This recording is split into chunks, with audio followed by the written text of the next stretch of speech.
And then if I start in Discord, that's the order we gotta do it. Okay, well, we are live now, and I think it's time to start. So, today is a lovely day of Friday, and we have 1, 2, 3, 4, 5 days until our anticipated departure from Rusty Bucket Bay, where we're going to go spend the night over at Vorg, and then we're going to sail off in the morning and arrive at Catbasement somewhere in the mid-afternoon. So, I just want to take a look at our party. We have Rumpel, Vorak, Kiev. We need an introduction from Hansverst's character. And if you don't mind, can you change your Discord nickname to include your character name? Just for the viewers. It would help a lot. I wish I could take Nerobot off of this so we didn't have to look at them. Grr.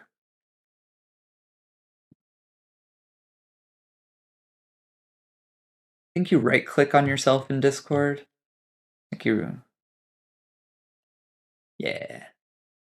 And we need some more musics. Let's see.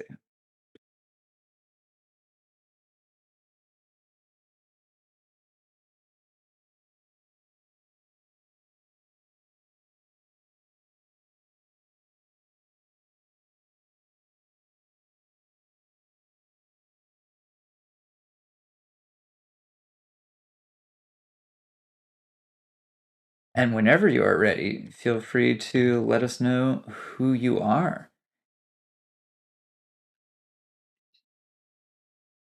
So if you right click on yourself, there is a server profile option. It says edit server profile.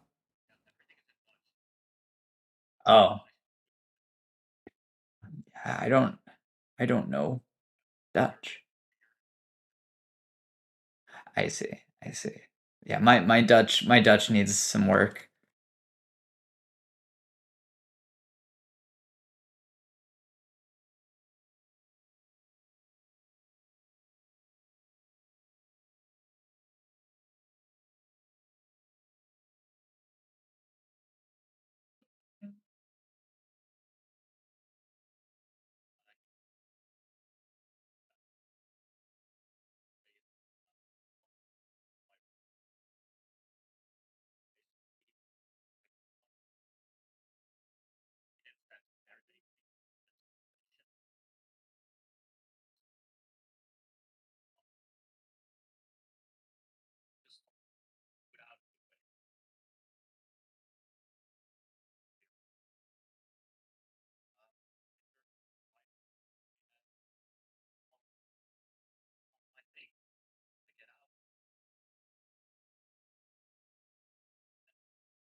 Did you have a like a photo of yourself that you sent?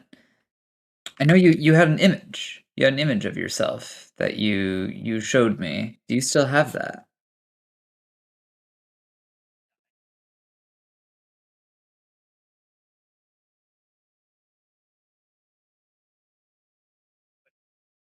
So if you take your mouse over our voice chat, there's a little speech bubble that says open chat, and you can click on that, and that's yeah. Cool. Wait, Algazel, are you able to hear me right now? Okay, good. I saw your message that said, "I'm here, not hearing sound," and I just wanted to make sure that everything was sorted.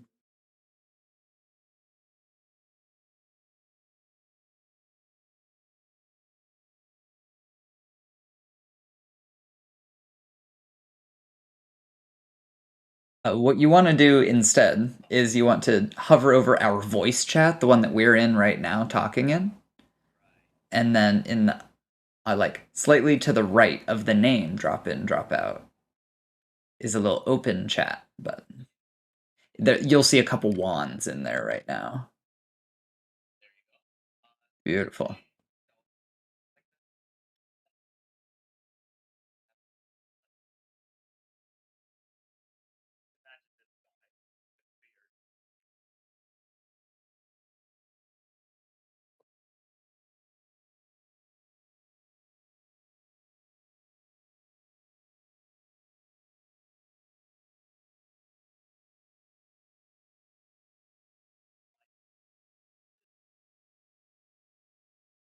Yeah. Yeah. Definitely in Europe. Europa. Yeah, we actually have names for our continents now. So we are in Europa. And south of us is Alke Bulan. And then there's also the Zarapi Peninsula. And we'll be adding more and more to that, which is exciting. But right now we're in Rusty Bucket Bay. So, you guys have a new recruit.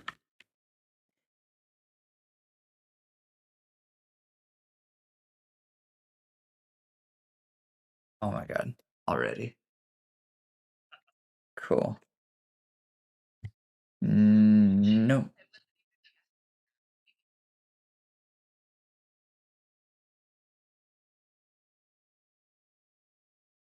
Okie dokie.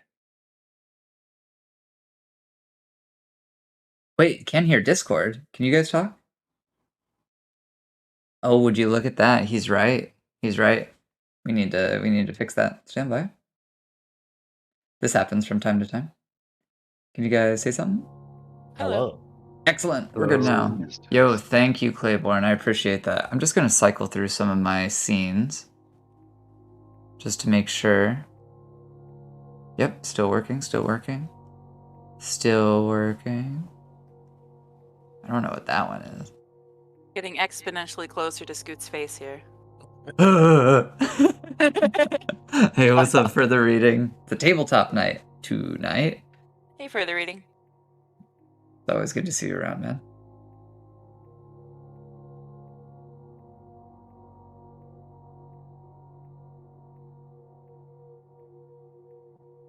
Just fixing some things on my stream deck so that things will go much smoother.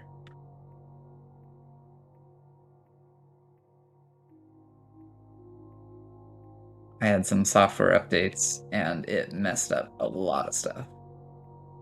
It's bad. I didn't realize.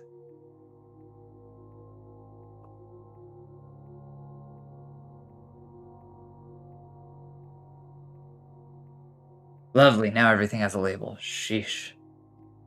Sheesh.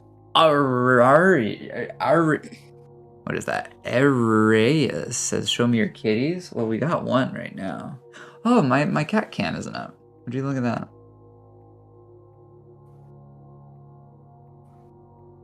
There. We've got a kitty now. One void boy. Yep, one void boy, and a toasted marshmallow man is nowhere to be found. He was cuddling with me while I took a little nap before the session, but nowhere to be found at this point. Shh. Oh, because we have a couple of days in our town, and our lovely dwarven forge master McCarthy needs to offload some of his goods, I just want to know what you guys want to take care of before we embark on our lovely trip. And I would hope to keep this a little short. Yeah, I got everything taken care of that I wanted to. And just the new clothes. Did we pick up our armor from McCarthy? Yeah, we got to pick up our armor, but that's all like day 5-ish. Okay. Yep. I'm currently I don't have anything. I don't know if I should ask for this or how does this go? We have thousands of silver pieces in the group fund. Yes. Yeah, so it sounds like a trip to the armory is in need for our dear friend Hieronymus. And that would be very nice. Sure. So we can just handle this one real right quick. We'll just skip the roleplay this time around because we need to get this show on the road. What are you looking to buy? He has all sorts of stuff there. I'll let you know if it's possible or if it's not. I'm a fighter character, so at least some armor and I guess a warhammer and a shield. Sure. So a warhammer would be like a medium weapon. A shield is a shield. And your armor, I guess it depends on if you want leather or if you want chain. Plate is really expensive, and you would definitely want to ask the party. Yeah, so I don't know who who does the funds. Primarily Malantha. Malantha. Handling it while I've been away.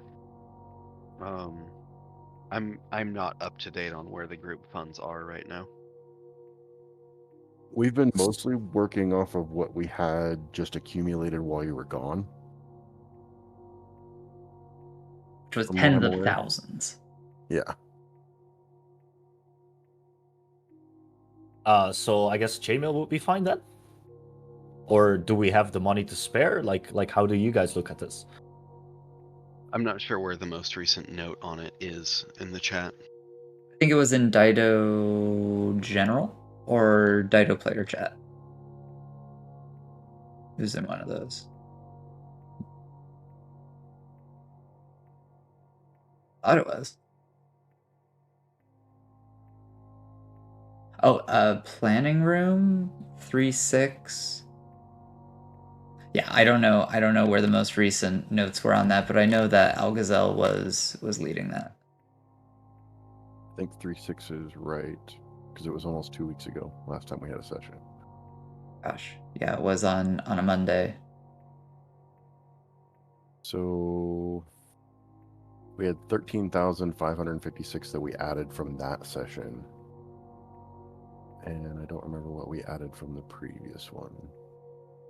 It was somewhere in the realm of 40K. Yeah.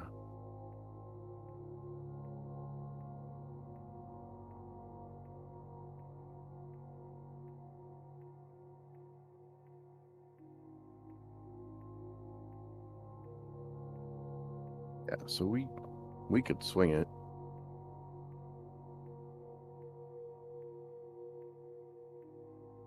I know we've got my set of plate that we're paying for, and then if we do another set of plate. Well, my set of plate's coming out of my personal funds, so.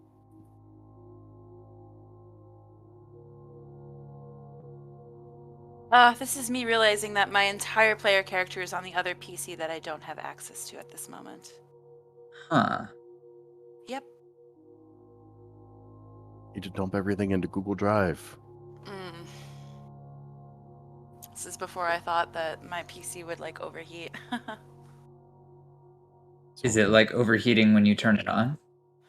I would have to turn off this PC because I only have one power cord between the two of them. I'd have to dig the file off and come back, and that would take time. I mean, honestly, out of all the time to do it, I think now would be a good one because we haven't embarked yet. All right, I shall return. This is the dropout part of the Dido campaign. My memory is shite. It's okay. It's okay. I'll be back. I see you in a bit. And there goes a ghost battle. All right, sorry for that. Lost connection.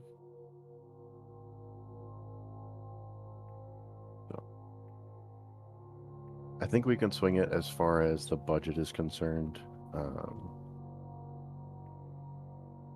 So he's going mace, shield, plate, or are we doing just chain? If we can swing plate, we might as well. A better protected party is a better protected party. So, Hieronymus, do you want to be in plate? Yeah, sure. That sounds cool. Yeah, plate's not that expensive. It's only about You'll be a bit slower, and if you get into water, you will sink like a rock. I want to set some expectations here. Yeah. Yep, that makes sense. But I trained in plate armor as a child, so I am aware of the situation I would put myself in. The other problem is you can't carry anything as a human other than like 5 items. That's it. Yeah, sure. Oh, or is that not preferable for the party? No, that's totally. I mean, totally fine. I'm just letting you know what the limitations you're going to run into are. All right. Like 5 items is really restrictive. That's why we have laborers. More tanky, less loot carry.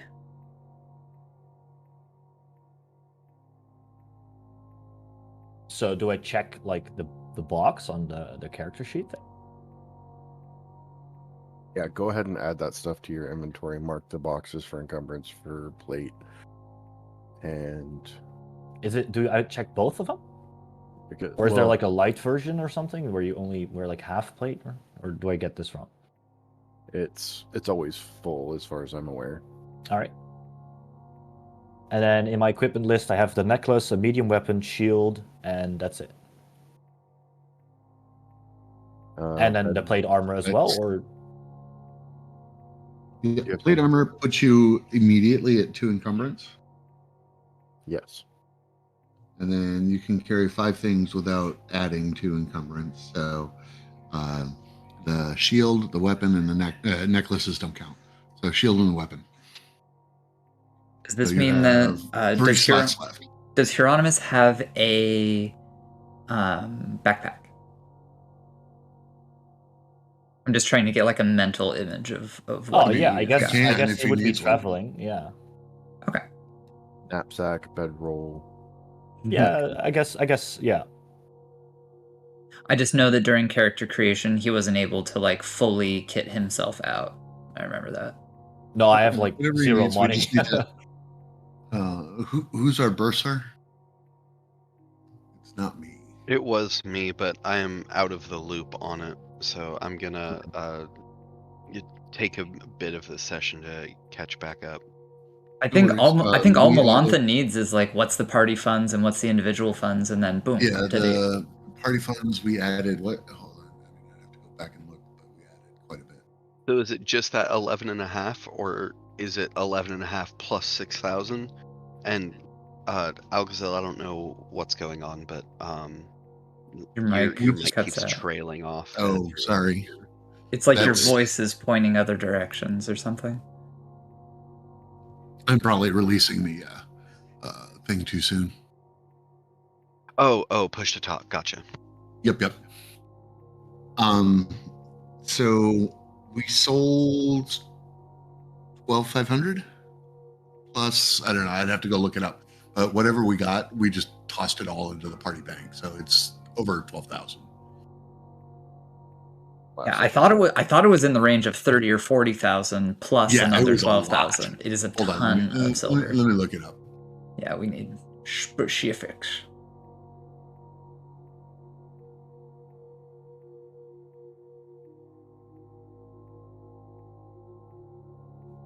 It was like 47k in loot, or 42k in loot. Sorry, my handwriting is terrible.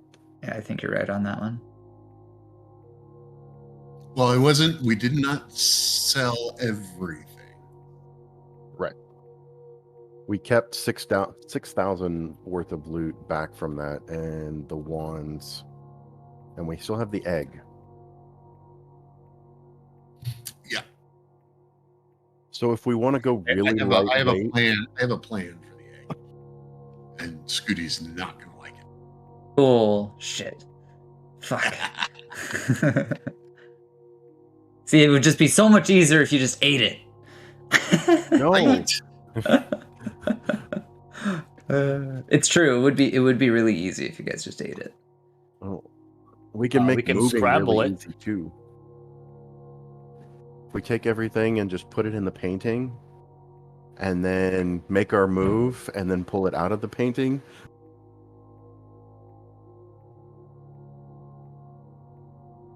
Then all we have is this big boxed painting that we have to worry about transporting. Yeah, and the things that are in the painting that love to steal things. Well, this is true. Oh, there's a dragon egg in here. Stuffs into backpack. We just put people in there to guard it. We only have to ship like 3 people to carry the painting, 4 maybe. Okay.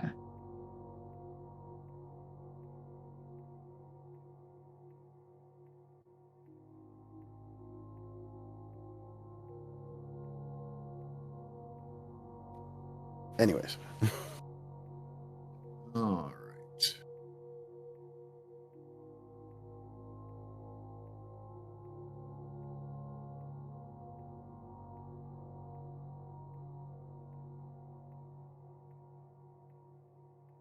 guess who it is. Hello? Hey, welcome, welcome. Good to see you, Clayborn.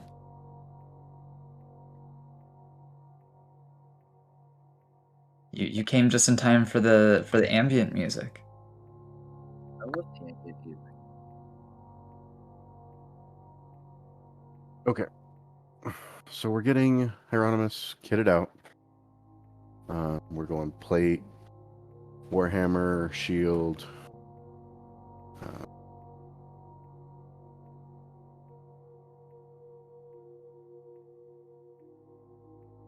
We don't have anything else left to identify that I'm aware of. We've got a ton of supplies to donate to Catbasement to garnish favor to let us set up base camp there. Nice. But we have to negotiate that. What else do we have on our docket, really, before we need to head out? Thing that I know of. Come here, kitty. Is there anything anybody wants to do before we leave? Oh, kitty. We were told by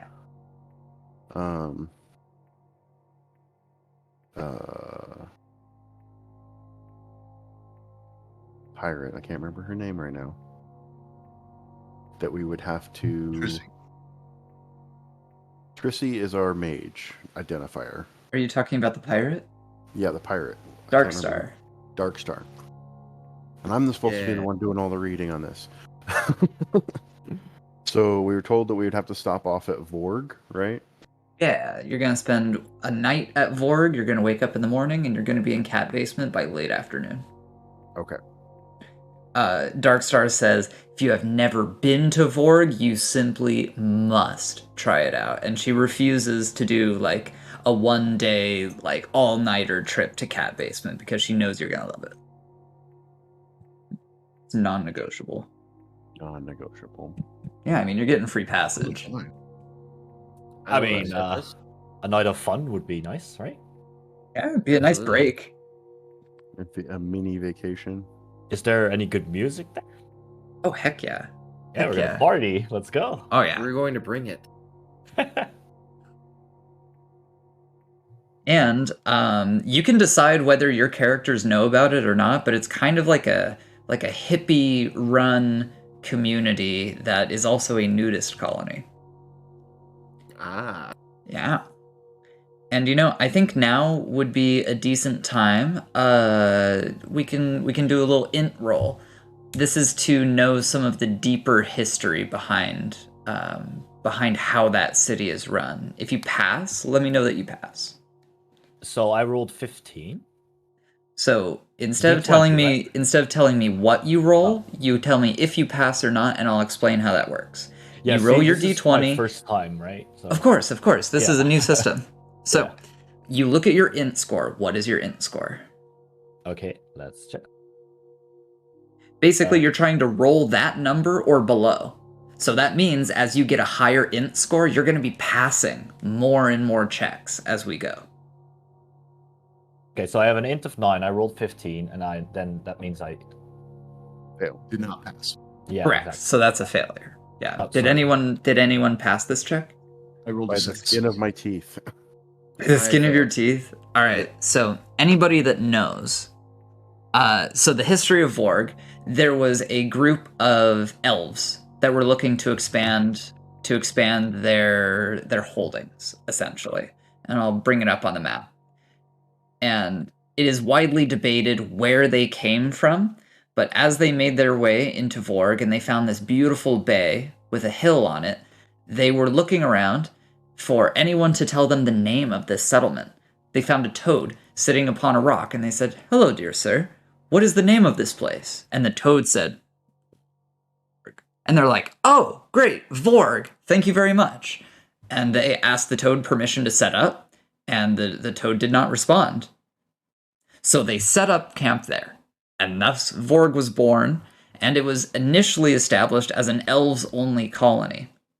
Years and years passed, and a wealthy patron from the land of Vericonot got very, very rich publishing patents, basically became the equivalent of a fantasy billionaire, and went over to Vorg and found those in charge and said, listen, I am tired of all the hurdles I have to jump through to stay alive in a capitalistic society. To me. And I want to be the patron of this land, but you have to let in all races. Anything that costs money around here is just going to be on me. It's going to be on my bill, just like Codependent in the chat, as he is subbed. Thank you very much for the 3 months, Code. And so he's the one that's been bankrolling this, and that's why Vorg is able to make every small purchase free. Like if you want to go there and you want to have drinks all night, free. If you want to stay there, free. But the big purchases, like I want to buy property, I want to set up a business, things like that, those deal with gold. So that's how the city keeps rolling. All right. Well, thank you very much, Codependent. Good luck.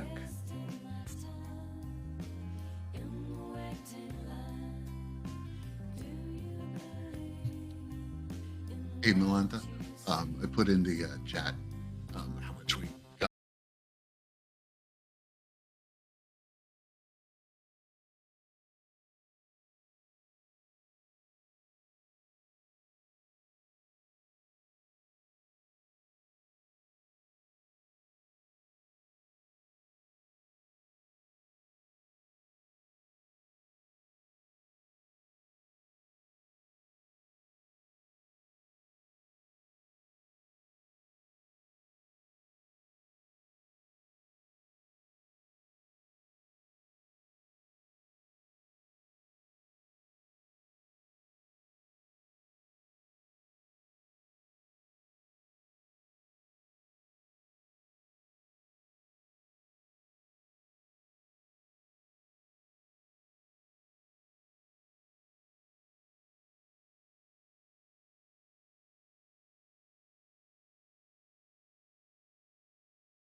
Totally fine. Oh yeah, I have my 2 Should I retainers as well. hire anyone since I'm like plated and shit? So encumbered. Yeah, put them all in like Dido player chat, and I will just add them to my list. Okay, so I hire a laborer, right? That's the one that carries stuff. Oh, We have several available, so we could use one of those. Oh, you know what? Actually, one last thing we do need to do is figure out who gets the or who wants to take responsibility for the magic items. We have a bunch of wands that would be really useful for people, as well as a pipe that emits a foggy cloud twice per day, which can be really useful.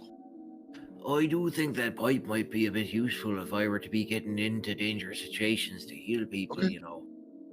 All right, so you get the pipe. Hold on. Notate that. Cool. Right, yo, with my thanks.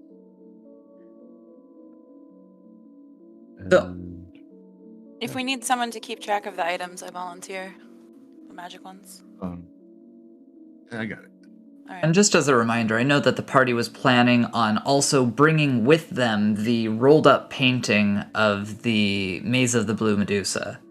And It's you not in guys a, you guys have paid for Oh, you guys have definitely paid would not for be rolling it a waterproof holder for it that was sealed with beeswax. We had already purchased that. Oh, okay. Yeah. So it's rolled up and it's stuffed in there with care because it's basically a portal that brings you guys into a mega dungeon. So it'll be really nice to have around. yes, we're definitely taking that. That's Let's see. why So it's we on got that particular wall.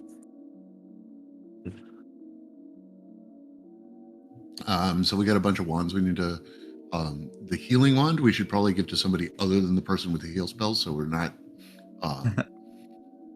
putting all our eggs in one basket. And does it Same with benefit the- from caster level or no? Same with the twig of turn undead. What's that? Does the healing one benefit from caster level, or is it just No, based off no. of the charges? Just based off charges. Okay. And Hieronymus, just so you can get a little more familiar with the system, anyone can use a wand.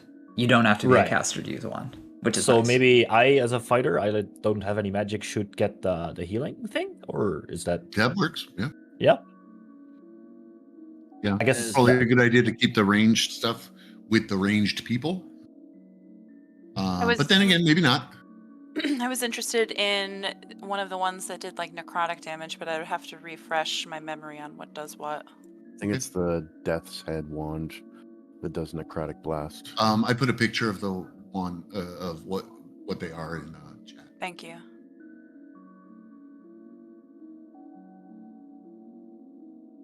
Yeah, I would be interested in the Death's Head wand if nobody else is. I would actually like the hasty movement one. I'm gonna give you guys a nice little link in the player chat. If you guys want custom profile pictures for yourselves, you can log into this with Discord and authorize it, and you can have an idle face and a speaking face, which is kind of cool. But I think just having like a standard face is pretty good.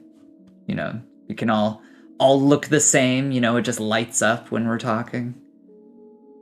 I'm game for a bit of customization here, as I've already done.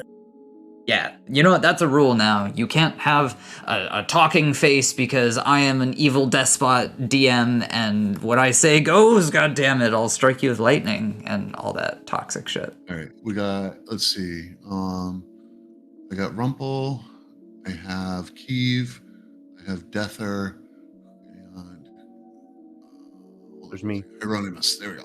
That's who we needed.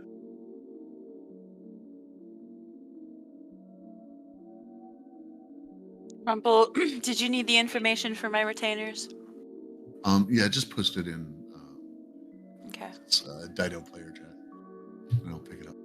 All right. It's probably it's a big chunk of text, so I apologize. Whatever. Ditto player chat, you said?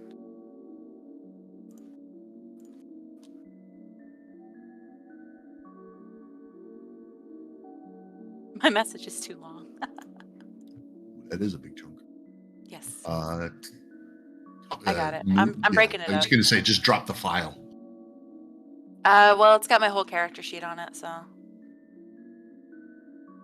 I believe that Algazelle is very talented in opening files and editing their contents. I wouldn't worry too much. I just overthink things, you know? It's okay. Algazelle has made some really cool tools for tabletop RPGs, like an automatic dungeon loot populator. Jesus Christ. Oh, yeah. It's pretty cool stuff. I might need to use that for the Maze of the Blue Medusa, or maybe just like have a button that just like generates chest loot. That might be really helpful. Yeah. Just like It's I would love to literally what it's populate a CSV. I would love to populate a CSV with just a ton of shit that I want in it, you know. Okie dokes. There's several dozen CSVs in that program, and you just edit them all and do what you want, and it'll just work. I think that we have every one of our pre-embarkment steps out of the way. Pre-dispatch. Yeah. Pre-flight routines. Hold on. I need to save this as PSD. There we go. Okay. So we normally do a moment for people to like tell stories, sing songs, and whatnot to get fate points. We will do that on the way into Catbasement. So in one day, you remember how this pirate said she had the fastest ship in the world? This thing is damn fast. Her crew expertly handles all of the sails and the rigging and the ropes, and this thing just flies across the water. There are moments where it seems like you guys are sailing through thin air, like there's no water resistance on this boat. Just absolutely cruising. Fastest speeds any of you have ever attained on the water. And you guys are within sight of Vorg at this point. And you see a 3-tiered city before you. I can pull out my drawing of the city. Different binder. I'll put it in front of the cat cam.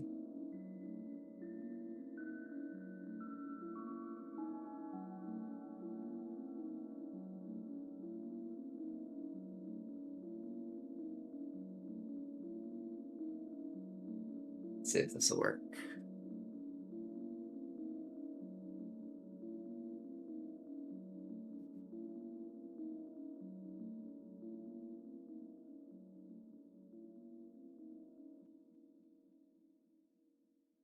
There we go. So that is what the city looks like. And what we're seeing is this is the top tier that is completely dry. This is the middle tier that varies depending on the tide during the day. And then down here is completely submerged. So the boat is not able to completely enter into the harbor because they would be tearing up the houses of squids and sea urchin people and whatnot. So we don't want to impose on their lives too much. Let me move this. There we go. See, it's the ocean. Now, what we're looking at is an upside down map. So, like, north is this direction, related to how we have it set up on our world map, which is right here. Oh, thank you, Yogs. Wanted that kick. So this can. So as you guys are rolling in, they have a far off harbor where you can dock your boat, and Darkstar the pirate and her crew expertly pull it into the equivalent of a ship's parking spot. And waiting for you is a small group of 6 elves. All of them are elves. They are all completely in the nude, and they have these intricate flower necklaces around them made of water lilies that are connected to each other by plant fibers. And as you guys descend, they offer you either a flower crown or a flower necklace to each of you as a welcome. And they say, "Welcome to Vorg." Do we know what the difference is? Is there any difference between the crown and the I decline necklace? the flowers. One goes on your head and one goes on your neck. Yes, but is there any symbolic difference? Do they Personal mean something preference. different? It's personal preference. I will take Okay. a crown. Right on. Now Yeah, you hand me it over too. to you. I'm going to take a necklace crown. because I want to get laid. I'm already wearing a necklace, so I guess sure. a double necklace would be an overkill. Yeah. Right on. I'm going to accept a necklace and then loop it on itself to create a sort of knot in honor of Rondo. Oh, that's fantastic. That's fantastic. God of Knots. So Like a crown. you have your crowns, you have your necklaces, and they extend their hands to like walk hand in hand with you guys, leading you to the town. And they all seem very happy and giddy right now. And they skip, and they look at you and Oh God, they're skipping. they socially just kind of look you up and down and urge you to skip with them. You can hear music coming from inside the town. I might Have they be able not to spoken find a some word music. to us yet at all? Oh, they have. They said, "Welcome to Vorg." Okay, so just like greetings. Yeah. I want to ask them where they're trying to take us. Well, we're taking you to Vorg, silly, says one of the more muscular elves. I am totally going along with whatever. Sounds awesome. Yeah, These I people are start happy. skipping because these are aside from, oh gosh, I'm gonna forget her name. Oh no, our other elf companion. Tina? No. Tina, yes, thank you. Yeah, aside from Tina, I've not seen elves aside from the camps where we were imprisoned, so I'm very much happy to see some free elves, so I skip along with them as well. Right on. Now, maybe I don't know if y'all have any prejudices against certain races in our fantasy world, but you guys might be a bit surprised to find goblins in here as well. And everyone is nude except you guys. And you realize that Darkstar is not with you right now. She's lagging behind. Her crew is lagging behind. Oh? I'm gonna look at her. What is she like deliberately trying to avoid people's gazes? They were all taking their clothes off on the boat. All she's got on right now is a waist pouch right now to hold a couple of her goods. Okay. As we walk, I will start putting my clothes in my backpack. It'll be a little awkward, but I don't care. Right on. Yeah, I'm not really comfortable just yet with taking off the plate armor. Maybe after a couple drinks or something. It's like a 10-minute process. Yeah. Oh I've my never God. been to a place like this. I'm kind of astounded. You guys are getting closer and closer to the town. The music just gets louder and louder, and you hear drums coming from the upper tiers of the city. And you guys are right on the border of it now, and there's a large concert hall over in the corner, and just tons of people that are dancing around fires, beating on drums, eating food from kebabs, and you can tell that people are really friendly with each other. If you've ever been to a music festival, you know that people just move differently when they're in situations like that. So is this Drowning Man since it's not Burning Man?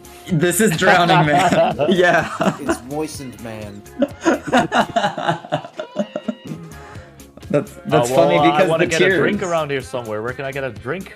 Oh, basically fucking anywhere. What kind of drink are you looking for? This place is known for their cocktails. Well, I'm okay with all these people being new, but I'm not in the mood yet. So maybe a shot or two. Oh, right on. Yeah, they got tequila, they got rum. Let's go with the double tequila. Let's go. One Wondering thing if you they- need to sorry, one thing you need to know about these people, there is no money here. Take what you need. Exactly, that's why I'm going for shots. And a little gnome woman comes up to you, and she has just like a platter, like a silver platter, just full of shots, and she's like, 1 or 2, baby. Well, hit me up with 2. Need to get in this mood. She puts like her fingers into the shot glasses and like hands them over to you. Oh, shit. And no, her, well, thank you, I guess. Her pupils are a bit dilated right now when she hands them over to you. Nothing like the parties back at the castle. They were rather dull. Just people sitting at a table. Well. All right, on. I inquired, do you have that there White Lotus wine at all, do you? No, hun, we don't have White Lotus around here, but we do have nose candy. I've never heard of such a thing. Never heard of it? Oh my good, you gotta try it. You gotta try it. And she just like locks her gaze right on you when she's saying it. Like this is something really, really important to her. Yeah, well, alright. You only live once, as Browno has so ordered. Here, let me see if I can find some. Anyone else shots? I'll take a shot as well. Okay, here you go, baby. And she just gives you 2 without even asking if you wanted to. Oh, that would thank you kindly. We should all do them ceremoniously together. Definitely. And she just like runs away from you with the platter. And she's lost herself in the crowd. It doesn't take my shot. I raise my shot to my fellows and I say, so then, to what shall we drink? We have not yet formed a name for this noble group yet. Ah. Perhaps we should drink to a name.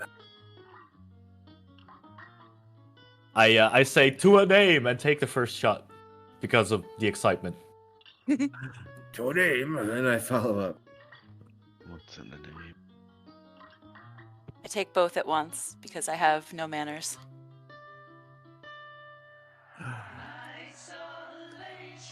I will hand Keeve one of my shots. Take a third one? Oh no. Oh my lord. I never thought it would be like this. This is great. I would definitely be feeling the effects of whatever I just took, so at least I'd take off my hood, and upon seeing all of these naked goblins and everyone feeling so comfortable with themselves, I start to, like, maybe loosen up a bit, right? And roll up my sleeves and reveal that, yes, there are, like, scars and such. Maybe not from battle, but those are topics left for a better day. Damn, getting comfy. I dig it. I dig the vulnerability. And speaking of vulnerability, this overly friendly gnome woman has run back. She has lost the platter in the process, but she's coming over clutching a leather bag, and she reaches her hand in and pulls out these little, like, I'm trying to think how to describe it. It's like a really thin membrane of wax that's like tied off at the top, and there's some powder inside of there that's brown. And she says, have any of y'all ever tried nose candy before? Oh. Is this like a thing that's known in the world, or that's like a specialty around here? It's a specialty around here. It's a bit exotic. Okay. I think I'll leave it up to like personal roleplay. It was at a party at the noble place. Yeah, that would have been like an exotic import. Think of it kind of like, you know, if you saw like real ass like Colombian cocaine or something. Like this is something that is known to a specific area. And she says, basically, we take these special mushrooms, we shave them, bake it, and then we ferment it with the saliva of an echidna going through labor. And then boom, nose candy. Some people are a bit hardcore around here. They heat it up and they inject it into their veins. Not me, though. So you want one? You? Sure, all of you? Let's go. Everyone? I've done it once before, but that didn't end too well. I guess that's why my father kicked me out, maybe. Too much partying. So if you've done it before, this is a stimulant, and it makes you a bit, like, touchy-feely and very friendly, and evokes feelings of... euphoria. Yeah. Yeah, okay. Well, I'm starting to, like, this works immediately, or, like, what's the kicking time? An hour or two. Okay, so I guess gonna I kick take the your second ass for about shot, and I 6. get into the mood, and then maybe take some of the clothing off, not all of it, being a bit careful still. Starting to feel a little bit woozy, you know, like starting to notice the drugs eventually. Sure. She does not take any of these herself, but she dishes them out. I just want to know, like, who's taking them. Obviously, Hieronymus. I will take 1 or 2 if I can. Oh my god. All right. I mean, 1 for now, 1 for later, you know? Sure. She'll happily give you 2. Vorg is gonna pass. All right, Vorg. Gonna keep a cool head. Keep a level head so that I can keep an eye on everybody else. Oh, I'm sorry. I didn't mean to speak over you. I'm sorry. You're good. You're good. I'm drunk. Not actually, though.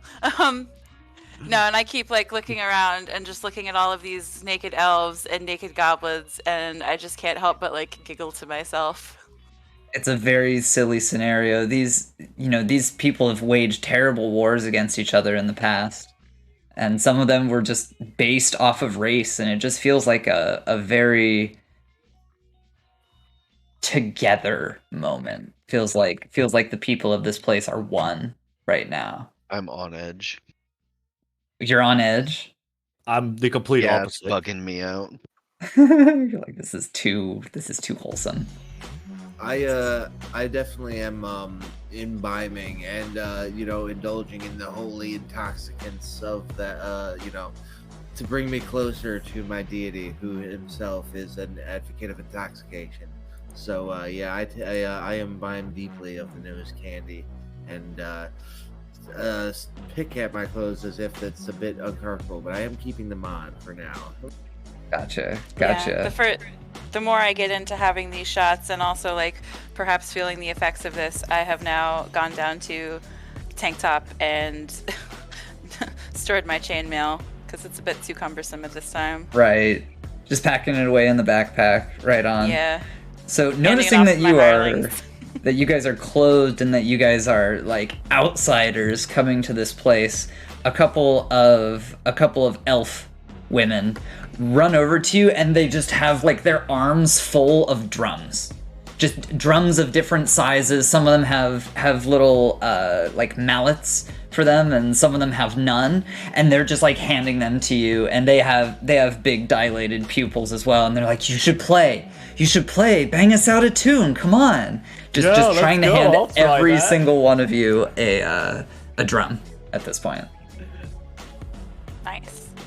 I give it a little tippy tap with my fingertips. It has a lovely tone to it. It's not a badly made drum. Like, this was made with love, and it's really warm in your hands. I immediately bust out a number like I'm doing a Gene Krupa number here. It's like the shorter of the two, like, pulls at your elbow and is like, come on, let's go dance. I question nothing and jump into the line, rock my body in time. Okay, you believe me. Excellent.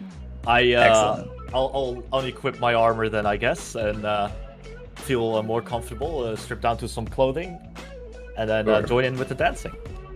Right on.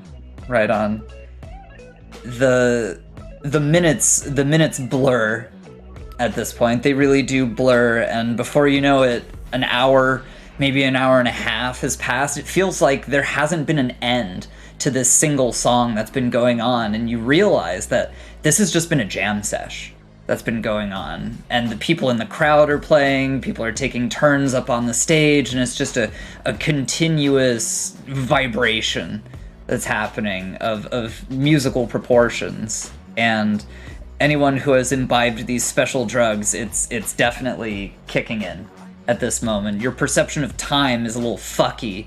You don't know if it's been 2 hours, maybe 20 minutes have passed, but you certainly don't feel like going to bed right now. Your heart rate is elevated, you're a little bit sweaty, and you just feel like you need to tell everyone here about the stories that you have, the upbringing of your life, what the hell steps you took in life to bring you to this moment, and you want to hear their stories.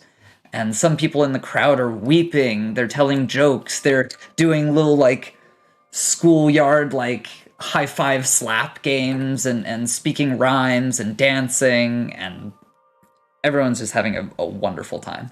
This is such a good song, by the way. Fever the Ghost. Holy shit. Dude, you know this song? Let's fucking definitely. go. Dude, the music video is awesome, too. Yeah, exactly. I'm so glad you know this. That makes me happy. Run, move. I can definitely imagine dancing on this with a bunch of elves. Right.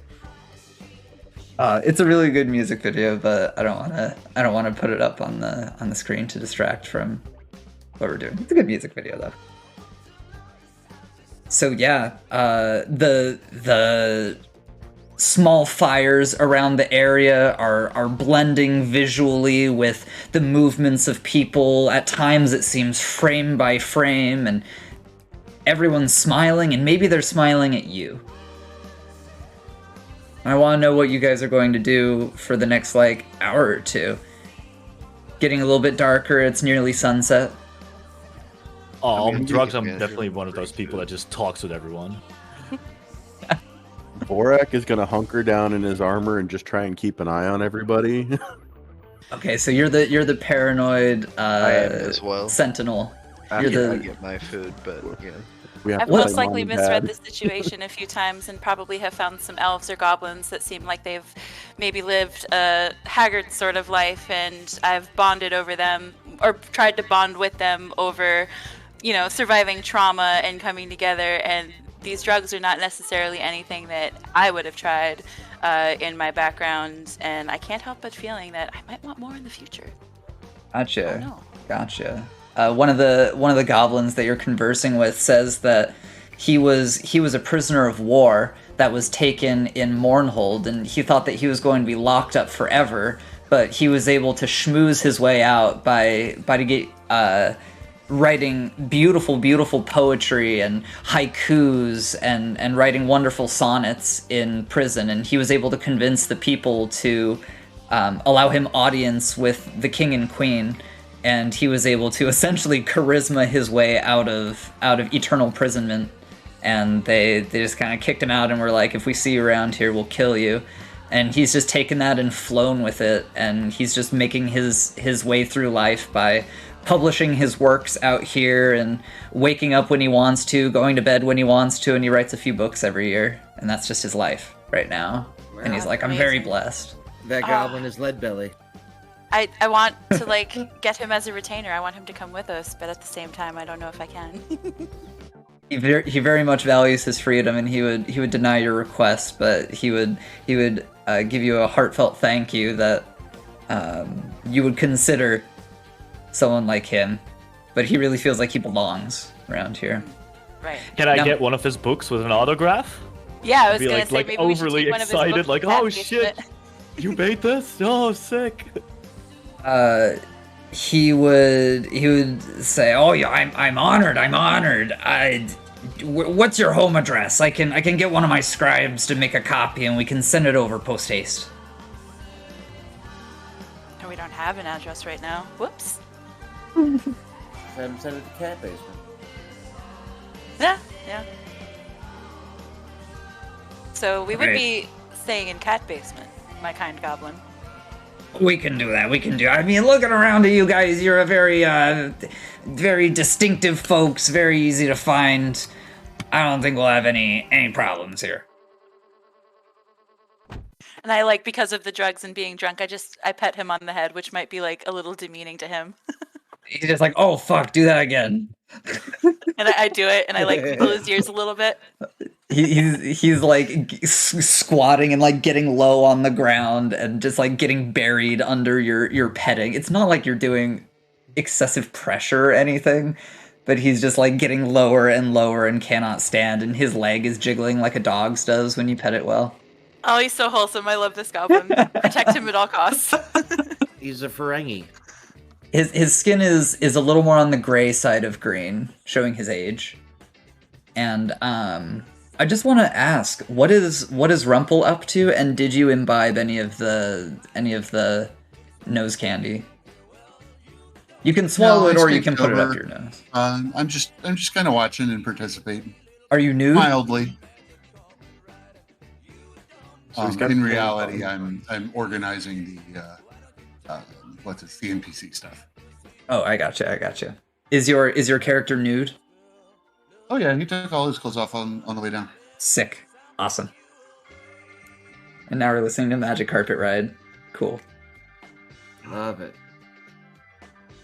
So, as you guys, as I'm sure the drugs have really taken hold of those who did imbibe, the more sober creatures in our party are going to notice that there seems to be like a funeral procession happening a bit north of here. So, because this is the south, it's happening over this way, over towards this large temple is where it's going on.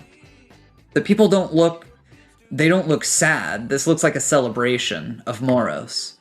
And they have a deeply embalmed body of an elderly human dressed up, not nude, dressed up with like fantasy sunglasses on, and they're tied down to a chair, and they're like hoisting the chair up into the air and like dancing around, and there's different music happening over in that area of the town.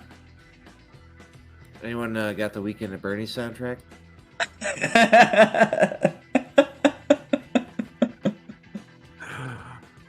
Okay. This is a celebration Can I poke of life. someone and ask what's going on? Sure. Or did you just explain it? Is that what counts, basically? I don't know what's I mean, like out of character and what's like no, metagaming. go for it. No, go for it. You poke someone. You poked a young dwarf lad, and he says, "Oh, them. I didn't know him, but that's a celebration of life, you know, honoring the goddess Moros, goddess of death and the dying. They just want to give that fellow over there a good time before he passes on through this mortal coil, and, you know," puts his hand on your shoulder, "I'd like to think the souls stick around for a little while when we do this, to know that we're still all right down here, and that there is literally nothing wrong with the world." Would I be in earshot to hear about Moros at this point? Fuck yeah. I'm assuming you And- guys are sticking close to each other I for thought we were safety. partying together, you know. For safety. I heard the goblin as well. Basically. I don't want to hurt Alright. cats, so yes, I'm keeping them all together. Good shit. Good shit. I'm lost Yeah. in like an ecstatic spinning like ecstasy. I'm like just like yelling along with the music incoherently, just like I'm going. There's a group of like gnomes like dancing circles around Deather, like throwing flowers in the air, like Deather himself is what is it, like the maypole? Yeah. Is that what they are? Yeah. Yeah, that's what Like they are. Deather is the maypole. I got a bunch of Morris dancers that just surround me. I'd like to make my way closer to that It looks funeral like you have a procession. gnome infestation. Sure, head on over to the I'll join you. funeral. You see I'm very curious. halflings and humans and very few goblins here. It's, I'd say a good handful of humans just celebrating the life of this dearly departed. And because of Did my we identify who that was? Nobody of significant status. Cool. There's Is there incense. somebody who is obviously leading this procession who might be of significant status that we could take note of for later? We have a leader of the procession carrying a miniature hand scythe that is acting as the high priestess. This is a human. There's a lady who is nude, and she's carrying a miniature hand scythe, leading the procession. They're kind of just like parading this corpse in a chair around to different beautiful sights of the city, just overlooking the sunset. I stumble up to the lead priestess and I excitedly wave my hands and I'm like, does this mean that Moros is coming? Is she actually coming here? And I'm not really reading the situation because of my inebriation and naivety. She reaches into a waist pouch and pulls out one of those pouches of nose candy, and she says, "Yes, and we are all her children." And I I'll take some as well. I take some from her immediately. Oh gosh. Has to be the baggie, Keeve. Come on. It's on her. I'd have to assault her to get it. I'm not trying to assault a priestess. Oh, I thought she gave it to you. She just no, she gave me one. She just smiles really big, and her teeth are chattering, and she hands it over to you, and she takes one herself, but she just drops it down her throat. Doesn't even take the twine off of it. Just drops it down the gullet, swallows it. No water. Just pops it. I try to follow suit. That's how I take it as well, to keep up with appearances. Sure, just for fun, roll me a Constitution check. Okay. Just for fun. Sure. Is that a D20? Oh yeah. Roll your con or lower. Just for fun. Alright, let's see. Gotta open the folder. I passed.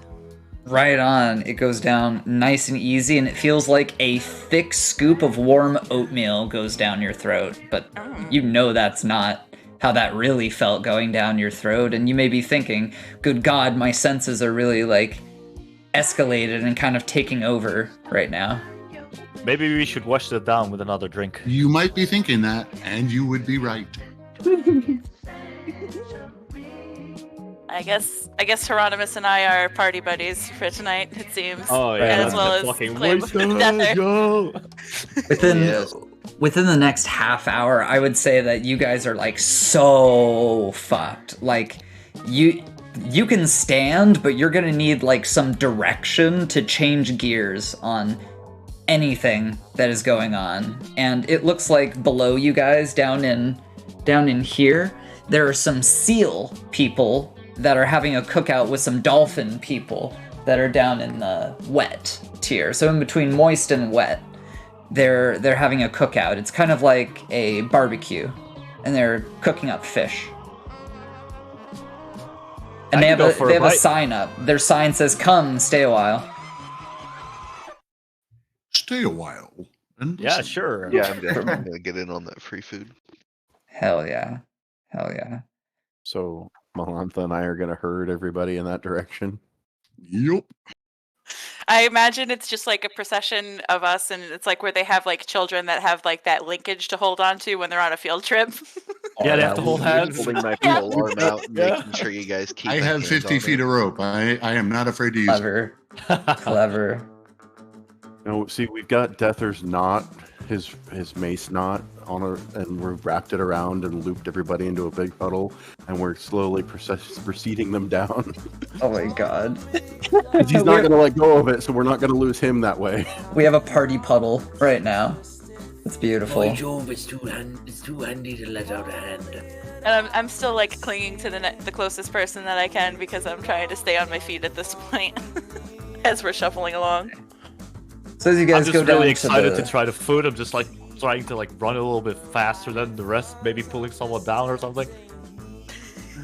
As you guys are stepping through the water and stuff, it feels kind of for those who are very deep in, it feels like you're walking through mayonnaise or animal fat or something. It just doesn't feel real. None of this feels real. I do have the wisdom to strip before going into this area, at least. Nice. Yeah, it's pretty waterlogged. I think I have it written that early in the morning it's fairly dry. There's just a few inches of water, but by the time it's night, it's chest deep water. I think that's how moist town goes. So yeah, you'd be treading water to get over to the floating seats, the floating cushions of the cookout. For sure. Yeah, where they're serving smoked fish, smoked sea urchin, kebabs. And the music here is a lot more down-tempo, not as hyper and aggressive as it was in the upper tiers of the city. Ah, this is the blue light room. But yeah, I would be wearing nothing but my turkey leather loincloth. Awesome. I mean, I guess I would be comfortable enough at this point to just go nude. Awesome. I'm really Yeah. fucked at this point, so. Yeah. I would have found clothes to be a hindrance, and I would have just passed it off to Yeah. my hirelings. I'm going to try and find a little raft I can stand on and just push myself through the moist with so I can avoid swimming. Sure, you could probably find a nice, wide, buoyant cushion type thing. I'm trying to think of the fantasy equivalent of like a little pool raft, because they wouldn't have a rubber or anything like that. Or like a paddleboard type situation where I can just sit down and push myself with my Exactly. forearm in the water. Featherwood. Exactly. Yeah, featherwood. There we go. Nice Can little I featherwood splash raft. water on you? Because, being happy in the water and all, just, distracted again because of the drugs. How would you Just, respond to that, playfully Malanta? splash water on you, like, oh, come on, just join us in the water, dude, come on. No, thank you, Hieronymus. I'm gonna hang out on the upper level so I can keep a good view over everybody, so I can keep my armor on. Because I'm just bees right now because all this water reminds me of Bellavere. A halfling has, let's see, snuck up successfully behind Vorak and is like touching your crossbow. Little halfling boy. a little halfling. Yep. Little halfling boy touching your crossbow. Well, it's Like, not loaded repeatedly. At the moment. It's not loaded at the moment because, yeah. That's good. But I don't know what to do about that. This is kind of a creepy vibe with a small child or halfling fondling my crossbow.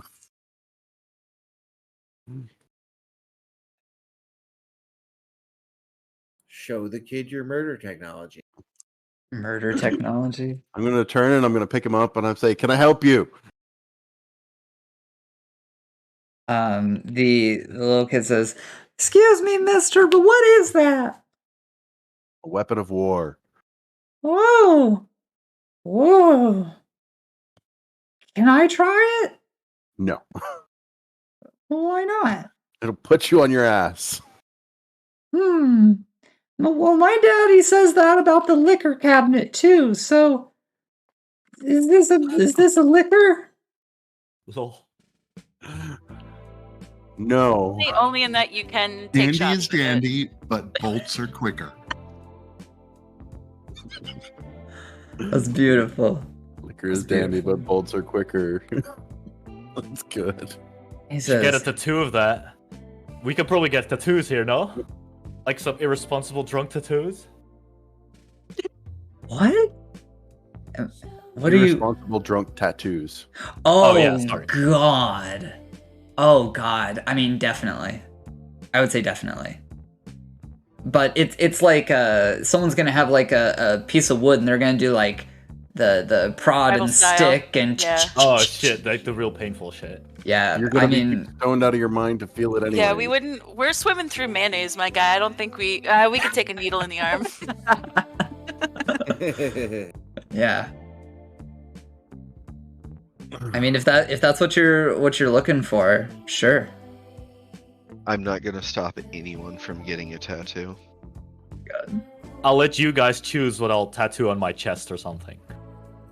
I was also thinking of getting a chest tattoo because that sounds like a terrible idea to do. Right. No regrets. Exactly. There's Most painful a place too. there's a heavily tattooed and body modified halfling woman down in Moist Town that has a tattoo shop set up, and she only has one color and it's black. And she is That's fine. totally willing to help you guys out, and she is sipping on what looks like an extra pulpy pina colada. It's like the great Saint Ford once said, you can have any color you want as long as it's black. You know what? Let's Black. let's do it. That's what she says. As long as it's black. So what can I do you for? Well, in classic Dwarf Fortress fashion, you might go for like a historical event that the party that has gone through, or possibly a random one that is completely unrelated to everything. I mean, know I've what I not was gonna been get. on this party This for too tattoo long, connects. so maybe a tattoo of us dancing instead of like getting a normal photograph. For some reason, I'd get the party on my chest. That's great. Get a That's tattoo great. of you getting the tattoo. An engraving of me getting the tattoo, or tattoo, yeah. Yeah, On I'll the do that. 12th of February? That's freaky. I like that. So she hears what you say, and she immediately begins like going at it Holy fuck! on your flesh. And when she sticks you, it feels like you have tiny little geysers of like hot spring water that are like coming out of you and going into you, and it like kind of tickles, but it kind of feels like she's scratching an itch that you've had for a long time. It's a very odd sensation to describe, but it's like, you know when you're hungry and you just like take a bite of a sandwich? It's like your skin is taking a bite of a sandwich that it really needed. It's like the best drugged up explanation I can imagine for this situation. Yeah, I can see that. This description makes me want to get a tattoo, IRL. I'm also gonna double down and get a tattoo on my chest. So she's going at it, and what she's done is she made it basically from like the outer border of your right nipple all the way to the outer border of your left nipple, and it's like there's a big wave, and your boat was riding the wave, and then when the wave crashes, it's like you guys were like projected onto the shores of Vorg, and you were dancing and stuff, and it ends with you like in a like in a floating mat, like crying like a bitch, getting your tattoo done. Yeah, that seems about right. I need more Like music. the mural.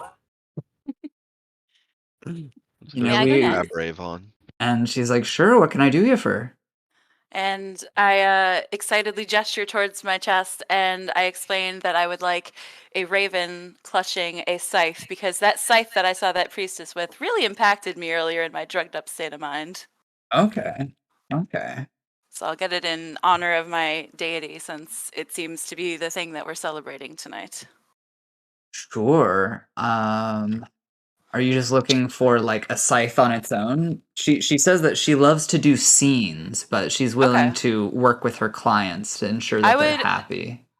I would tell to her the story of how that raven brought me that rat skull, and how and I keep chattering on about like that priestess with the scythe. So whatever she comes up with, a raven, some skulls, and a scythe, and like a scene, I'd be fine with that. Sure. So what she's done is she does this very elaborate thing that's like right on your sternum, which I'm sure would hurt so much. It feels like there's like a central like bone pillar in your body that like little tiny dwarves were like chiseling at for what feels like an eternity, and they're just making this huge monument to Moros, and you are that monument. And you see like a bust shot of a raven, and it has like a rat's skull in its beak, and then it has like one big like stylistic wing that goes down, and it's like clutching a scythe, and underneath it fades into you, like an image of you putting your hands up like in praise of Moros, and you have like your eyes are like perfectly white, like there's no iris, there's no pupil, you're just like, it's like you're in a trance, basically. And she says, all I want from you. Oh, come on, sister. You're gonna make me cry. Just give me another drink, okay? One of these pulpy ones, okay? Make it a double. Both of you. Yeah. A quad. And she like she smacks both of you on the ass on the way out. Yeah, sure. I'll praise Moros with you. When she smacks you guys on the ass, it feels almost like you are a drum, and she like smacked this like tone out of you, and the sound waves like echo around this. There's a lot of really famous photos from Dubai. I think it is. I'm probably really wrong on this. Really, really white buildings that have like round tops, and it's like next to a coast. If you play Overwatch, I know that there is a map that takes place there. It's kind of like the interior of one of those, and the sound reverberates around. I get an Overwatch reference. And frankly, from this point on, for those that are messed up, the night is just a bit of a blur of fun, games, staying up very late, taking questionable things from people that you have just met, making good friends, and exposing great details of your life and learning great details of others. Cool. It's a nice way for me to catch up as a character to like the party stories. Very true. Indeed. Very true. This is a good way to really hunker in on, being a true member of the party. And before you know it, the sun is all the way down. Some of you are more awake than others. And it's very easy to find a nice, safe, cozy place to fall asleep. The music is kept at a respectful level at the nighttime. And eventually you just hear the waves and the crickets at night as all of you succumb to sleep, except for those that pulled an all-nighter. And that is completely up to you. I am getting a tattoo. Oh yeah? Let's talk about it. I put the description of the tattoo in... Did you? Chat. Tattoo depicts the defense of Hawis Brogna on February 19th of whatever the year is. It is done in a sorrowful style. It shows the defense of Hawis Brogna of her party of adventurers. 3 arrows pierce the shield she carries. She is covered in iron spikes. There's a were echidna in the background. It is sowing crops. It is springtime. The scene somehow represents loss. Absolutely beautiful. Yeah. Beautiful. Yeah. Cool. I think that the arrows are just like gorgeous. You can tell that she has done like war tattoos before. She has definitely done a war piece or two in her time, because you don't have to describe the military equipment at all, and she knows exactly what you're looking for. Well, perhaps we should offer a truncated version of each of our backgrounds for our new party member in our moment of sharing. I think that is a lovely idea, since we do have a newcomer. Yes, indeed. I go first, revealing that I was a youth that was abandoned at a church of Brondo in Bronzebartich, and I've been brought up as a menial in the priesthood for much of my life. And now, in my approaching middle age and seeing Bronzebartich turn into a capitalist hellhole, I have decided to abandon it and try to seek Brondo's favor and blessings on the road and offer them to others, and try to keep in touch with not only Brondo's will, but the essence of Dwarven culture that I was raised in, that was lost via the human influences that wormed their way in. And so I adventure out on the road and here with the party, and to give them a sort of moral compass, and also to uphold Brondo's ideals in existence, and I do that even now.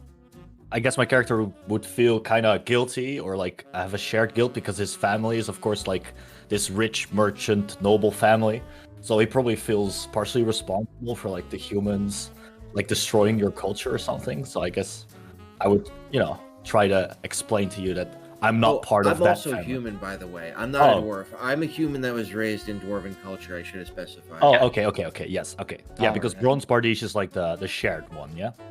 Right, yeah, right. It was Dwarven. Humans came in, now they live together, and the human culture really took over the Dwarven culture. Right. Yep. I guess my point still stands, though. Right on. For sure. I of course wouldn't blame you about this, because you didn't choose the situation into which you were born, and it is now for you to forge your own destiny. I thank you for that, and as I'm on the drugs, I would obviously hug you very tight. And we would hug, and it would be great. It feels like the joining of two like mighty bears with like big arms in the woods. Forging sure. brotherhood after bleeding rivalry. From the tattoo still. Yeah, right. No, that's beautiful. Does anyone else want to speak? I can. Hold on 1 second. Sure. Standing by.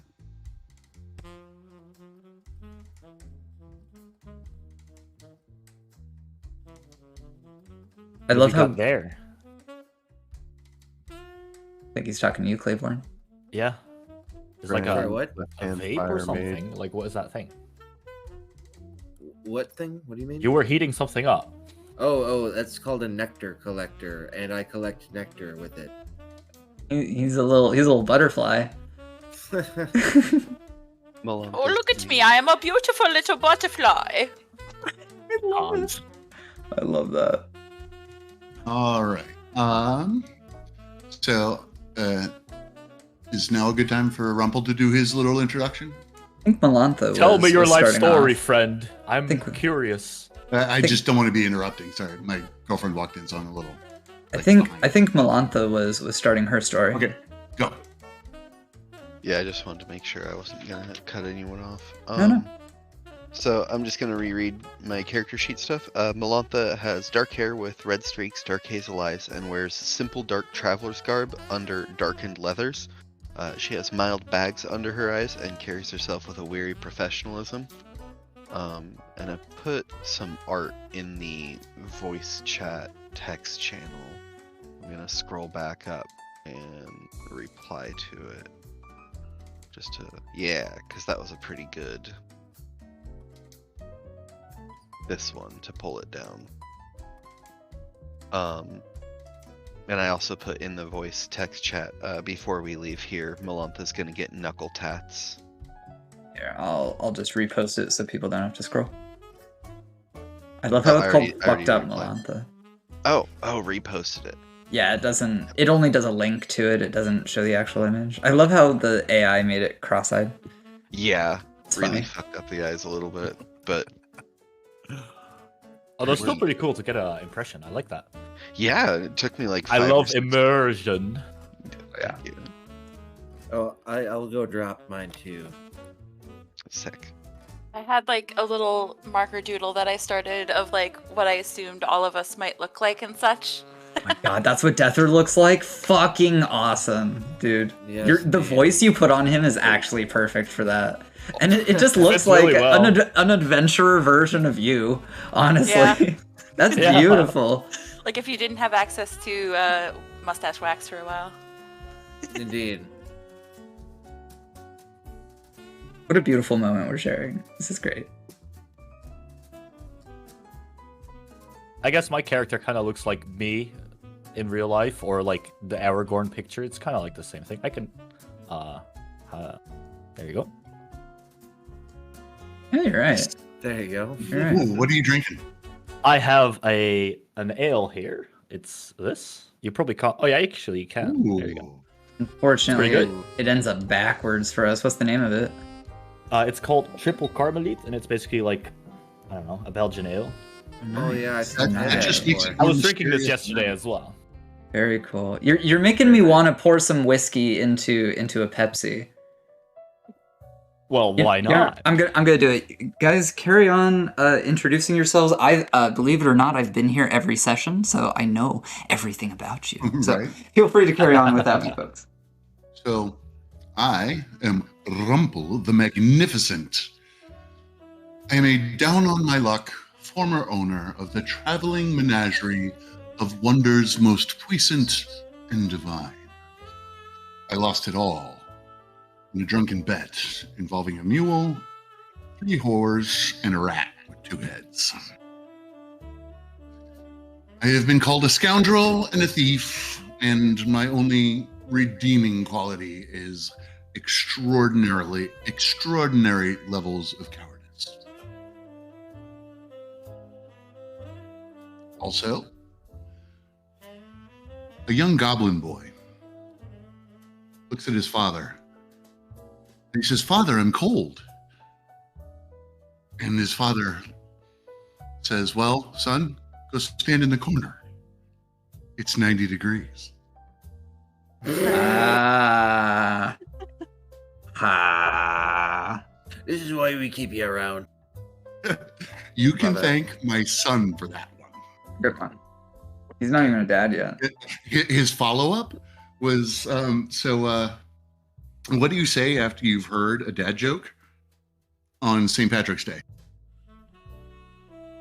What's that? I wish you'd never been alive.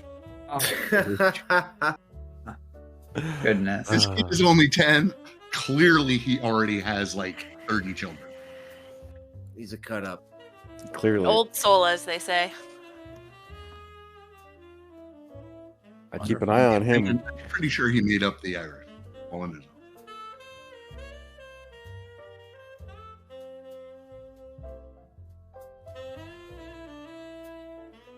Hey, Crazy Mohawk, can you do me a favor and make your speaking image and your idol image the same? It looks really good. Sure. Thank you. Yeah,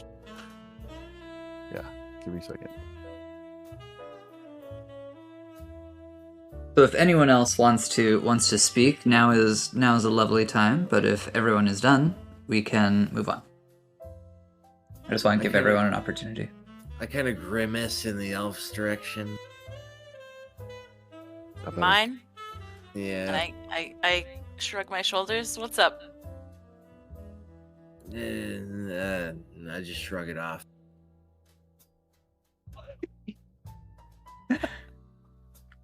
All right. And I'm just baffled. Just questioning what's going on right now.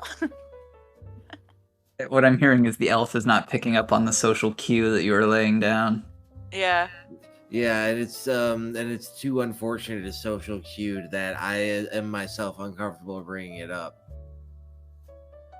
Are you like, hey, tell us about your tragic childhood?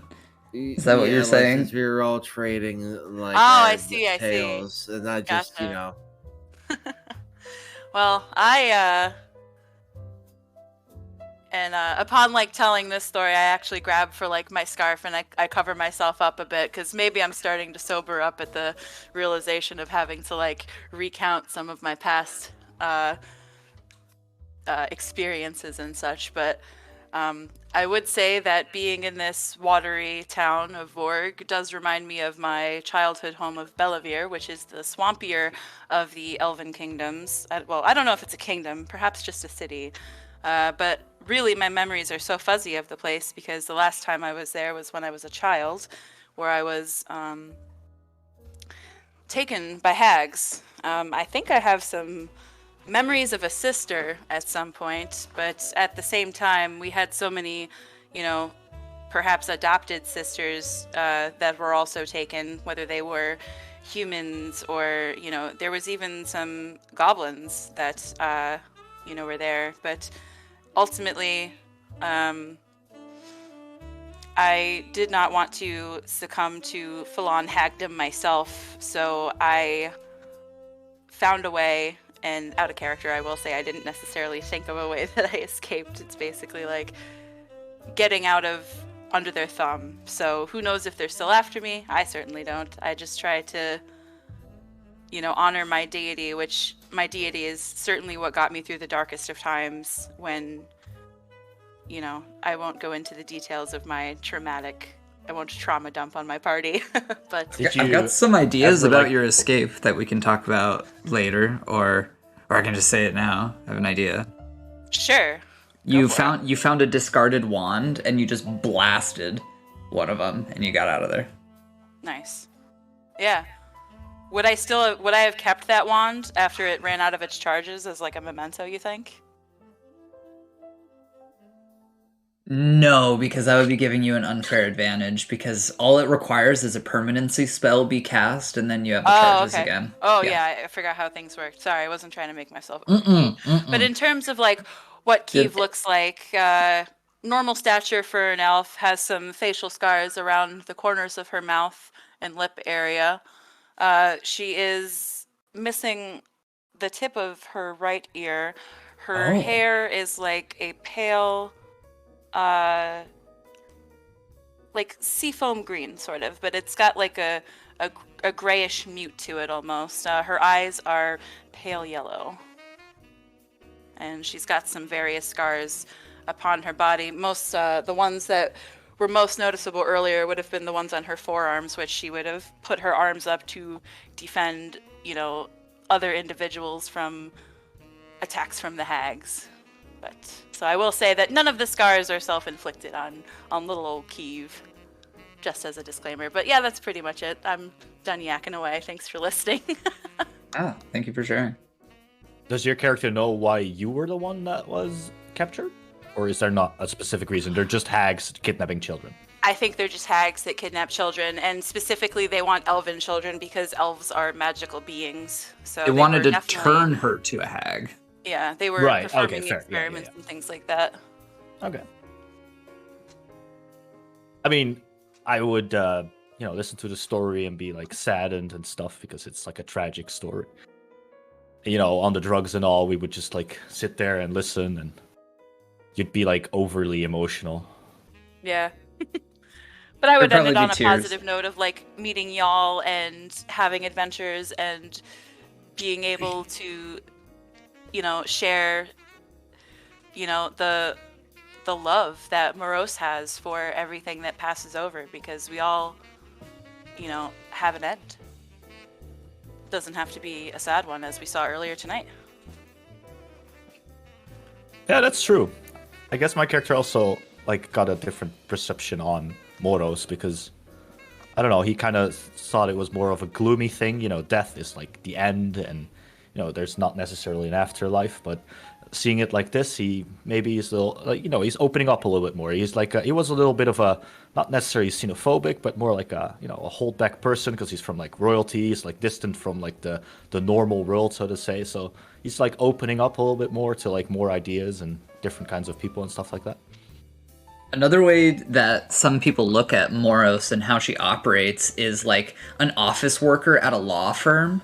It's like, okay, this is like the one true law of entropy. Things come into the world, they live, they die, and I need to make sure that their soul goes to the right place. But occasionally there are ne'er-do-wells like necromancers who they're soiling the soul by bringing a thing back to life, and then the soul is halfway in between the spirit realm and the body, and it just makes things complicated, and she's just really tired in some ways.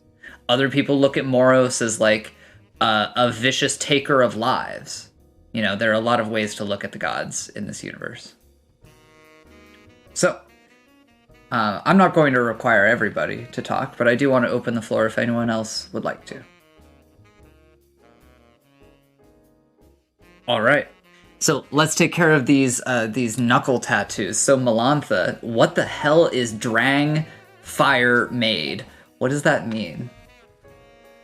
I'm from Drang. You forgot? I did forget.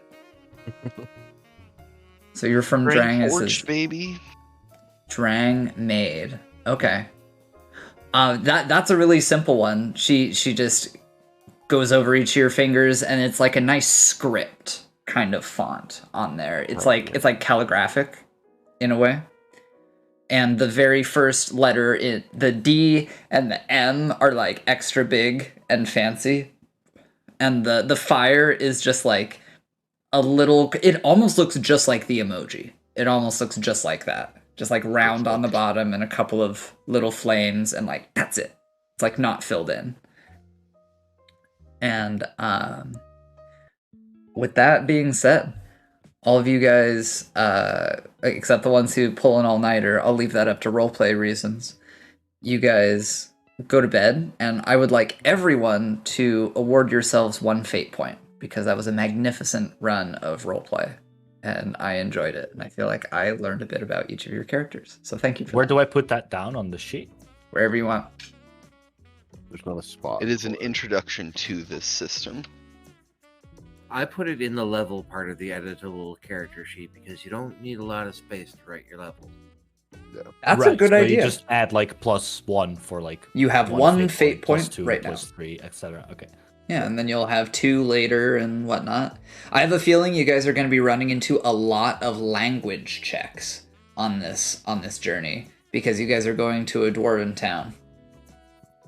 So, we'll see how that goes. So I have a 16 charisma. Is that like pretty okay, right? To like That's pretty talk damn to good. people and stuff, and Yeah. A lot of the charisma based aspects of the game are handled through roleplay, but I will rarely, like way rarer than Dungeons and Dragons, ask you to make a charisma check.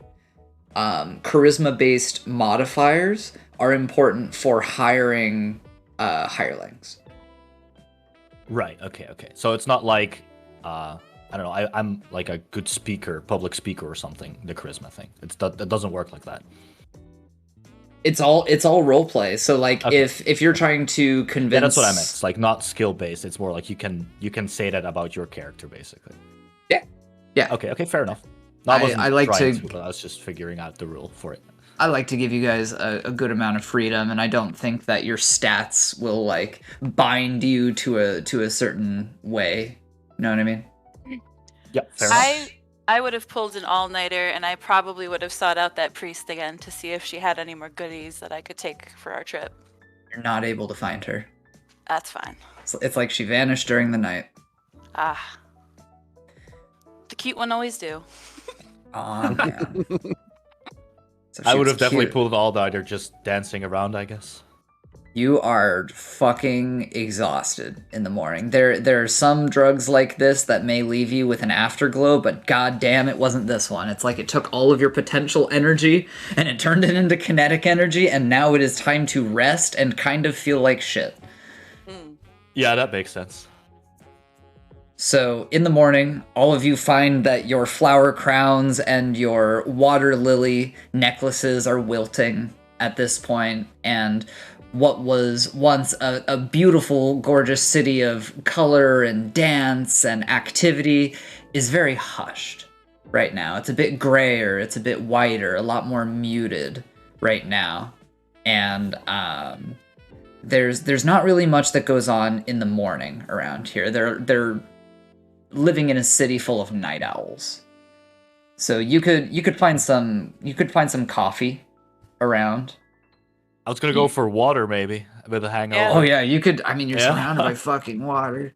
If they have a lot of drugs, do they also have painkillers? Maybe some aspirin will help. I don't know about that one, Chief. I don't know about that one. Maybe you could find something to chew on. Oh right. Oh yeah, you're gonna end the effect on yourself before I go to bed and like decide. Oh like, my god, as the sun genius! is just like peeking over the horizon, I say aloud as I hold forth my knot. I say, in the morning, I don't wish to feel like shit. Rondo, I ask you, deal with it. And there's one of the first rising rays of the sun just like strikes the knot, and like there's this like keening like ringing of a bell that almost happens as it strikes it. It's like an indescribable noise, but it's like somewhere between a keening wail and the striking of a bell. And the morning dawn breaks, and upon me, like this shine is like magnified 100-fold as like I become a living embodiment of light.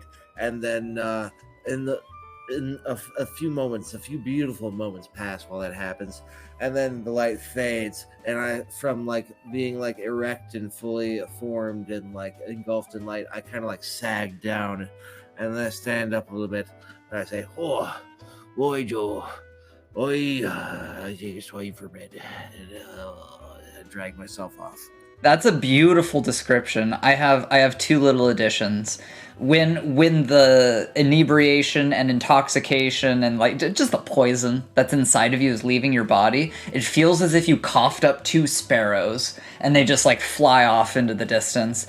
And also you have a very intimate moment with your god at this point. It's like you are soaring through space, but you don't have arms or legs, and you are there in front of like Brondo, the size of a planet, and he just slaps you in the face and pulls you up close and says, "Get your head screwed on straight, boy," spits on you and flicks you back to Earth. And then, boom, sober. Like how Well, that worked out really well. Yeah, you disappeared for a second there because of the green screen or whatever. The camera, you went back. That was and perfect. Just got swallowed up by your background. That was beautiful. Yeah. That was wonderful. Oh my god. Yeah. So whatever you interpret from that is entirely up to you. I say, oh, Brondo, you're always good for a curative. Anyone else want a bit? I guess so. I would be pretty hungover at this point, so maybe. All right, so this is like right as the sun is peaking, and maybe you're waking up, maybe you're about to go to bed. But like I raise the knot again, and I say, Rondo, I value my friend. I beg of you, bring this intoxication to an end. And once Great again, rhyme. another ray just like strikes the knot, and there's a Keating, a wail / bell ring, and like there's it just touches you, and you feel this warmth like seep into you and crawl all over your body as you're engulfed in light and like are made to be fully erect and straightened for a moment, and then you too collapse and coil to a slight degree, and then you feel that the effects are fading. And Cool. I wish I had that in real life.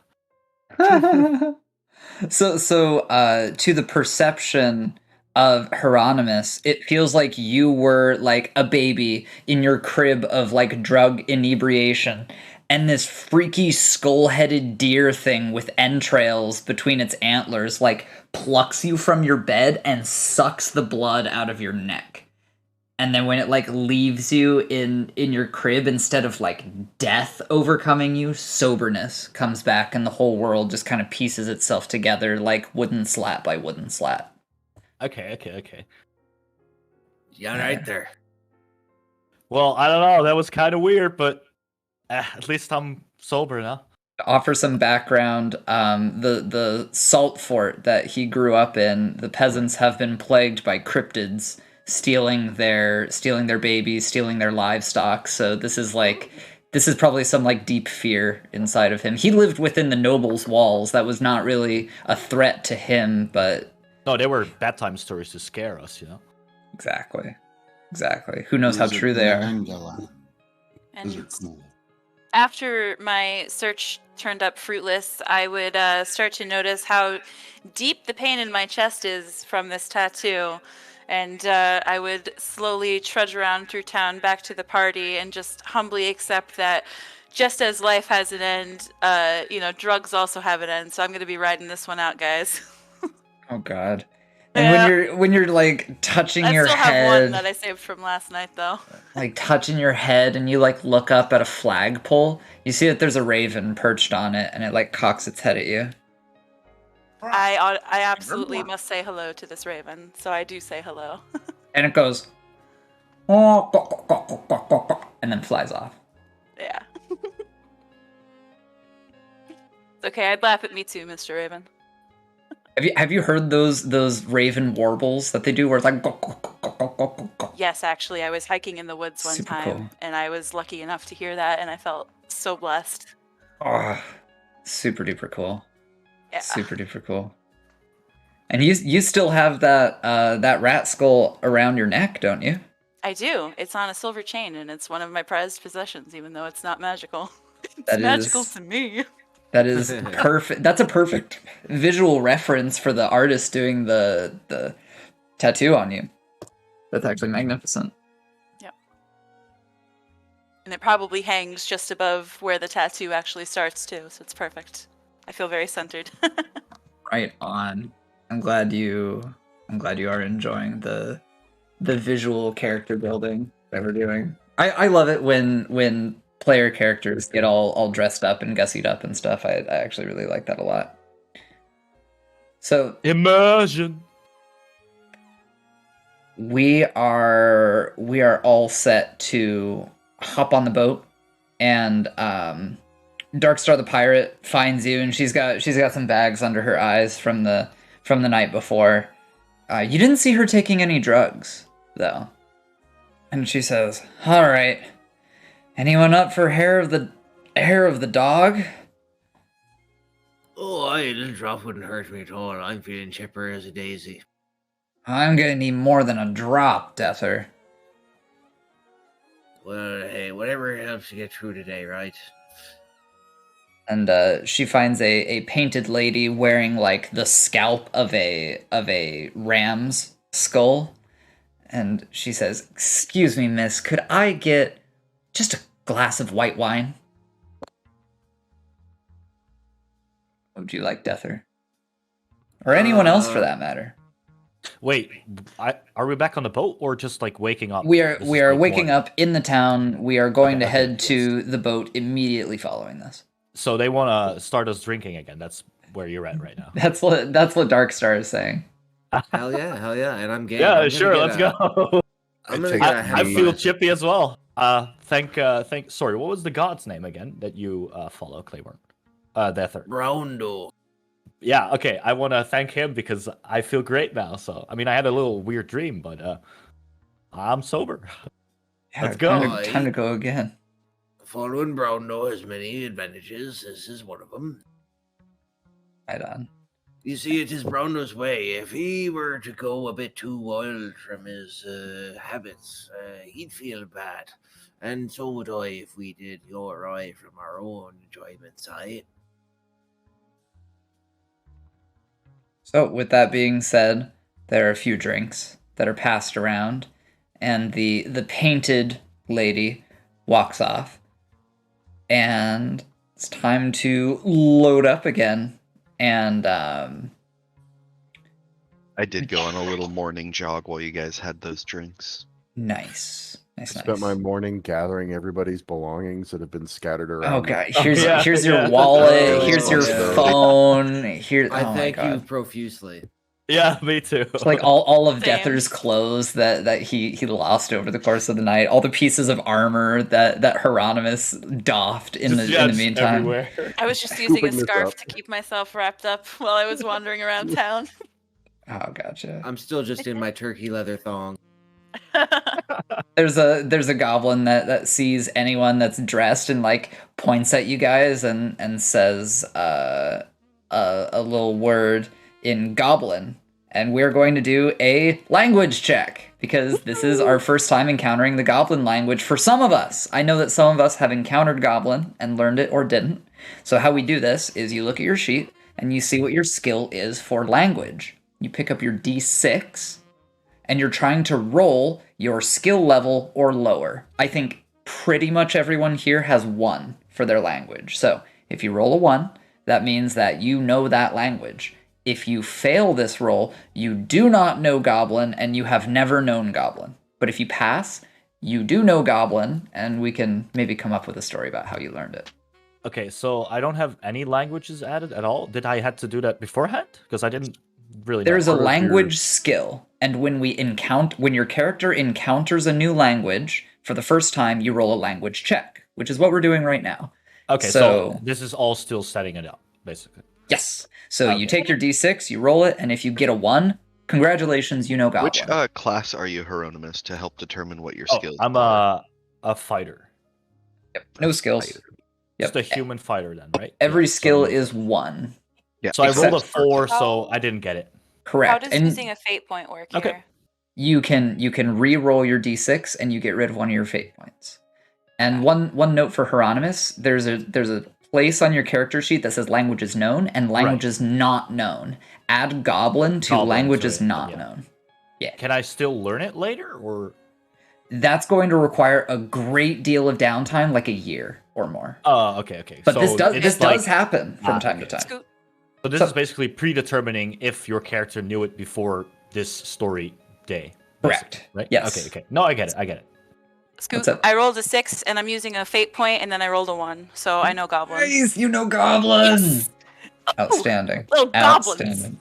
Good. Would it Good, be good. too bullshitty to use bless on myself right now to get an advantage on this roll? It seems to me like it might be. That would be, yeah. But you can Alright, use a fair. fate point. You can use a fate point. I think I will.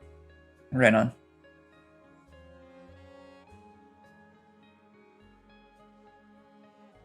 Call me the And- Goblin Whisperer. And I get a fail with a 3, and I get a fail with a 3. And damn, rough. That's Oh, rough. well. At least we have, at least one. me in my hungover state will converse with the goblin. Gotcha. So the word that he used was outsiders. It's kind of like saying you guys are a square peg in a round hole. Come on, get round already, kind of deal. So I immediately flash him Oh my in god. response. Hold on. I need to roll some dice. I don't know how the You've fuck he fallen was directly into his trap.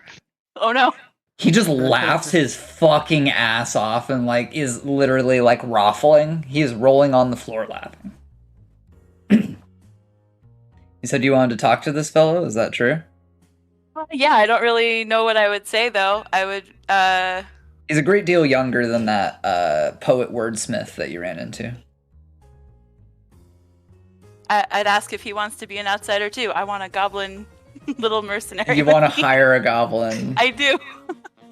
He just like flicks his tooth and he's like, "Fuck no," in the goblin language. I return with a rude gesture and I just go on my way. He's gonna like it, because Yak of all trades has redeemed I vote maim. He's gonna like nip at your fingers.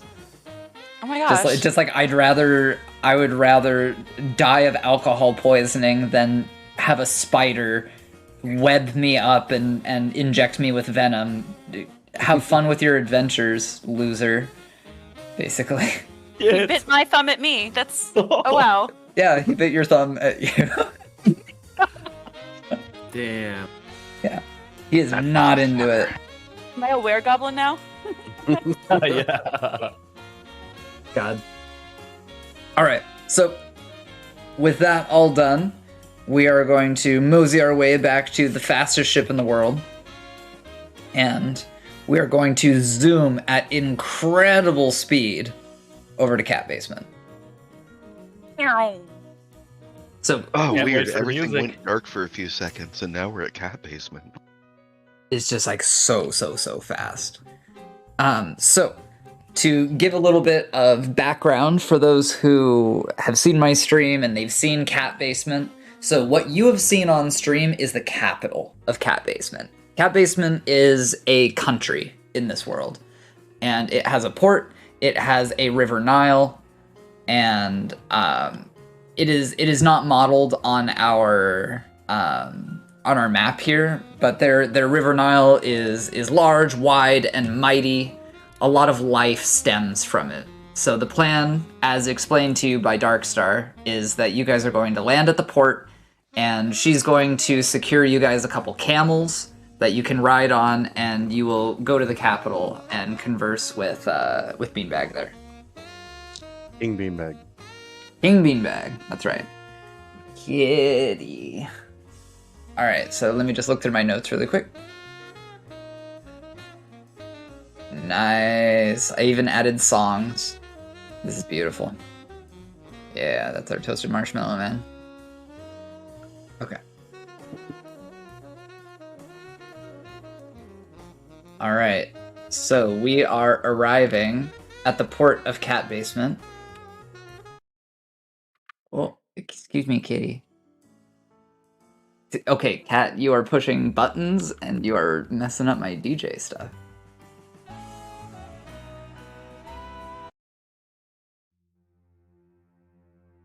Kitty interlude. It is a kitty interlude, is right. Yes, the music. Let's Yeah, go. dude. Yeah, I got so much good music for this shit. So you guys are pulling into the port, and there's just ship after ship after ship inside of Catbasement. And it's very clear that a ton of trading goes on here. You see a cat sphinx that is currently being built right now. They've got like up to its neck right now, and they have the ears, but they don't have the face or the tail yet. And it is hot as hell right now. It is super duper hot weather. Sand everywhere, sandstone constructions, little huts, sandstone temples around, and just dwarves and dwarves and dwarves and dwarves and dwarves and dwarves and dwarves. Tons of dwarves around. Like, you don't see any humans, any goblins, any elves. It's just a bunch of small, strong, hairy men and women. and you guys pull in. Darkstar and her crew are all fully clothed, and she instructs her crew to watch over the ship, and she tells them that they're going to get paid very handsomely just for keeping it safe, and encourages them to not get too drunk while they're on the boardwalk. She says, do not, under any circumstances, drink any White Lotus wine. We will get a keg of it on the way out of here. Just resist the temptation, you have a job to do. And they all give her ayes from themselves. And she is taking you guys over to a stable where they have 2 humped camels available for rental. And because we are entering into an extremely dwarven area, anyone who does not know Dwarven is going to roll a language check right fucking now. Before any of this happens, I didn't want to interrupt, but You want to cast Bless? I wanted to bless myself for the day. Completely understood in this case. Go for it. You knew that you were running into dwarves. This is reasonable. I don't find it meta. Jolly good. 1d6 plus caster level I get, which is +2. So I rolled a 2, so 4 points. I think it'd be like subtracting 2 in this case. Subtracting, well, as many as necessary. Hold on. I need to read the blessed description because there's a chance that this doesn't affect skill It does affect rolls. skill checks. It does? Specifically does. Ooh, that sounds like a really strong spell. Yes, I mean, bless is good in every game. Sure is. Question. Yeah, what's up? How does like preparing spells work? Do I need to let you know every time I want to prepare them? Because I would have wanted to prepare like alter opinion, at least. Gotcha. You don't need to tell me. Just Okay. I mean, I'm I just, like, comfortable I think running. I just want to keep it loaded, if that makes sense. Like when Of course. Yeah. I am comfortable running a group of like 10 people in our campaign at this point, like in one session. So asking everyone what their spells are would get really tedious. I just trust the players to not metagame. And if people start metagaming and doing silly shit like that, then more rules are gonna have to come out, and that ruins it for everyone. But right now, I trust y'all. If I'm level 2, do I get 2 spells? There's a table for this on the elf description, but I know off the top of my head it's 2 first level spells. Okay. So sorry, real quick. We're there, right? We are at the port of Catbasement, where the plan is to get 2 humped camels that are paid for by Darkstar, and you guys are going to ride into the capital, which is what I've done on stream. Like the Dwarf Fortress on stream is the capital. Very cool. One thing we should pick up is we should pay for the services of a competent translator and maybe a guide. Sure. We're also going to roll for language check, or that's what people were rolling for. Being a dwarf, do I need to roll? No. Dwarves automatically know Dwarven in common. Elves automatically know Elvish in common. Okay. So dwarves are totally okay. Roleplay reason for a noble to know more languages? Because I just rolled a 4, so that's fucked, right? That is negative. You do not know the language, Okay, but if you enough. if you want to expend a fate point, But I, you can understand reroll. Oh, okay, then I can reroll. Nah, never mind. I'll probably just yeah. Yeah, And what do I only need to roll? specialist. This is a D6 for your language check. This is a skill check. Okay, and what do I need to roll? You need to roll a 1 to pass. Aha. I know that you don't have language skill, but I'm pretty sure that... Oh wait, Melantha just knows Dwarven because she passed her Dwarvish check on session 1 or 2. Yep. And I just rolled a 1. Hell yeah! 1, 2. Nice. Add Dwarvish to your character sheets. And that's totally appropriate for Deather. I was like hoping Deather would know because he spent time with dwarves. Apparently I know it as well. Jesus Christ, Ghostbat knows all the fucking languages. It's because I was in a hag camp and they had all those poor children. Yeah. Oh god. Yeah. Yeah, just learn it. Just And pick I've it up from traveled all all over Europa. Makes There you sense. go. Makes sense. Apparently, my character just doesn't know any languages except for common. You spent too much time eating butter and living a life of Yeah, luxury. exactly. And let's see. Why would you need to learn the helps language? So I do have a Malantha might fight you for that. I have a Well, I mean, price my for character He's translator. from a merchant's family, so he probably would learn some words, I guess. I mean, In it's like not me. establishing trade connections and stuff. Mm-hmm. So Depending on how if involved he was. if Yeah. you guys were discussing the prices for a translator, someone would explain in Dwarvish that you can hire a translator for 7.8 silver pieces per day, but they would recommend that you just wait until you're at the capital because there's like... Have you ever been to the airport and you just see a ton of like cab drivers just waiting at the airport? Yeah. It's just like that, but for translators. Like, it's a competitive business. They're all standing next to the gate, just like, hey, you need to speak Dwarven, need to make your way through, like, here's my rate, kind of thing. And it's industry standard, that's 7.8 silver. So the dwarf at the camel stable is suggesting that you pick up a translator once you arrive at the capital. Would we need one? We have plenty of people who speak Dwarvish, no? That is up to you.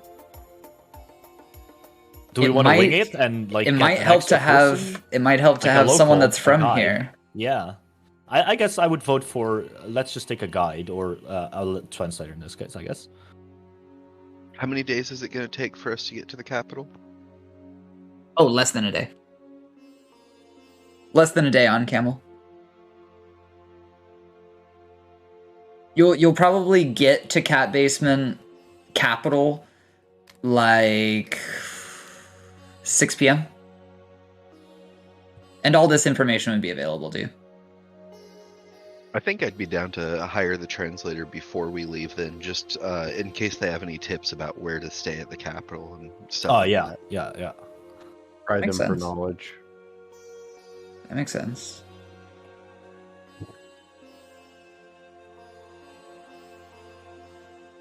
That is if we can get a meeting in the evening. I don't think if that's not going to be a problem. Are we scheduled for a meeting or I didn't catch that? No, you guys are arriving unannounced. Okay. Which is not a faux pas in this area. If it was socially wrong of you guys to do that, I would let you know. I don't want to like trick you guys into weird social situations. Catbasement was founded on random groups of migrants. Very true. 7 of them. It's only Dwarven, right? There don't live any other races there, yeah? Yeah, it is like extremely, extremely Dwarven. Like they have like the occasional like human monster hunter or like a poet or something that lives there, but this place is hella Dwarven.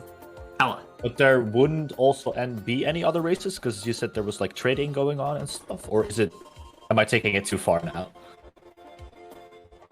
Oh, why is my internet shitty right now? Hold on, I think my Getting a internet's rough crapping out. patch. I think it's Some of that nose candy everything still because working. Music bot is a little jittery. Yeah. I think it leveled out though. It leveled out on my end. Yeah. Turbulence. Okay, what was your question? You were talking about trade. It's mostly Yeah. like dwarves in this area. So there's a very strong guild presence here, and the guilds are run entirely by dwarves. So it's like we produce the goods, we develop the business strategies, and we export things. When we import things, it's like we send our boats and we bring our boats home. It's like very proud dwarves of all of their crafts. We So make we the would best stand boats. really out, kinda right? deal. Like as a You group, guys just- are freaks in this Yeah, area. yeah. This is freak shit. It's like what the fuck is an elf doing here is definitely on everybody's mind right about now. So before we head out, I'd like to get a cart and load up all of our research supplies that we didn't sell so that we can bring them with us to Catbasement as bartering insurance. Sure. Do we need to get extra water for the way? It was half a day ride, right? So that's not needed, maybe? I think that it is a law around here that if somebody asks for water, you got to give it to them. Okay. So they'll allow you to fill up your canteens and your water skins and whatnot to make the journey a bit easier on you. But I mean, out in the wilds, maybe people don't follow this law too much. You know, survival situations and whatnot. Same deal. Like there are brigands on the roads, but you guys are traveling from like it's like you're going from like I'm trying to think of a place in California. What's like a really populated beach? Orange County has a Venice. beach. Venice Beach, yeah. It'd be like going from Venice Beach to like central Los Angeles. Like this is like hella populated kind of stuff, and it's not going to be like, oh, we have to trek through the desert for 3 days, and we have to make sure we have enough food. And no, it's not a harrowing journey. Though you guys are going to be there in less than a day. Okay. So the note Just on the go for it. translator: are you hiring a translator? We don't need to do all that. Not yet. We will at. I think I'm comfortable enough to pay for it out of pocket for at least this first day. I just want to make sure we have locals perspective. That's fair. Sure thing. So let me just cook up a personality really quick. Okay. Okay, cool. And I've subtracted the silver from my personal. So you got a male dwarf that is wearing like a slouchy purple hat, and he carries books on him. This individual is a scholar, and he says, "Very well, let's go." You guys are loading up onto your 2 humped camels, and Darkstar is paid for everything, but she insists that she ride at the front. And you see that she has her legendary pistol on her back, like right where a tramp stamp would go, just like right above her tailbone. But nobody knows what this is or how it works. It's the only firearm in existence right now. And you guys are moseying along, going past the cat sphinx, and the translator is just saying nothing, just kind of enjoying the ride for the time being. Can we ask him to talk about the sights that we're seeing? Absolutely. What questions do you have? I don't know. Like, just describe. I have a question for him. Describe the interesting things that we're seeing. He should be fairly proud of these awesome achievements. I rolled for these things, and he's not saying anything unless you ask. Okay, Well, I want to know its so history or something. I guess. What is Yeah. that gigantic field of gold over there? Oh, we're not there yet. Oh, okay. Almost. I know where you're going with that. If books were brought into the city, where would we find packages that were delivered specifically for us once we arrive at the city? Oh, right, yeah. We have mail couriers. You just give them your name. These fellows have very photographic memory. They wouldn't say photographic. Very accurate memories for picking out faces. I mean, with and then he says the dwarven word for freak shit. Faces such as you have. I'm sure your looks would be distinctive enough to remember. But yes, this is a sphinx that is being built as a sister sphinx to the one in the capital. I'm sure you'll be very excited to see the already built cat sphinx. We don't know when this will be finished, but it will be a monument, as the powers that be, King Beanbag, has deemed that this cat sphinx is entirely too lonely. We're all very excited. Sounds so enthused. Yeah, well, why wouldn't Yeah. you be excited? Well, this trip should be only a few hours, so you won't need to deal with any saddle sores or dehydration, trail snacks. He yawns. Bueller.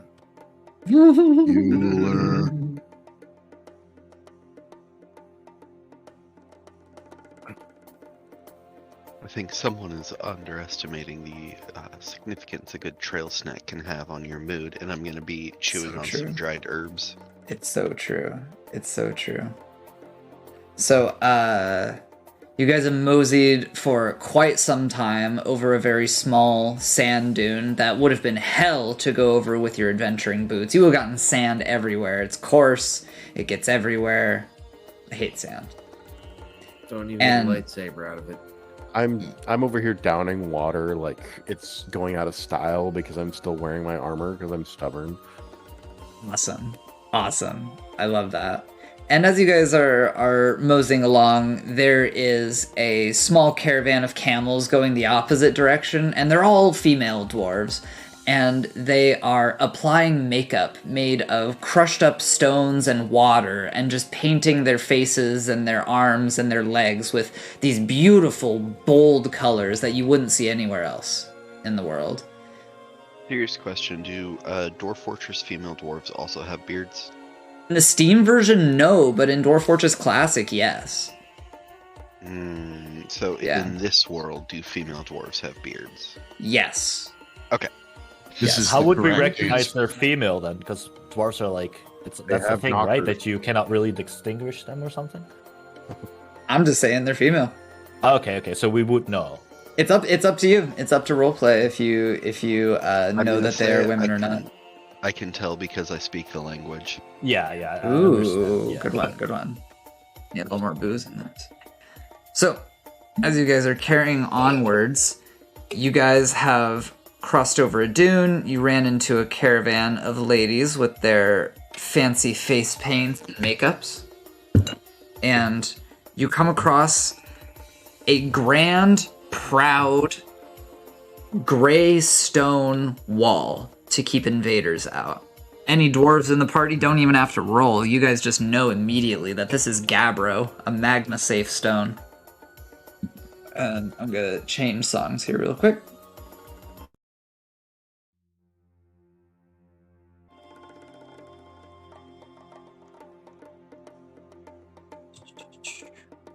What, no Aladdin? Oh. Touch nothing but the lamp. You guys have seen the mighty wall constructed of Gabbro, and it has been meticulously designed so that you may only cross through this cross section in single file.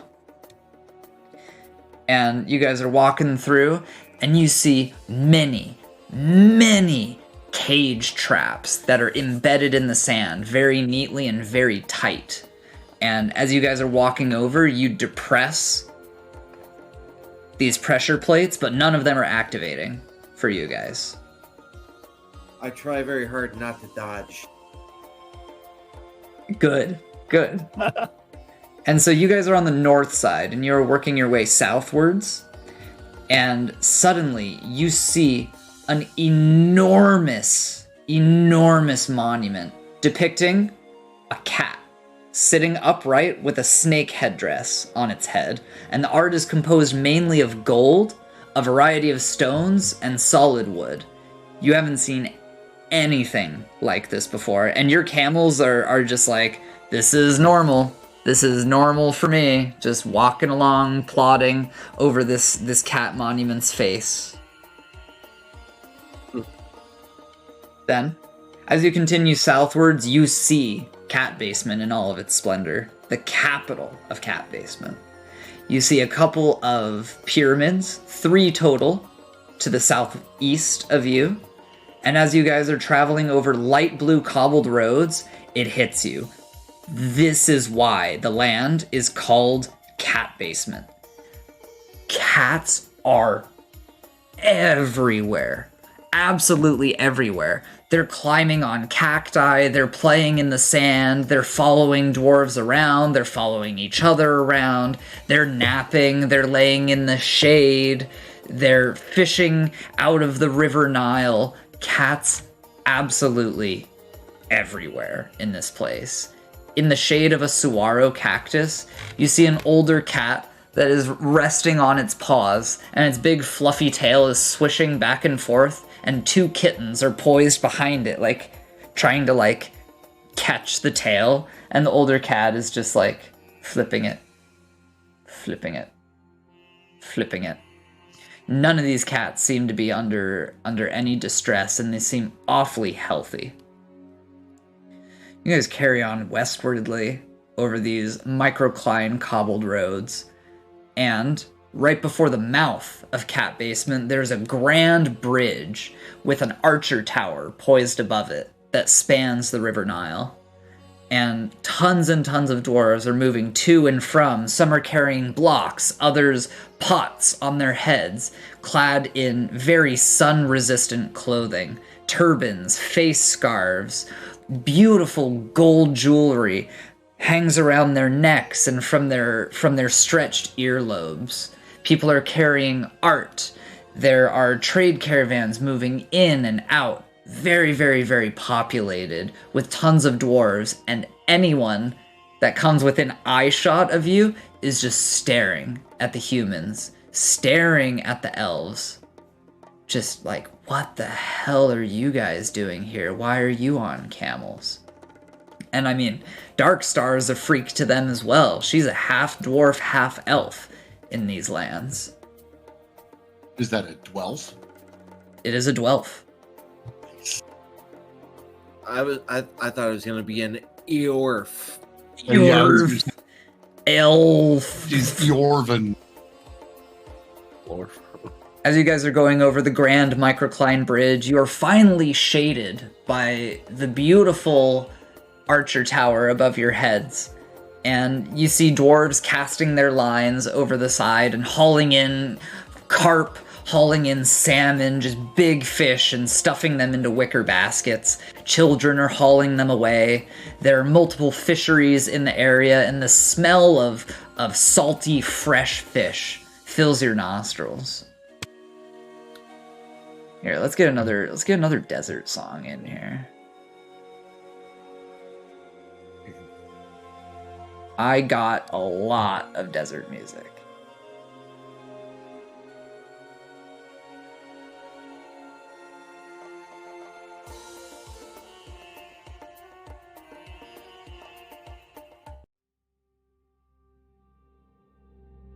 So you find yourselves at the mouth of Catbasement itself.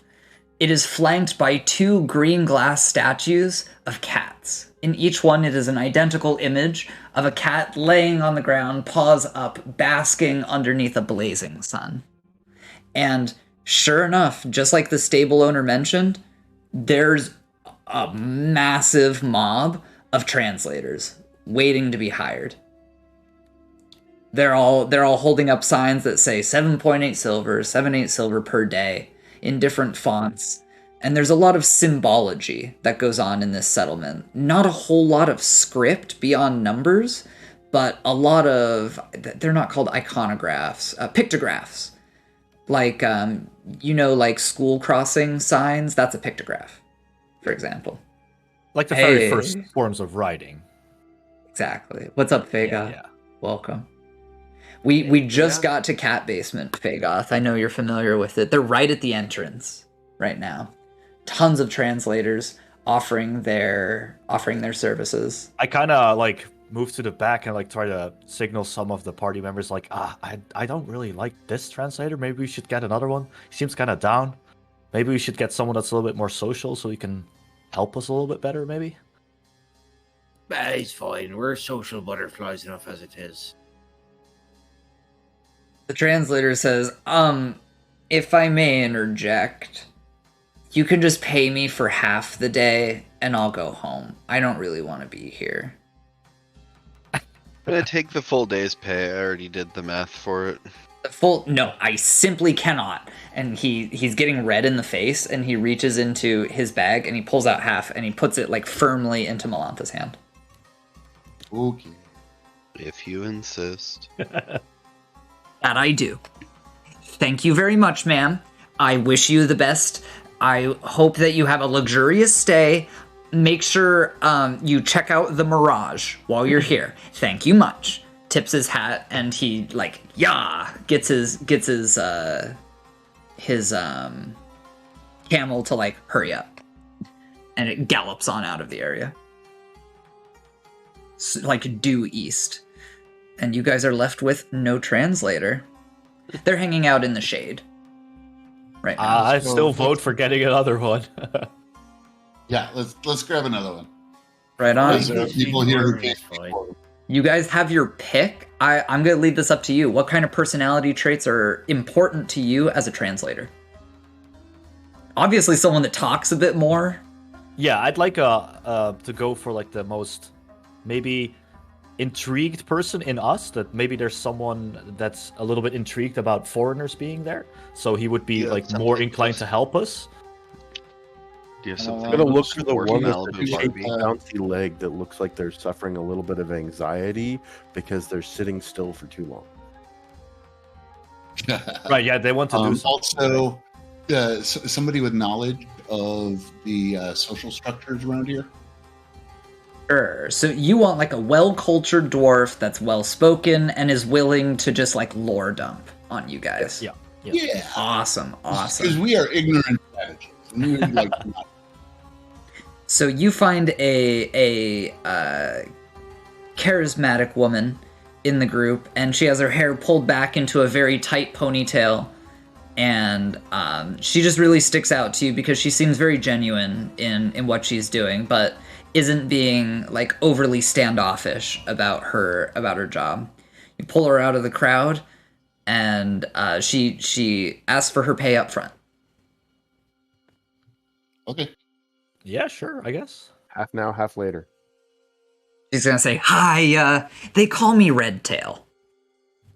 You can call me Redtail. We don't have to fuck around with first names around here. Just as a hint, people really prefer their family name rather than their familiar name. You feel me? Okay. You may call me Miss Redtail, Redtails.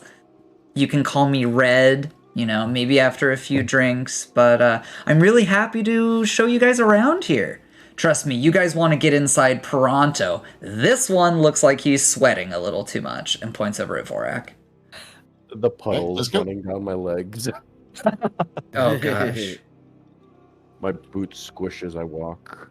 Oh gosh. Well, you're about to get a bit more moister because as she leads Darkstar's camel to the camel hoisting spot and helps anyone who wants help off of their camel, it's immediately cooler inside. It's so much better inside, but a bit more humid because there are mist generators installed in the ceiling. Ooh. So would it be like a sauna effect here because it's so warm? Because the water would be more warm, or It's a lot less warm inside. It's so much cooler in this area. It's cooler and more humid. I guess it's a little like a odd because colder sauna? I guess you know what I mean. Like yeah. Still the dampness. It's like when it's foggy outside. Right. like there's okay. moisture Yeah. in Yeah. the Yeah. air. Yeah. Yes. Okay. I mean, especially compared to the harsh, unforgiving sun and desert outside, it was so dry. It was like miserably dry out there. Like if you got splashed with water, that water would be evaporated off of you very quickly. But here, if you got splashed with water, that water is going to kind of cling for a little while, which I is guess nice. my character would be kind of annoyed being in plate armor then at that point. Maybe. I mean, it's good to be out of the heat, but I guess I would maybe take off a few pieces, like settle down in a little bit more comfortable clothing since we're in I feel a ya. civilized area I anyway. feel ya. I feel like this She- moodlet's gonna create a positive memory. Nice. Q felt wonder while experiencing a waterfall. More like Vorak felt relieved. God. So you guys Alright. enter in Do not and relieve yourself on the floor. Lord, I right can't help it, before I'm melting. right Who's before gonna stop entering the grand staircase where there's a mist generator right at the top, she points out an artifact that is encased in a theft-proof green glass terrarium, very thick glass around it, and inside of this one she points at a plaque. This is a wicker basket composed of flakes of goat bone and fused together with gypsum plaster. It is adorned with silk embroidery depicting a pump stack bringing magma to the surface. She like waits for the party to appreciate the art before continuing onward. I would be in awe, but quiet because it's a special sight to see something made out of that. I certainly admire it. There's a skinny dwarf with a scraggly, uneven beard walking around with a basket on his back, and he's holding up something that's hard to see in his hands. It kind of looks like a little bundle of beeswax with like a lump on it. Hard to see because he's waving it around, and he says, "Lick! Who wants a lick? Lick here." So I guess I want to know. He's saying this in Dwarven. I should mention. That's what I was yeah, thinking. I wouldn't know. I was wouldn't also know. thinking that Hieronymus. I was like, oh, waxy substance. Is this eye candy? Yeah. So I'll try the lick. Yeah, I'll try to lick. Yeah, sure. But I wouldn't Jesus know because I don't Christ. speak Dwarven. I guess I wouldn't understand. Maybe I would ask first, Yeah, like once he's shouting. I mean, I'm guessing The translator is not translating this one, so I'm relying on the party to translate this one. I'll Yeah, be the I first would- to say yeah. that I would like one. Okay, sick. So yeah, I would he's ask you, like, what are you taking, and then you'd explain. I guess. He said it's a lick. That is all I know. I just shrug and I join you in that. Sure, why not? Smells good though. It smells like honey. so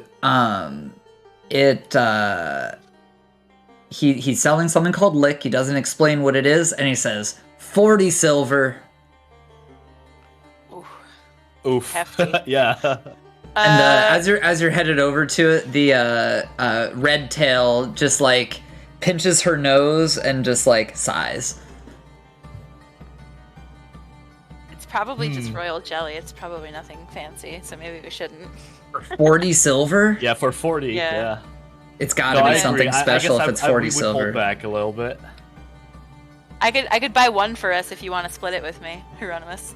Yeah, sure. I He guess we could do that. adds in Dwarven, make your stay at Catbasement's golden capital extra memorable, unforgettable. Get your lick here. If it's any like that appeals other to stuff. the little child within me that I never got to like experience when I was younger. So you know what? I will buy one and I'll split it with Hieronymus. I'll take that out of my personal stash of silver. He says so you go up to him. Are you like ordering like yes, one please in Dwarven?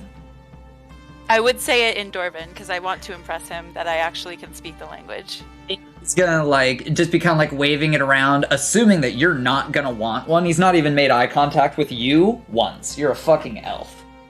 And you go up to him. Have you seen those videos of Xiaoma NYC, who speaks like a ton of languages, and he Yes. like goes to like Bangkok markets and stuff like that? It's just like that. He's like, "What the fuck?" He says in Dwarven. He's like, Did you just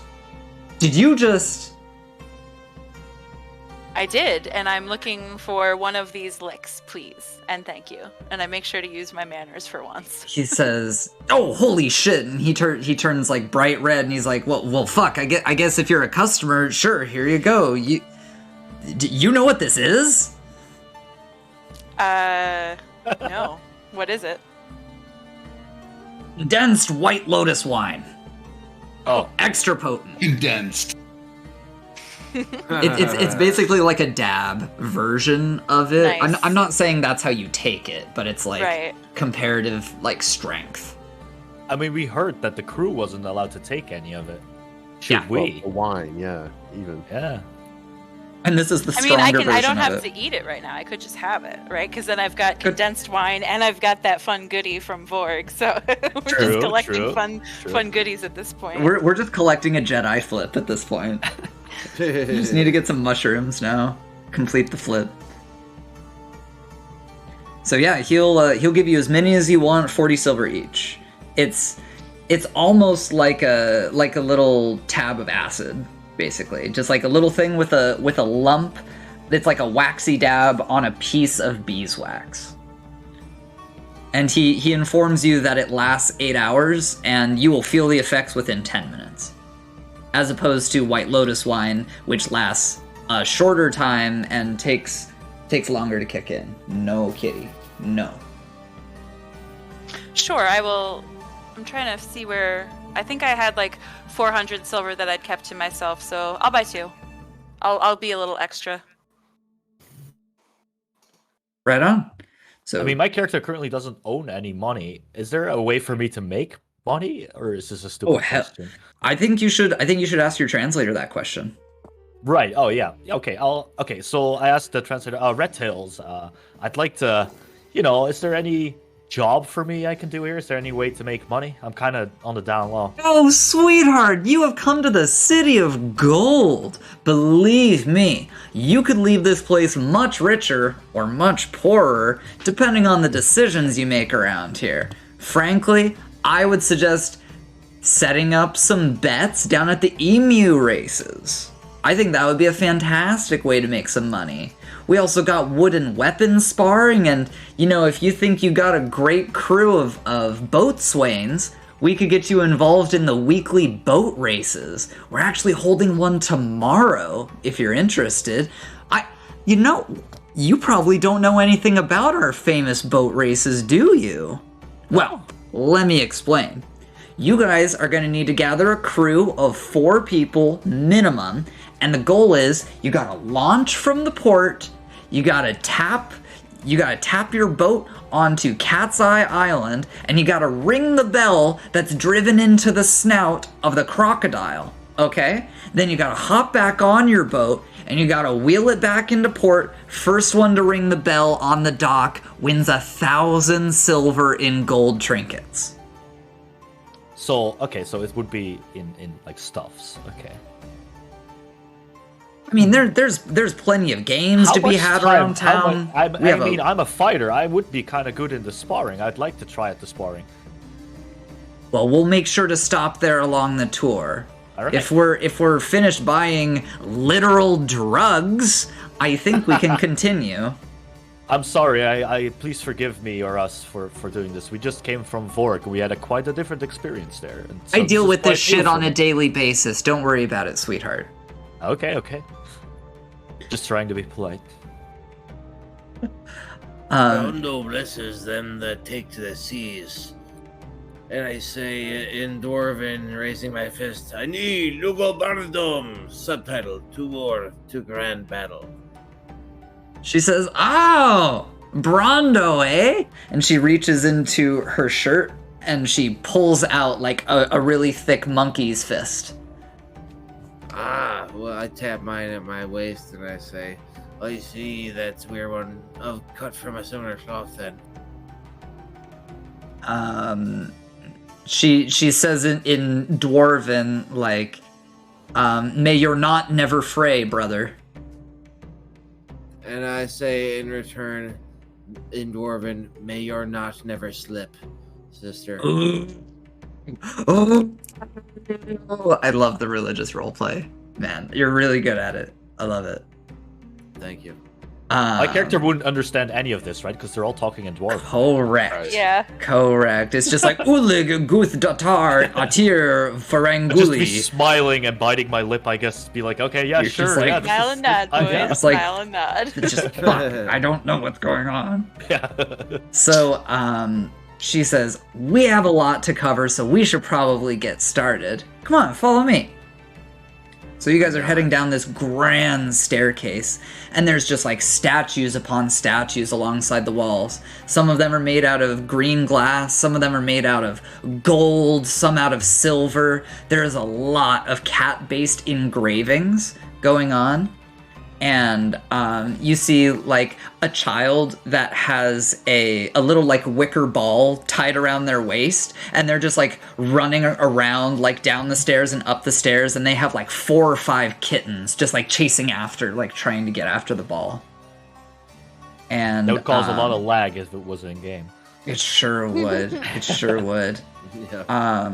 On your way down, you see that there is some high ground that is being held by like a cat gang, like a bunch of cats just gathered together, and they're like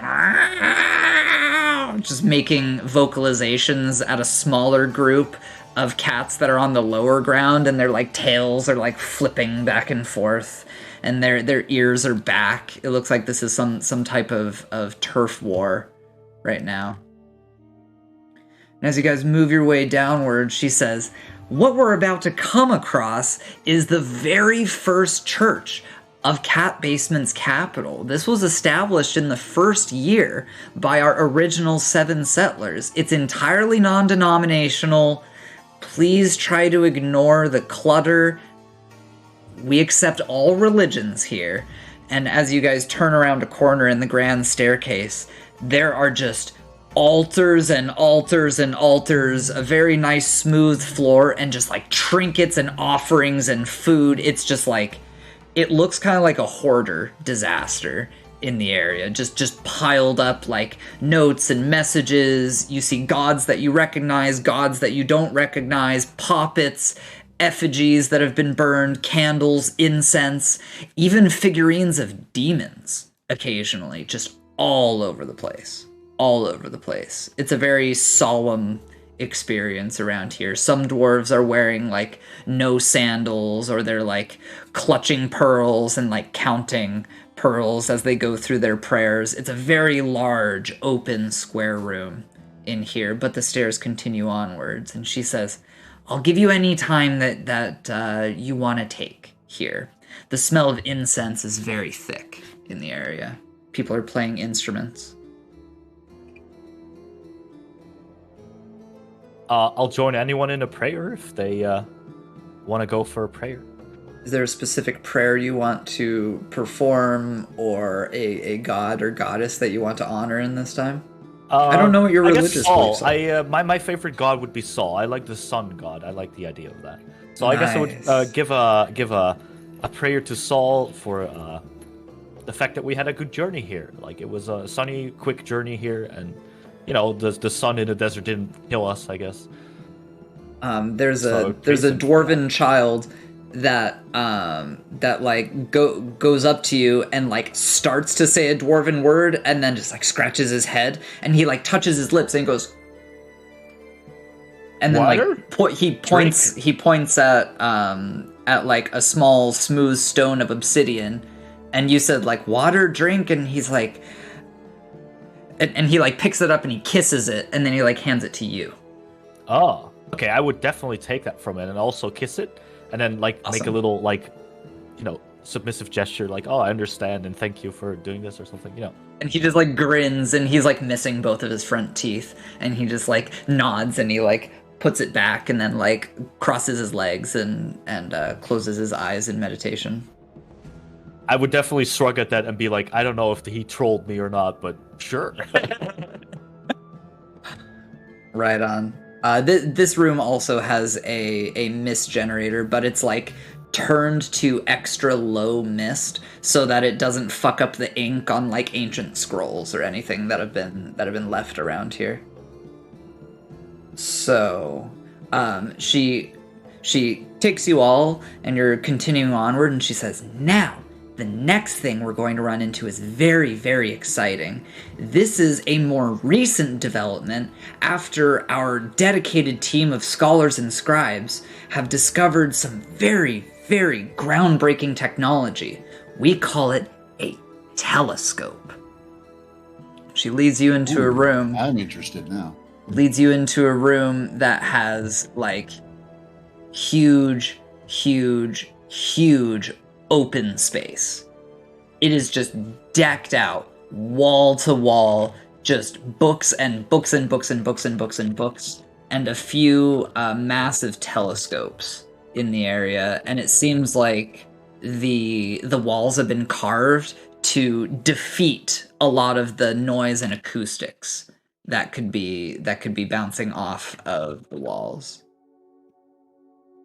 My character may have to go for a real quick potty break, so I'll just miss the next few seconds. Sure. We will continue. Lots of scholars.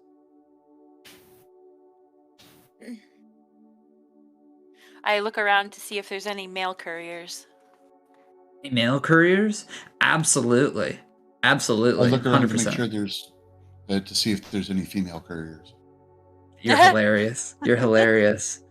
There's a we'll do the courier thing first. I feel like this is a good thing to do while our fighter's out. So there's a male courier wearing a red hat with a big feather sticking out of it, and you're coming up, and he just like rolls his eyes, and he like points down at the pictograph that shows like a dwarf with a big bushy beard like carrying a package above his head and like delivering it to a person. And he just like points at it and like rests his head in his hand and looks at you.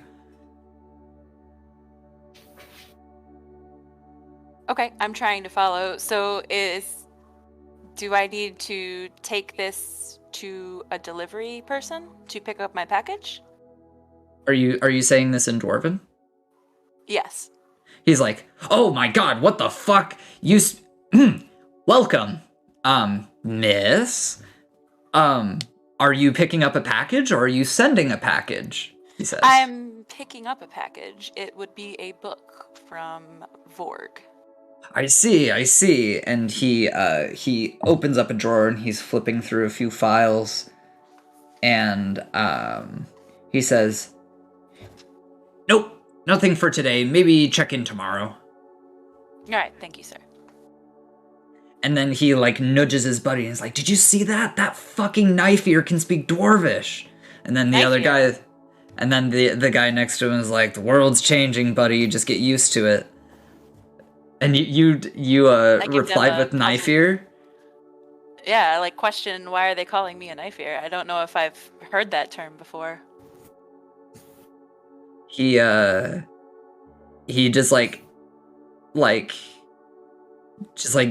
gives you a dismissive look, and he's like, "I didn't say anything." Eve will remember this now.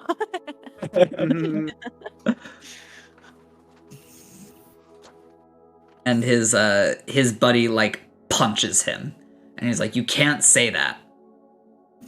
And he's like, "Shit, sorry." I just kind of roll my eyes and dismiss it and go back to what I was doing. His buddy stands up and like runs after you and like touches your hand, and he's like, "No, really, I'm really sorry about that. That's no way to treat visitors around here. I'm so sorry." Well, I appreciate you apologizing on behalf of your friend. And I like pat him on the head because he's just a little shorter than me, and I'm not sure how to like show kind gestures just quite yet. He recoils at you touching his head, and he's like, "All right, listen, don't do that. But one thing you gotta understand, miss, not as many people around here are kind like me, tolerant like me. A lot more people are like that guy right there. So just be careful, all right? Just like respect the culture. Don't like steal anything, okay? Not that you would. Just be careful, okay? There are certain prejudices around here." I see.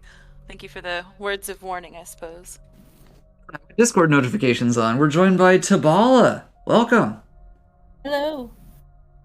So, because this is a drop-in, drop-out campaign, we just kind of like slot the person in, just to catch you up on what has happened in our session.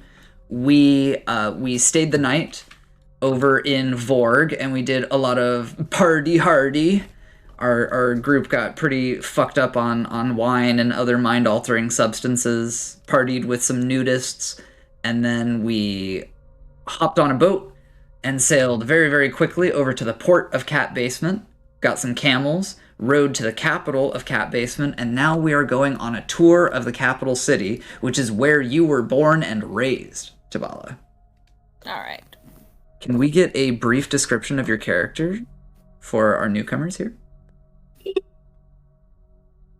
All right. So I am a gnome, or no, not gnome. Sorry, a dwarf. I am, as Scott just said, from Catbasement originally. I'm wearing a bit of armor, but I look kind of awkward in it. I'm very unsure of myself. Like, I'm not really ever been a fighter before, but I kind of have to now. I have a weapon that I kind of know how to use, but I look really awkward with.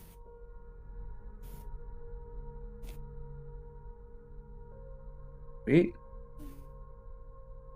Are there people in this party that you don't recognize, Tabala? Because I would love for the party to introduce themselves if you're unfamiliar with them.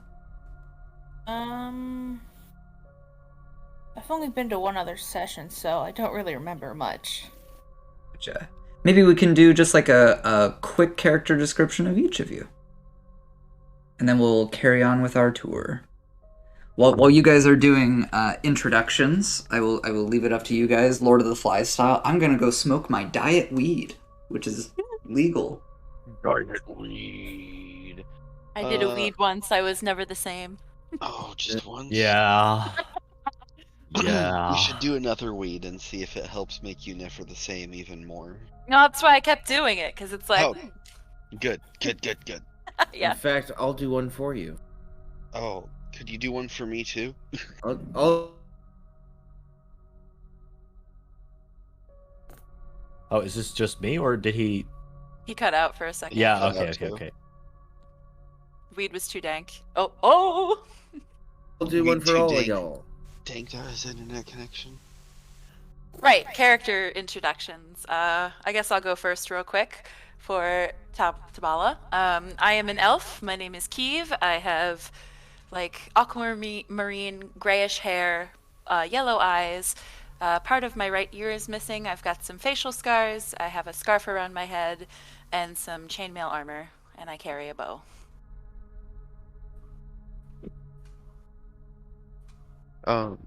I'm human, dark hair, dark traveling clothes with darkened leathers over them. I've got hazel eyes. I carry a mace, a shield, and I have a halberd as well. Oh, I have a horse, but he's not with us at Catbasement. I left him at home. The goal is to make this a new home. I guess my character is a human as well, a human fighter, so he's carrying his armor. Currently, he's not wearing all of it because it's like, it's very warm and stuff. I look like me. I have like gray, greenish eyes, a beard, long hair. Yeah. I'm Vorg. I am a dwarf. I actually have very, very black skin in the sunlight and almost silver skin in the dark. I was from Crimson Crucible, been exiled, and yeah, I'm standing here in full plate, sweating my ass off.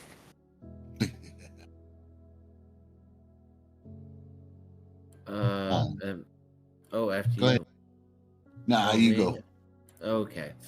I am a Deather Action Brand, Cleric of Rondo. I am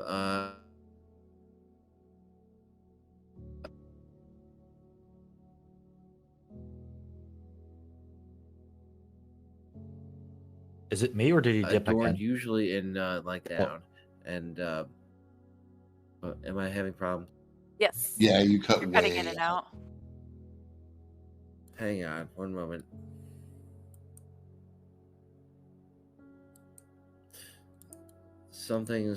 My connection is suffering for a moment here. I mean, right now it's just fine. Maybe just try. All right. Yes, I am Deather Action Brand, Cleric of Rondo, and mainly my place is as a sort of attempt at a moral compass and primary healer and soothsayer of the party, and fully devoted to my dwarven, like a sort of mixture of dwarven and human culture, to the point that I grew up in Bronze Bardish, and which is like influenced by both, and I also speak Dwarven, so quite the Dwarven persuaded human, and a cleric am I.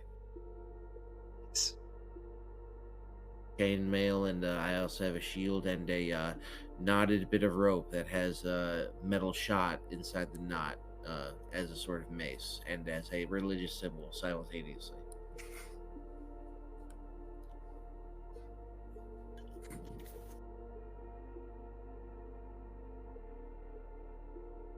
I would confusedly say to the party, how do you think that dwarf knew that my ear was messed up by a knife? He did call me a knife ear, and I'm just like really not putting two and two together. That's like an insult. Crazy. I love it. No, I am tempted to just not explain it. Redtail would be happy to explain it.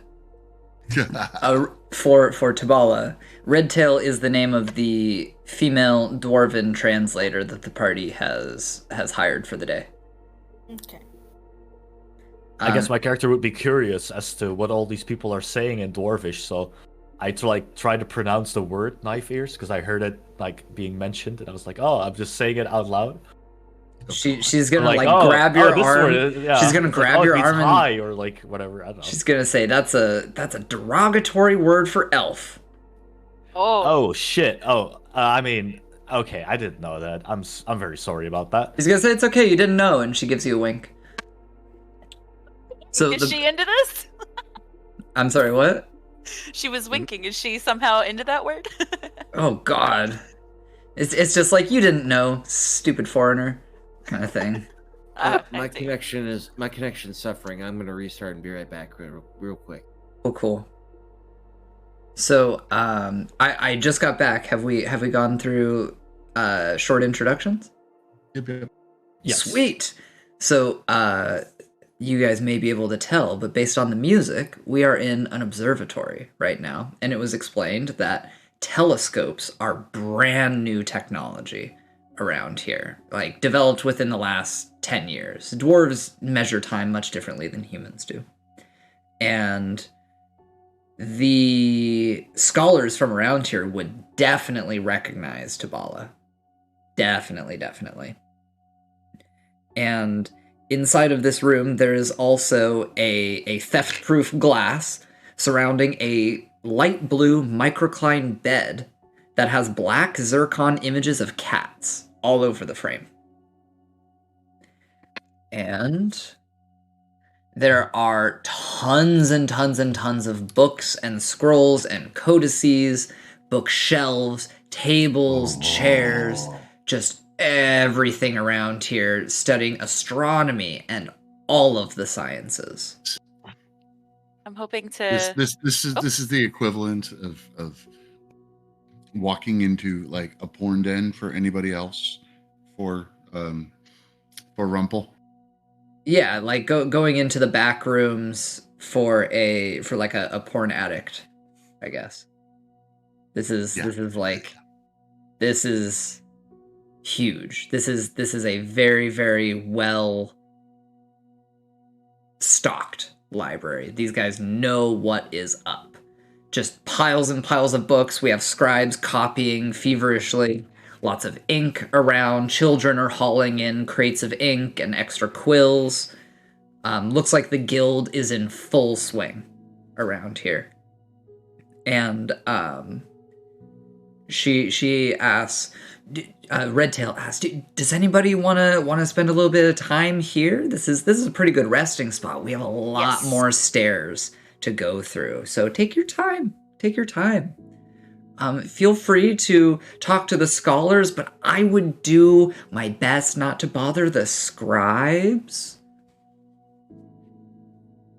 Hieronymus would be like, I don't know. I don't speak any Dwarvish. I'm kind of, I don't know.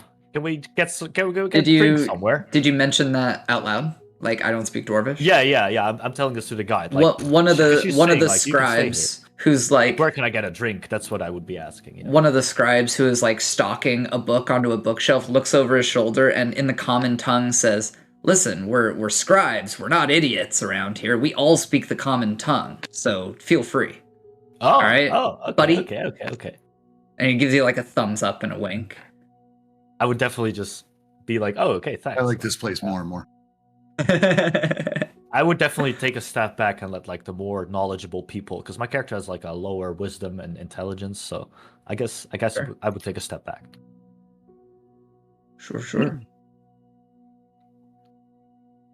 We got a massive telescope. We have people studying astronomy, mathematics, chemistry, physics, the physical sciences, philosophy, many areas of study around here. And you could find an expert on any of it. Social sciences and like studies of other cultures and such. Dwarven culture, yes. Gotcha. So I might not be able to find any books on like, kidnapping specific to like hags or whatever. Only if it was related to Dwarven children. They would probably have like, I'm trying to remember the term. I don't know if it's ornithological, but it's like creature studies. Yeah. Is that ornithology?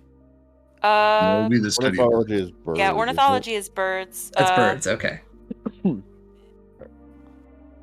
Studies on like Cryptozoology. movements and social psychology of hags. They would definitely have something on that, like monster studies, basically. Yeah, That would be available. Bestiary. Witcher. Yeah, there you go. Yeah, There you go. yeah. Okay. Yeah, they would be totally down to talk about that. Are you seeking an expert on this topic? I would be, actually. Right on. He says he like looks you up and down, and he like raises an eyebrow and says in comment, can I help you? And I answer in common since he spoke to me in common, and I ask him, do you have any knowledge of specifically hags, and if there's any in the area or recent sightings, anything of the like?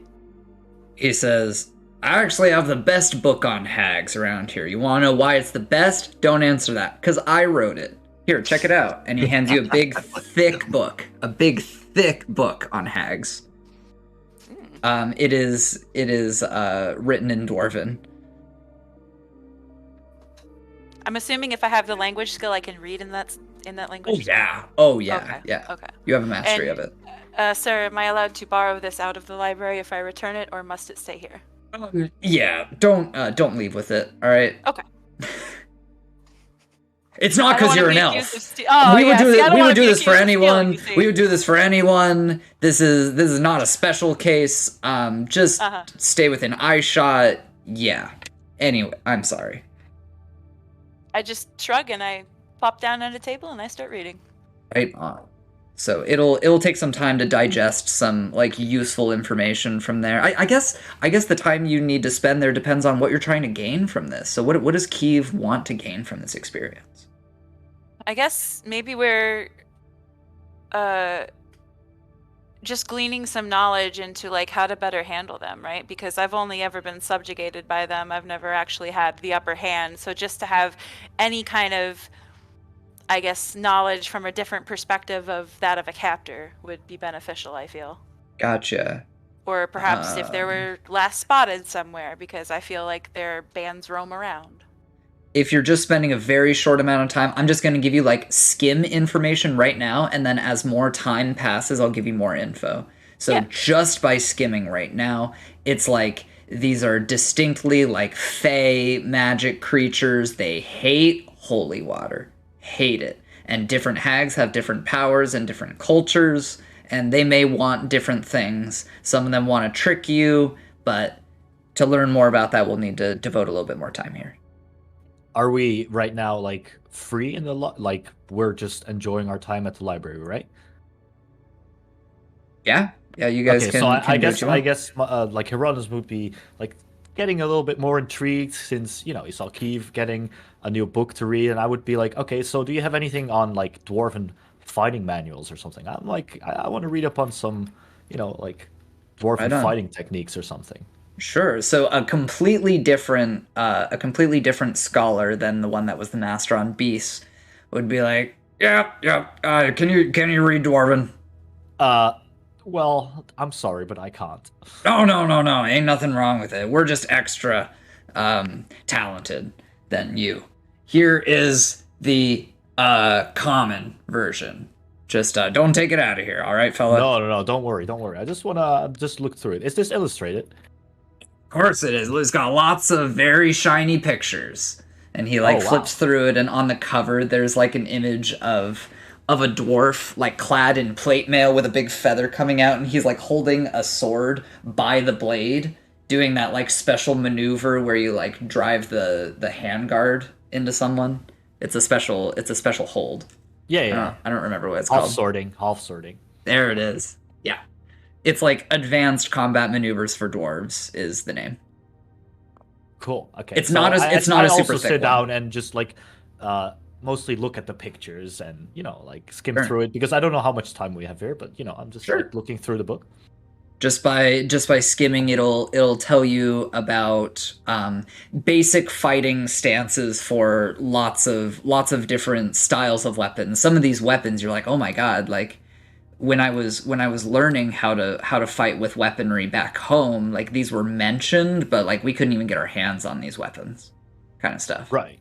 Because I learned to fight in the human way, basically, right? So that's why I was intrigued. I was like, I wanted to see, And almost every single entry is talking about like make sure to go for the knees. Like they don't armor up very much at the joints, and that's what you're going to be able to reach. So it's literally from the perspective of a very short individual. Cool. So anybody else doing some knowledge stuff? Lots of books on lots of different topics around here. People would definitely recognize Tabala around here, and there's a huge telescope that nobody has dealt with. I'm gonna look in it. Just for gee whiz. I'm sorry, I missed that. My typing was so loud. Could you repeat that? Vorak is just gonna look in it just for gee whiz. Sure. So, it is an enormous telescope, and here, let me see. So this is a cobaltite and crystal glass telescope with a clear glass mechanism that they use to like crank around to get different angles. And instead of like a little eye port, it's almost like a monitor, like an old school cathode ray tube CRT monitor, like 4x3. Mm-hmm. And you can just like look at it. And right now it is pointed at a very blue and green planet. Right now. What the heck is that? And an astronomer dwarf with a very, very long white beard says, "That there is a recently discovered planetary body in a far-off, what we call solar system. It orbits a star much like our planet does. But something is very queer about this planet. Occasionally we'll see great tidal waves and earthquakes, enormous fireballs shooting hither and thither. If we increase magnification," and he like cranks on a big lever and this huge crystal glass lens like swaps out for another one. And this is like much more zoomed in now. And you see like structures, like man-made structures on this. And I want to make this very, very clear. Nothing like this has ever been seen in the history of This is breaking technology, breaking discovery. Like there are other planets like ours that are habitable. Like this is... I don't know if you get excited about like huge technological advancements like me. Huh? I think it's some elaborate trick. There are no other worlds. Sure. Just to express like what I think a typical person would feel, I was just like tickled with joy and glee when I was at my college. And we were very, very lucky. We were so fortunate to have representatives from NASA come by and like give a special talk. And they were talking about orbiting and landing on a comet. And I didn't know that was fucking possible. I thought that comets were like super crazy hot and no technology would be able to survive landing on it. And they're like, yeah, we're planning on landing on this in like a week or so. They're just big space exciting. Rocks, no? Yeah. And the one that we landed on successfully was shaped kind of like a rubber duck in real life. It's really interesting stuff. And this may like raise your heart rate, make you short of breath, or maybe you're too much of a simpleton to understand the gravity, pun intended, of what has happened. But this is a planet much like your own. But there are man-made structures on there. Like there's architecture, there are walls, castles. And sure enough, just like he said, you see a plume of a fireball going off. And the elder dwarf says, "I fear what may happen to intrepid travelers that may wish to set foot on these lands. It seems very dangerous." I'm just like, dumbfounded. And he just like pats you on the arm and says, "You wouldn't believe the heyday we had when we encountered this. We all decided to take a guild-wide break for pondering and a subsequent trip to the Mirage for a drink. We all really deserved it that day. Does anyone else wish to take a gander?" I'll take a look. And it is just as I described earlier, but you were not lucky enough to see a fireball go off.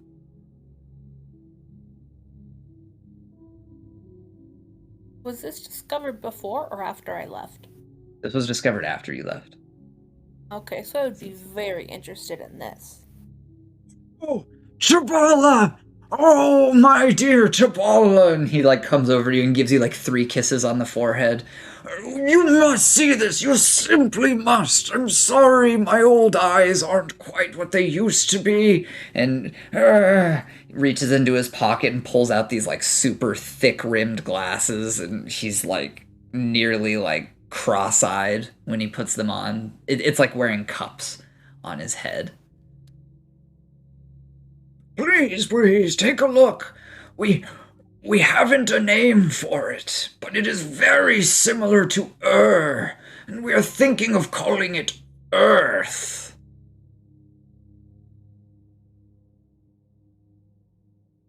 How long ago was this discovered? Oh, no more than a week ago we discovered it. We've just been pouring through the galaxy to see what is out there, and this is the most remarkable discovery. So is this called the Galax, and this is the sea? Yeah. Oh. The specificities are a bit too complex to describe to a non-guild member, I'm afraid. You said sea. This is the Galax and the sea. Yeah, the terminology may escape you, my boy. Thought you said it was a telescope. Now it's the Galax sea.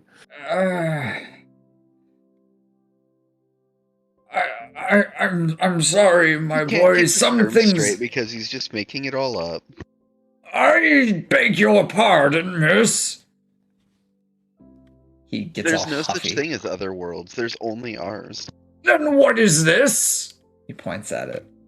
A somewhat convincing facsimile. A cat jumps up onto the top of the monitor and starts licking itself. A facsimile? You're saying this is fake? Please, miss, do peruse our common section of space. And there's just books and books and books on astronomy. I'm gonna go over and peruse them, looking for anything mildly interesting.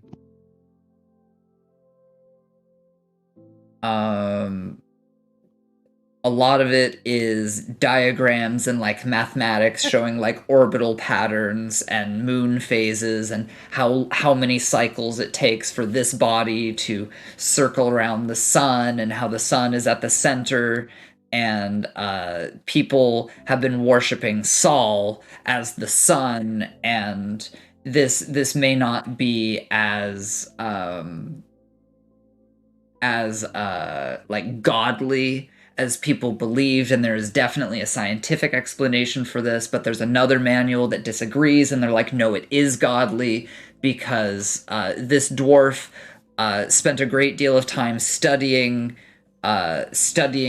Sol, and he was cursed with blindness because he was studying it so deeply, and this describes the effects of Sol, and there's another book talking about how if you take a lens out into the sunlight, you can burn something. So probably that student was burnt by the sun's rays.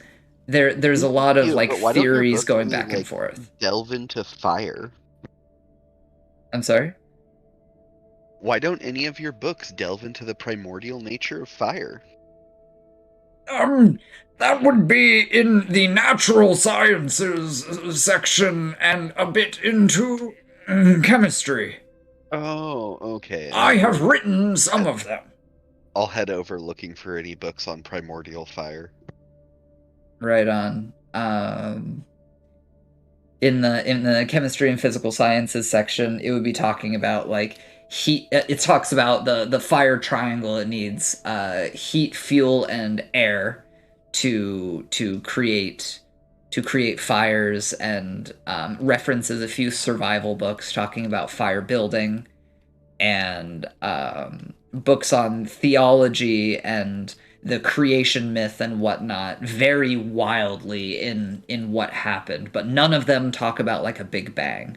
None of them mention that at all. They talk about like a great forge in the sky, and we are merely a spark that came off of God's anvil. There are people that there's your say big bang right there. in Yeah, a me way as of a soul believer would interpretation. definitely go for that. That's fine. I mean, there's a big Right? man up there in the sky. There's a big ball of fire, and I can see that. I believe that. There's a lot of this library talks about different theories, but they're not putting each other down. It's like we're trying to learn things by disproving other theories, more or less. Okay. I'm just gonna keep my head in this section while everyone else keeps talking and looking at the telescope. Sure. Is there any other business you guys would like to take care of around here? You said there was a telescope. What was the other thing of note besides the library itself? I thought you said something else. There's a big library, lots of people taking notes, and scholars and scribes, lots of guild presence. There's like no food or drink being served in here. We got the telescope. No, I don't think I mentioned anything beyond that. Okay. I Lots of guess it was the bookcases. guilds then that I heard. What kind of guilds? Okay, I'll just ask one of the scholars. So, what else goes on around here? I see a lot of people moving around over there. I would be asking about the guilds, like I would be pointing. Sure.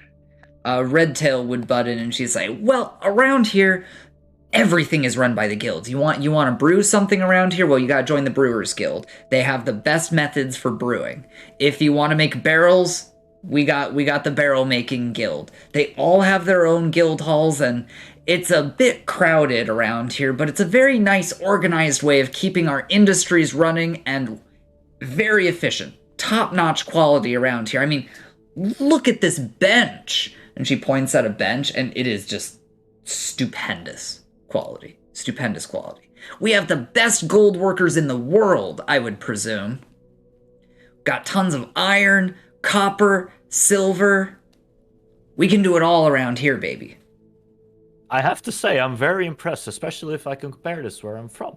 The way this is run, the organization behind it is amazing to me. I kind of like this. Where are you from? Where are you from? I was born and raised in Fort Myros. You've probably tasted our salt. Salt Fort! That's you guys! You did that? Yes. Oh, my last name, you would refer to me as Solina. I am from Fort Myros. You are of the second Solina. son to the current lord. I had no idea I was in the presence of nobility. And she gets down on a knee and she says, my apologies. No, please get up. Please Lord? get up. I don't want this. I don't want this. I've taken a step back from it. I love my family, but we're not on close ties. Good for you. Listen, I have always loved your salt. My favorite food is the various fishes that come from the Nile, and I wouldn't be able to preserve them back in my bunk if it weren't for your salt. We have it all over the place here, bearing your symbol. I mean, I guess, but to me it is something else. It is not only the way of preserving the meat, but it is also my entire family, you know. To me it is I'm not too proud of the way it's all handled. Well, we know you're worth your Might- salt then, eh? He's a little bit salty about it. She laughs and slaps her knee, and damn, it sounds genuine. And I'm just like, a little bit shy-ish about it because, like, I know my family is like a rich merchant family, and they've probably done some shady shit, and they're supporting a war going on, and he's not too proud of it.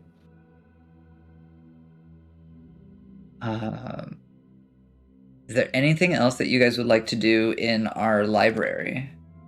I'm also just assuming, just based on the pace that we're going through, we're probably going to spend a few days in Catbasement. So don't feel like you need to experience everything that's going on in like just the evening that we have right now. Yeah. No, I have a lot of things I want to do, but I'll take care of those in between sessions. Yeah, let's Sure, see if sure. we can let's speak to our interpreter and see if we can request an audience with King Beanbag. Yeah, Right good on, one, right good on. one. She's gonna say, "Oh, geez, what kind of business you have going on here? If you don't mind me asking, what brings you here?" We seek to establish a base of operations, and we have some bartering items we'd like to provide to Catbasement as representation of our good intentions and to establish a good rapport. I see. Well, here, come with me, hun. And she takes you over to the mail couriers that were set up at a desk near the staircase. And she says in Dwarven, I would like an official correspondence letter, please. And without even like raising an eyebrow or any suspicion, the more racist of the two reaches in, pulls one out. You're here, Claiborne. Oh, super quiet, but here. Yes. The more racist of the two pulls out an official royal correspondence letter and hands it over to Redtail. And in Dwarven on it, it says like name, business, dates of availability. And she just hands it over to Kiev. In common, I'm gonna say it looks like we might need an organization name. I take the paper. I haven't filled anything out though. Sure. Redtail says, if you're thinking about some downtime, I have a great recommendation. So for all of y'all, you guys could head on down to our tavern. It is called the Dance of Cups. And for our Dwarven friends exclusively, sorry to non-dwarves, you guys have to check out the Mirage. Legendary. Do not leave here without checking out the Mirage. I'm serious. I will stick with the company for now. But yeah, let's go ahead and Dancing Cups sounds like a good idea, so we can get our heads Sorry, I around was this. to the bathroom real quick. We're leaving the library, right? Yes. Seems Okay, like cool. Okay. We're gonna go down to the bar. Yes. sweet. I'll have a sigh of relief and be like, okay, I want to taste this dwarven rum. So, Claiborne, can we get a mic check really quick? Uh-oh. I don't hear you. Well, I have faith that he can figure it out. Man's a streamer. He deals with audio fucking bullshit basically on a daily basis. I believe in you, Claiborne. Wow, it erased my keybind for push to talk. Rude! Actually rude. Right? Yeah. Well, welcome back. Is your camera working? I love seeing you. What can I say? Hell yeah. Thanks. There he is. You can walk the walk, but can you push to talk? Now you can. Now you can. Jesus. Alrighty. So it looks like you guys are heading down to the Dance of Cups, which is our visitors included tavern. And in order to get there, you have to cross past the Mirage. Now the Mirage is down a few levels from here, and there's a mist generator outside, and there are 2 massive sets of double doors, so 4 doors total, made entirely out of gold and studded with emeralds. And there are dwarven bouncers that stand on the outside of it, and there is a dwarven family that exits, and you can get a tiny little glimpse of the inside of the Mirage as they pass. And I wrote a little description of it. Hold on.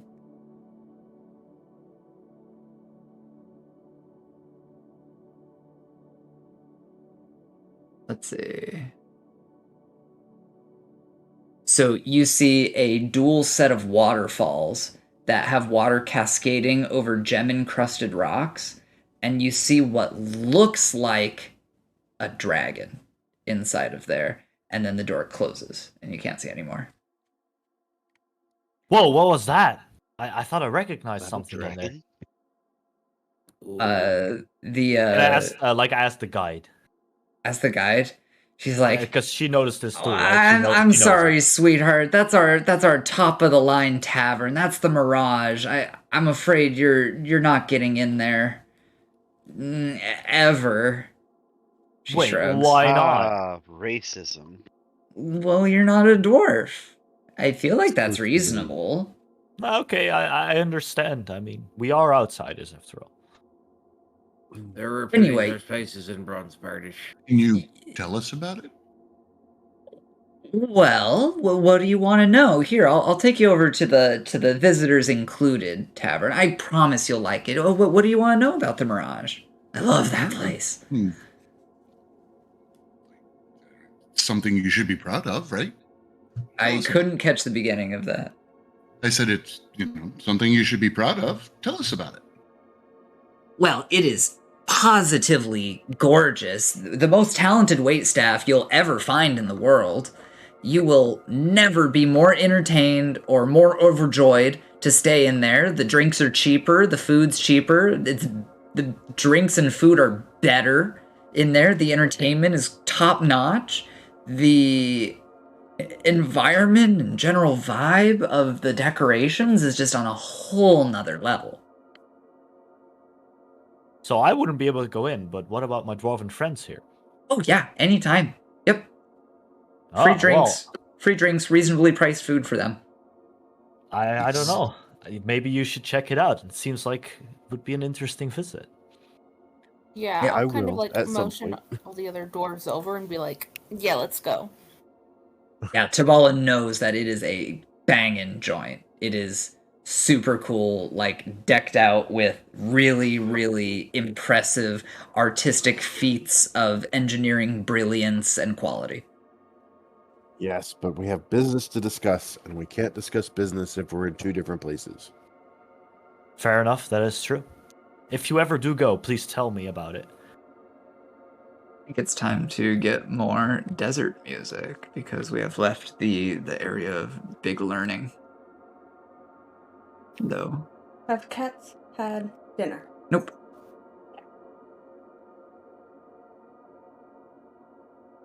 What time is it for you right now?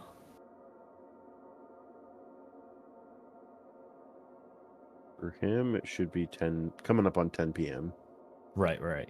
It's almost 6 a.m. here, so I was kind of wondering, like I'm fine with going for longer, but like I was just wondering I how was long. kind of thinking. This is about actually calling probably it a really off good the next spot to hour. stop Yeah. right before meeting or doing Setting the up a negotiations. We should pick that up. I mean, Totally I okay could with go that. for longer, but I can go Give it for another- longer as well, but I want to see what the majority of the crew thinks. Maybe we can do a poll on the stream. I know that's possible. Done and done. I already got it set up.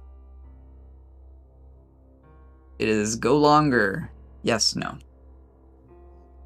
I will not take part in this vote because I am the dude running it. I have the stream up on my TV. So I like this music. I do like it. Yeah, the dungeon vibes. Let's go. It's dungeon Yes, synth. yes, this is dungeon synth, dude. Yep. So good. I see 5 votes. How many people do we have in this session? Let's see. I don't see a place to vote. On the stream? On Twitch. It's not even. Yeah. 1, 2, 3, 4, 5, 6. Oh wait, We 1, have 2, 3, 6. 4, 5, 6, 7. So we have 7 people. No, we have. Oh wait, I wasn't kidding myself. We have 7. I mean, I guess we could like skip the important stuff, and maybe for the people that want to stay a little bit longer, we could do some more like bar hanging. I don't know. I don't know if you prepared anything. Yeah. That's a good idea. I'm definitely going to leave like official like campaign centric King Beanbag discussions for another session. Like, yeah. But I think like world building and bargaining and some of the fun stuff could. Yeah, because I want to get continue. some money going for my character. Right. Right? Yeah. Yep. Yeah. No, I've got to head out here. Just a couple. Fair of enough. minutes. Did you vote no, Algazel? I did. Okay. I've got to head out. I think then the people who have voted no are totally welcome to leave. We're gonna keep going for a little bit, but we won't do anything important. I do want to thank you guys for participating tonight. It's always a joy running these. There are times that I just want to run a fucking session every goddamn day because I could, but like, gotta be reasonable. But thank As you my guys. first ever D&D game, like ever, this is amazing. I love everyone participating. I love the role playing. I love It's that so the first cool. thing you did was like convince people to get tattoos. That's great. Dude, if this is your first time, that's something really special. That is It really really is. special, man. I'll forever remember this. This was amazing. I love it. Hell yeah. And no One of the best part is combat. we meet weekly. It's Hell true. yeah. It's true. I'm just really proud that your first session of a tabletop RPG involved no I mean, combat. The I love only that. combat that That there is was true, there was was me no getting bit combat. by a goblin. Yeah, true. Yeah. Right. And you're settling into the roleplay pretty well, I gotta say. So I love this. good on you, mate. Good on you. I'm gonna be honest. I think I like the role playing probably more than just dice rolling all the time. I Yeah. mean, I understand that it's part of it because it like explains the reasoning why something is happening. But But with role I playing, like you the get other to use side your as well. creativity. Yeah, exactly, and I like that. Yes. I like that. Yes. There's The gonna be a ton interaction of and that. the immersion. on my notes, so I have like very extensive notes for this session, more than any other session we've done. I literally have a phrase in here that says RP centric session coming up in 1 week, got time to prep. I knew this was going to have an ass load of RP, and I've really enjoyed it so far. You guys have really wowed me, especially with like Vorg and stuff. It was great. But with that said, I am ready to continue. If y'all are. Yes, sure. I am going to head out. Before I'd like to thank anyone headed out, everybody. did we want to spend like a minute or two talking about a group name? Yes. I know we had talked about it in the text chat a little bit. What was it? Professional. Deandra had one. Yeah, I liked my professional help, and I liked Deandra's. I think that was in planning room. No, it was in Dido player chat. I think I can get behind professional help. Sure. I'm fine with whatever. It doesn't. Yeah. I also liked adventuring professionals, because that just makes it clear to people looking to hire us that we're less tied to one place. Would it maybe be cool if like the roleplay reason like it would be in a certain language, so it wouldn't be literally those words, but like it would have the meaning of those words or something? Could be in Latin. Hold on. Yeah, something like that. You see what that looks like. In praise of the name professional help, I'm gonna let my bias flag fly. That's my favorite one because it's a joke. It rolls off the tongue really well, and it also has an air of legitimacy behind it. It's like, yes, we are from professional help, and it sounds like a very official thing. Like you could gain audience with Right. a king with that kind of name. You know? Also, I'm waiting. exactly. I put in Dido player chat what it is in Latin. Auxilium professionalem. I kind of like the ring to that. That sounds really cool, in my opinion. Yes. All right. I'm down with that. I will leave it up to a vote of the party because it is your group. It's your name. Maybe we do it like this: all in favor of Auxilium. What is it? Auxilium Auxilium Professionalum. Processionalum, otherwise translated as professional help. Say aye. Aye. Aye. All opposed say I think that was nay. everybody. Yeah, everyone fucking loves that name.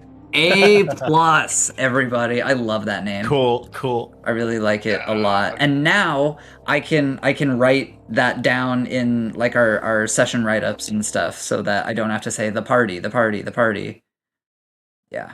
Good. Oh yeah, good shit. luck pronouncing that word every time. I'm could just even gonna abbreviate write it to AP. professional. Yeah, AP. Yeah. Yeah, I was gonna say. But Hey, good A luck. plus, We baby. all made it into Being AP classes. professional. Look at us. We're smart. Next time we're in Vorg, we're all Yes. getting AP tattoos. on the right ass All right. cheek. Cool. Well, thank you No, for the joining us, bottom guys. of our foot, you know? Yeah, thanks Like for DMing. like Toy Scott. Story. Yeah. Hey, it is my pleasure. This is my favorite role to have in a tabletop RPG. I love pulling the strings and leading you guys through my stuff, and it is a huge honor that you guys are enjoying it so much. So thank you guys for being good players. Our pleasure. Can never wait All right, for the you next guys session. have a ton of fun. Or else. I am out for the evening. I have to wake up fairly early tomorrow. Right on. Good night, man, and good Alright. luck tomorrow. Yeah, have a Good good night. Thank you guys. Get you around, buddy. Rest Bye well. bye. Sweet. We got a name. AP. So, you guys were being told about the Dance of Cups, and it sounds like we want to head over there and talk about our impending meeting with King Beanbag. Is that right? Yes. Sure. Indeed. So on the way down a short hallway, there is a like dwarven band that is playing a stringed instrument, and one of them is playing like a squeaky clarinet kind of song, and they have a hat turned upside down, and they are panhandling for money, and with them are some cats, like just a big pile of cats, just like in a heap, just like staying warm and like asleep next to the very noisy musicians. My character would love to pay patronage, but he doesn't own any coins, so maybe he pokes someone of the groups like, shouldn't we, toss a coin? Toss a coin to your dwarf? I'm going to round out the coins in my purse by tossing them 3 silver and a 0.7 of silver that I had left over. Okay.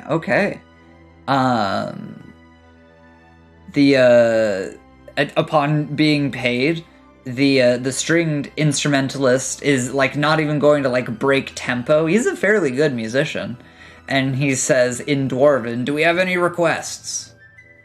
I would just shrug and be like, I don't know what he's saying. Do you know drinking industry at all? Oh shit, yeah, let's go. I can put that song on. I load KDM! Yes, I don't get him. Good, hold on. I mean, fair and all, my character doesn't know any Dwarven, but can I learn the words Alun Kinem? Yeah, I think that's reasonable. I mean, it's Like, just a easy cheers, enough. I would learn a cheers in a bar. That makes sense. Isn't it's the Ilum first thing you Kinem do like- when you meet foreign people, right? Isn't it How like do you say welcome? cheers in your language? Isn't it like welcome beauties or something like that? I think that's the Hail literal. I don't actually Hail know. beauties. Hail beauty. Okay. Everyone knows this line. We gotta do the intro as well. Of course, you gotta go all the way. So yeah, we can enjoy the song and mosey on into the tavern to the tune of this. So All right. So, so describe like the tavern, because this is one Absolutely. for all our visitors. Are there other humans or elves or halflings here? So you guys are outside of the tavern right now, and Right. there is a sturdy oak door with iron bands on it, and it is flanked by 2 statues of the same image. It is a granite statue of their King Beanbag leaping onto an Etten and ripping its cheek off with his teeth. Just attacking it with a bite and ripping them off. And then you throw open the door, and inside you see dwarves, and primarily dwarves, and a couple of humans, and like 2 elves. 2 elves inside. No goblins, no halflings inside at this time. This is a much more standard bar, but there, imagine like a bar that you would see in real life, like a 2-story bar where they have a bar down low and a bar up high with like privacy seatings along the sides, open seating, a dance hall, and a nice chandelier made of iron. But imagine it's decorated all over with gold. I'm not saying like every square inch is gold, but I'm saying there's a ton of gold theming to this area. Like gold pots sit on tables, the bottoms of the tables are studded with gold. It's not overly gold, but goddamn, there's a fair amount. My character would definitely exclaim like, "Shit, this place looks damn! I've never seen anything like this. If this place looks as good like this, then the other place where I wasn't allowed to go in should look even better than this." They have a menu with very clearly displayed prices, but very obscure names for things. I've described before that they don't use a lot of Dwarven script on things. It's more so pictographs. So they show like a grape being squashed and then a pot. So like that's wine. Right. And based on the numbers, because they use a universal system of numbers in this world, everything is a little bit more expensive than normal. So for game mechanics, if you're looking at the LOTFP rules, take the price of things and multiply it by 1.1, meaning everything here is 10% more expensive than normal. And we'll be using the city prices since we're in a city right now. They have... I mean, I would definitely look at someone from the group and ask if we can get a drink right now. Sure. I mean, I don't have any money, so I feel like an ass continuously freeloading. I understand. But, Just to give you a little bit of reassurance, the group does have like party funds that they set aside for this kind of stuff. They have like the group pot, more or less. All right, let's spring for a keg of mead. Yes, I. A whole keg. Oh, very nice. A whole keg. Nice. A whole keg. So how That's a many tough drinks is one. that? I actually don't know. Maybe we can just like fudge the numbers right now and say that a keg is 20 servings. Sure. Oh, Yeah. we'd get fucked on that. Well, Yeah. if you call it 20 pints, then we'll be all right. We humans would get fucked. Dwarves would survive. Probably, yes. It's like, Oh, look. that's gonna rehydrate me. Come on. There we go. Okay. That's not like the vibe I want. Hold on. Oh, I have a good one. Let's- This will be a fun one. I know that some people are going to recognize this one, and I'm really excited about it.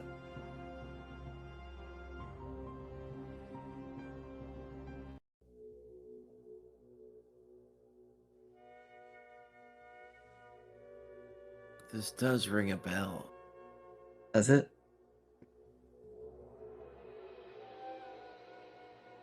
Does it?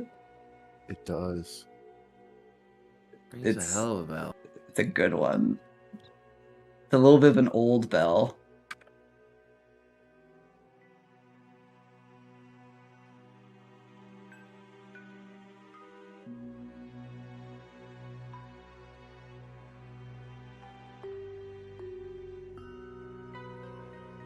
It's Well- We'll say this is the music that's playing in the tavern. So there's like string instruments, there's like violin type things. They have a full band up on a stage right now. People are not really dancing to this one, but people are enjoying their drinks right now.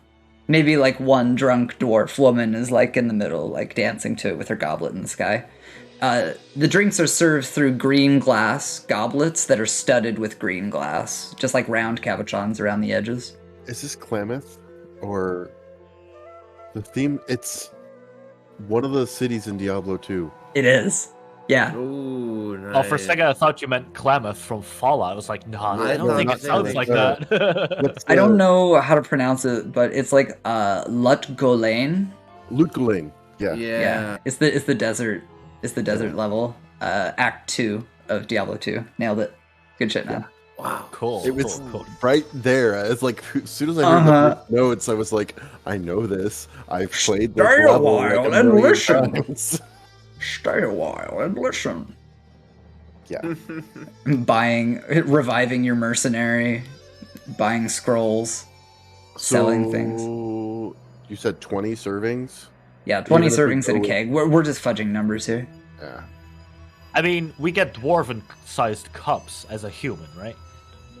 Or do they have human-sized cups for humans? I would say it's pretty standard. visitor Dwarves just drink more of them, is what I would say. okay, yeah, okay. Your- okay. Our I cups just drink are normal pitchers, sizes, and so- dwarves drink more, but it's still normal sizes to them. Yes. Right. Okay. Our cups are pitchers, so I mean, if you. Oh yeah, pinchers. Let's go. Here, I got. Jesus Christ. So what I was trying to say is like the goblets are the same size as a human, but maybe a human would drink 1, a dwarf might drink 2, maybe 3, kind of thing. They love filling their cups, basically. Right. Okay. We just Maybe want a they'll pony get 2 keg to the goblets. Way ahead of you.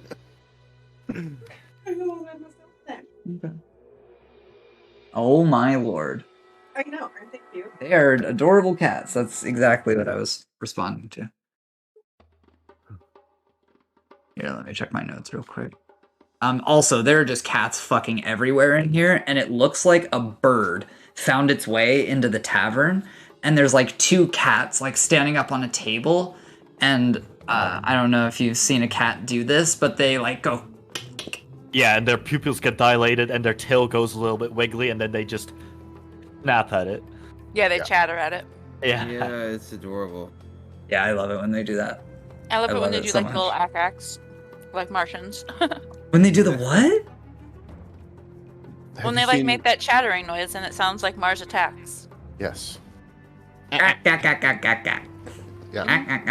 Okay, Mars attacks. Good lord. So yeah, you guys are getting your drinks, and are you sitting near the dance hall? Are you sitting on the first floor, the second floor, or in the privacy area? Let's take a privacy area, I would say. Yeah, Okay. that's yeah. I think So The we seats- can, settle down, like have our little group sit down there. The seats AP gang. are red and blue dyed, like alternating patterns of pigtail cloth, and it has a rope reed tablecloth on the top of it. And right when you sit down, if anyone has like something that dangles off of their hip or something, there is 100% an orange cat like pawing at it. If someone has like a string coming off of, I don't know, a I would pick up quiver, the cat anything. because they would be dangling on my warhammer that's hanging from the side. I'll just pick up the cat, take it onto my like lap. Pick up the cat. Just like stroke it. It's like it's a nice cat. It's probably used to people. It's in a bar getting picked up. Roll a d6 for me. Oh sure. D6. I mean, I've got a knot of rope with. I lead rolled a shots on it. 2. You rolled a 2. The cat just like brushes up again. You know when cats like really like you and they get really active and they just like start rubbing themselves on you like crazy? Right. Oh yeah. Tabala knows beyond a doubt what this means. This means that the cat has adopted you.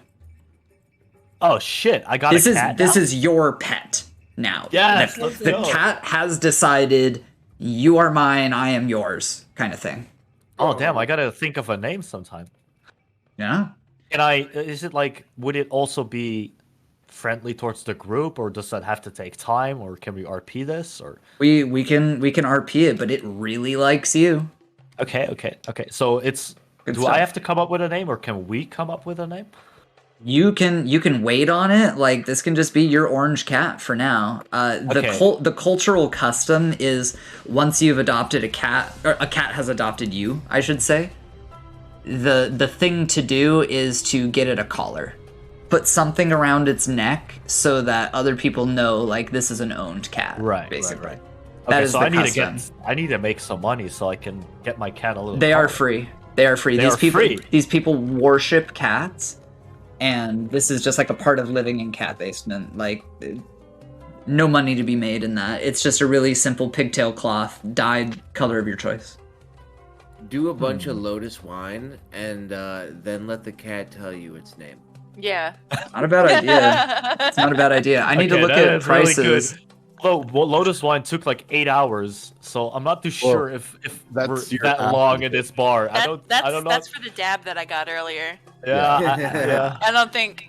Which I still have Yeah. yet to take. I'm just gonna hold on to those funds. Yeah, I was gonna say I don't think I would do this in this bar right now. It's not the vibe. Yeah. To just get fucking high right now. So the standard. Okay, the name. I'll wait on the name. I'll think of something. So, Lotus wine would be 20.2 silver, I think. Let me do this math. It's a little late, and my math is not on point. 22 silver. Wait, what's the name of the tavern again? The Dance of Cups. This visitor has heard that the Dance of Cups is the place to get high. You can learn more information from him later. You can learn more after this visitor. After this visitor has visited a tavern, I think is what it says. Right?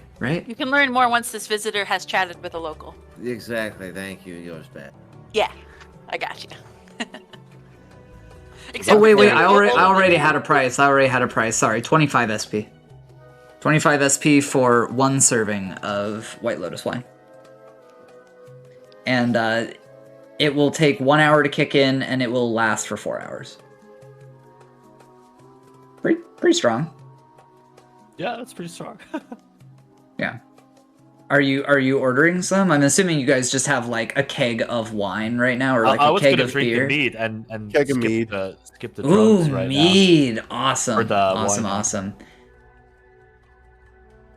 No, I'm just sitting there petting the cat, drinking my mead, thinking Right of a on. name. I mean, whoever was going for the White Lotus one, he's probably gonna enjoy it. The keg is a wooden barrel that has a microcline image of a dwarf just like looking at a bee, and it's like shooting honey out of its stinger into like a barrel. So it's a barrel with an image of a barrel and a dwarf and a bee, and it's like shooting honey into it. That's Right, like the their little. pictograms, like it's like. Fucking phenomenal. Yep. Yeah, Yep. cool. It's like, this is definitely not how that works, but whatever, kind of thing. It explains what it is. I totally forgot to mention, when you guys were going into the mouth of the Catbasement like entrance, above it there were a whole bunch of beehives, and you could hear the bees buzzing. I forgot to mention that. But yeah. Jeez. So you guys can order a lot of different things around here. You could get tea, you could get a hunk of meat, jerky, you could get a sandwich, you can get basically like a dwarven pizza around here. All sorts of things that you could order, but I don't want to distract you guys from your original intent of why you came here. God damn, I want to kind So- of start the grill and make a pizza now. Let's Shit. take. I mean, we haven't eaten anything really good in a while. Maybe some foreign cuisine. Yeah, camel tallow biscuit. camel tallow biscuit. Who doesn't enjoy eating a delicious camel toe? It was made as a mistake. Right. We meant to ban that. Camel toes are illegal. I think in the rules it said those things were allowed, except for the dungeon master would be clothed. You're right. You're Yeah. right. We were trying to get that written out.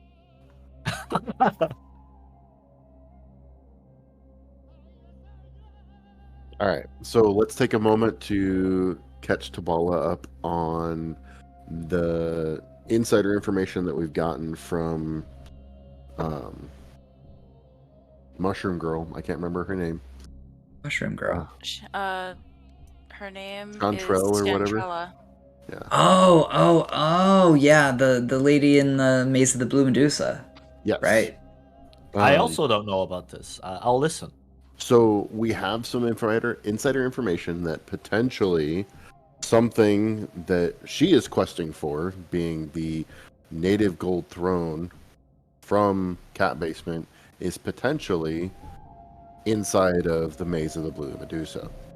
We've got a sort of tips and tricks, little bit of insider information written down by our former captive that can help potentially lead us to its location. We don't know if it's 100% accurate, but we're taking it with a grain of salt.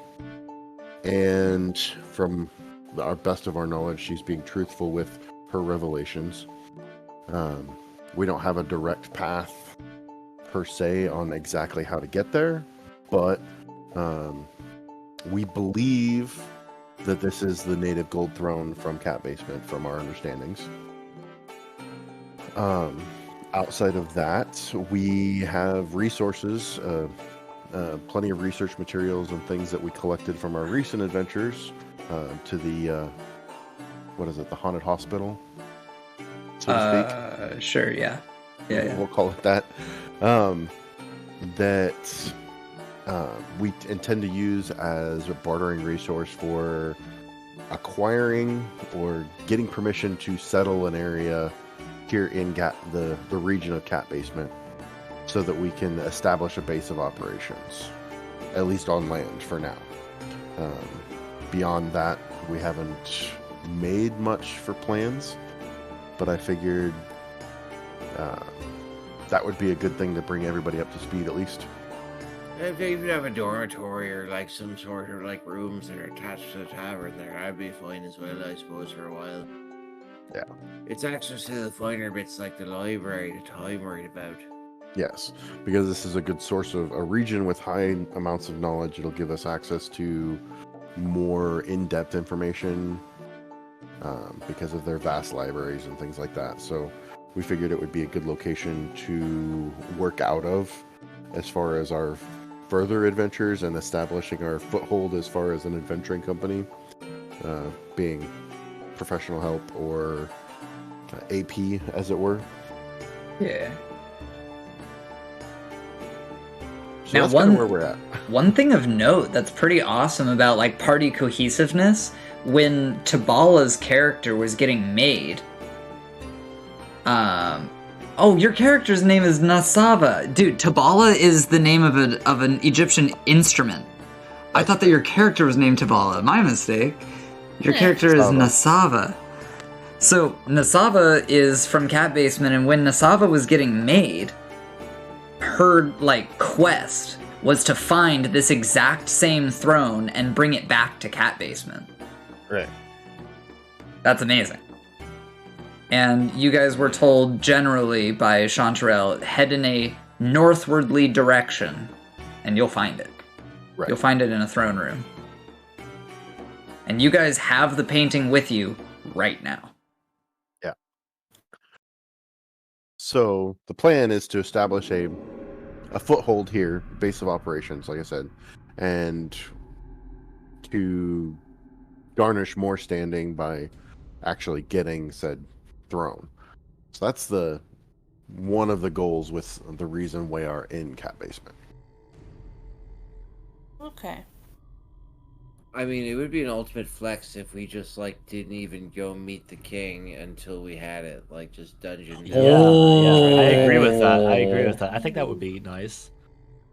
It's like, hey, what's up? Here's this fantastic artifact you've been looking for since forever. We're professional help. How may we professionally help? We were thinking about living here. Would that be cool? Yeah. No, that is an excellent bargaining chip. Yeah, because it would definitely prove our worth. Yep. Yeah. And the idea was, since we didn't have it already, to use the research materials that we had collected as, hey, this is what we intend to do. We'd like to use this to establish a foothold as far as giving them, donating the knowledge that we have acquired. And then this is our end goal, this is what we want to do. Will you let us stay here permanently? Exactly. The first flex is always the largest and the hardest. Yeah. Jesus. I dig that. I really dig that. So it sounds like if you're filling out that document that contains your name, your reason for visiting, and your dates of availability. Obviously, we have a name now. Your dates of availability are pretty much like today until, I don't know, I don't want to speak for the party, but like maybe a week maximum? Depends on how long. Depends on how long Darkstar we can wants to stay farm with us. gold and experience. Depends on how long Darkstar wants to hang out with us, as well as that kind of deal. True dat. True dat.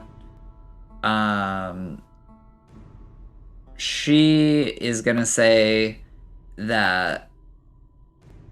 Okay, she's gonna say, I would love to take a vacation, honestly. So here's what I was thinking, right? I told my men I'd be back maybe 5 days, maybe a week, but if I just send them a letter, I can put my second mate in charge, and they can take the boat out of the harbor. You know, I gotta pay every day that it's sitting in that port, so maybe I send my boys a letter, and I tell them to take the boat out so it's not just sapping funds. And then we can really hop on this when you want to. I've been working hard. I've been working too hard, actually, she says as she finishes her drink. And she nudges Vorg and says, pour me another. And I fill it to the brim. And she... Not spilling a drop, but filling it to the brim. Excellent. She drinks nearly all of it. Again, once it's been filled. Perfect. Tis a kindness that you'd be around aid us in such a way. I mean, I know that we've done you a kindness in turn, but we're not trying to hold obligations over anyone, so it's nice that you do this. You know why I do it? She reaches into her leathers and she pulls out that pendant that has the little sparrow made of sapphire, and she says, "This is why. This is why I like you. So it's my pleasure." And she puts it away. Oh, you're looking at it? Yeah. What's the deal with that? That's the one that we got from the burned ruins. That was right, her mother. right. Yeah, her mother. Her mother that was killed while they were experimenting on lycanthropy, which is like were creature-ism. And she was like tied to a hospital bed and she died somehow. Right. I love feigning ignorance to catch up the audience. Is this from that hospital? Yeah. Yes. Okay. I wasn't there, so my character overheard this and he like gathers the stories from like in Vorg and blah blah blah. He understands this. Yes. Yep. Okay. I'd also like to take the opportunity to inquire with Darkstar as to the shiny ornament that she's been carrying around on her back. Oh, right, this the gun. thing? Or And the... she just like puts it down. For those who don't know, this is a flintlock pistol. It is the first firearm ever made in the world. No one knows what it is, how to use it. Like, it kind of looks like a funny, ineffective little hammer. And it was made because she is half elf, half dwarf, and she had a strange mood. She had a strange mood while she was out at sea, and she took some of the booty that they had gotten. They had like robbed some miners, so she had saltpeter and whatnot. She made the gun and a wick. She made a pouch full of bullets, and she made a pouch full of synthesized gunpowder. So she has everything she needs to shoot this thing, but she doesn't know how. And she's like, yeah, I just kind of blacked out and let the spirit of my ancestors take over, and boom, artifact. Pretty cool, this right? Would be as new as like it wouldn't be knowledge in any library, like what kind of chemical composition she's using to fire it, or like it wouldn't be recognized by the dwarves, right? Like this is very, very like a one thing. Yeah, maybe if they studied it in the library, they might be able to figure out some of the properties of the gunpowder that she made, but this is like a foreign substance. Okay. So, would you be willing to part with it? Hell no! What the fuck? No. What? This is mine. But you know nothing about it. You don't know anything what it does or anything. She claims it is a family heirloom. I mean, is it supposed to do something? Should it? Come on, don't. Isn't it pretty? She holds it up and looks down the barrel and stuff. Oh, she also doesn't know how it works. No, no idea. But she has all the components to make it work, but she just doesn't know how. Right? Correct. Okay. Oh, we are joined by Timbuk Drew. Welcome. Hello. For those who don't know Drew, he's the one that is responsible for all the art in my stream overlay. Oh, thank you. I told a story about how we met today, Drew. Really? Yeah, how we were at a certain camp. I don't want to dox you or me. Totally. But yeah, we were at Boy Scout camp and he was drawing stuff. Yeah, it's Drew. Yeah, hey. Deandra says hi. Hi, Deandra. Yeah. Right now we're in Catbasement and we are in a tavern right now, and I can easily work you into the story. Would you like to be there? Sure. Debauch. Sure. Cool. So we have human fighter Debauch, and how we're writing him into the story is he was there all along. When we were doing when we were doing the partying and stuff, he was on the boat, he was with us the whole time. He just didn't play a significant role, and he was one of the sober ones during the crazy night of partying. Yeah. So here we are in Egypt land in in Catbasement.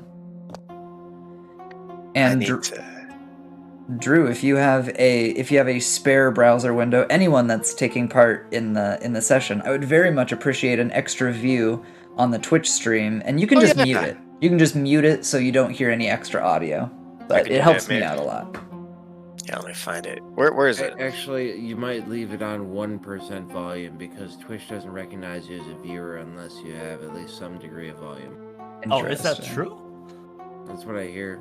Oh, that's what I've heard too. I too. do get channel points when I have it not on my main screen, but I didn't know that. I thought as long as it counts channel points, it counts as a view.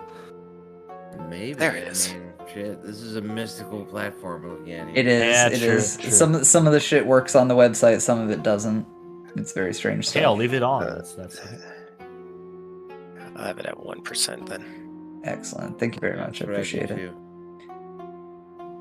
So the party is talking about plans to speak with the king and perhaps recovering a native gold throne that was stolen from Catbasement and returning it. They have some intel that it is in the Maze of the Blue Medusa. Ooh, that's quite a jump. Where's Caleb? He had to go to bed. Oh, rip. He was here though. Rest and rip and pepperoni, buddy. It's true. So right now, the party is... Oh, hell yeah, we got a camera! We got Drew! Hey. So we're talking with Darkstar the Pirate, who is a half-dwarf, half-elf, and she is responsible for making the very first firearm in the world, and the party is talking about said firearm right now, because they think that the scholars and the chemists of Catbasement might be able to figure out what the gunpowder does. That's the current plan. Nice. Yeah. It's exciting stuff. So would she be willing to part with it for a little while? Or at least, What are you the planning? component she made for it, would she be okay with only examining the chemical component? Because if we can figure out what the gunpowder does and how it works, maybe we can then logically put together that it can spark something and explode. So you know what I mean, right? Well, hell, I can agree to it, but I'm gonna need to be there. Oh, of course. Well, I mean, we've got a little Is there bit of... something hostile around here that has a bounty on it, maybe, that we could field test? Well, we don't Bounty know on it. anything about it. Anything. It's... Okay. Yeah. I would say no. It's not a widely broadcasted fact that this exists. The only reason I'm able to delve into it is because I sat there and read her fan art journal. thing. Yeah, that you looted from somewhere else. Some adoring fan wrote a very indulgent biography, more or less. Yeah. Baizura. Yeah. Yep. So Bias. When Oblivion stream? Soon. No, don't worry. I need to install a few mods. but yeah, you've made I this mean- this strange and mysterious object, and you have no knowledge of what it does, but potentially with this vast amount of knowledge and resources at their disposal, the wondrous scholars of Catbasement may do you and all of us the favor of determining its true nature. Because it does not appear to be something of magical nature, but more of a physical and mechanical nature.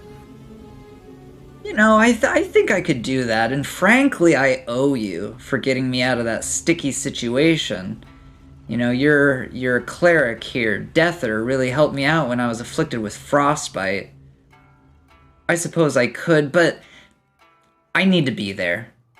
I want to be involved. I mean, I'm the one that made it. Maybe there's something still cooking around in this head. It would be very unkind to deny any dwarf or dwarf-related individual their right to see through their finest creation. Thank you for your kindness and consideration. Are we gonna do this thing tonight? I mean, it's getting a little late. Is this like an OOC way of saying like we need to? Is like a main? Like No, main it's story literally stuff? late in the Okay. game. Like it's like, let's see. We're so you rolling got up there on like six, it's like 8, 9 o'clock. Yeah, pretty much. Is there a place to sleep for us in the Gilded Cup? What was it again? Sorry. The Dance of Cups. Yeah, Dance of Cups. there are rooms here. There Okay. are also apartments for rent, but that's like a month by month lease kind of thing, and they're going to be 10% more expensive than anywhere else. I'm looking at the party. Like, what do we want to do? Do we want to take her up on her offer right now, or do we want to go to sleep and have think a- it's over? Or I think we should look at getting a bunkhouse, essentially. A big room with enough beds for all of us to sleep in, so we're not throwing down bedrolls on all the floors. That kind of thing. You could literally sleep like homeless people. You could like throw down your bedrolls in the hallways and stuff. This is a big city. would we be allowed as foreigners, or is this too meta game? You'd be allowed. Could we just take the chance? Okay. You'd be allowed. I mean, like, what sort of risks exist in the real world of sleeping out somewhere? You could get fucked with. You could get robbed. Yeah, but if you're, I mean, let's not get too political, but if you're a random guy just sleeping on the street somewhere, I know how it is in the United States, but over here you can get questioned by authority or police or whatever. Like, what the fuck Usually. are you sleeping on the street? Yeah. Usually. It's pretty shitty for homeless people almost everywhere.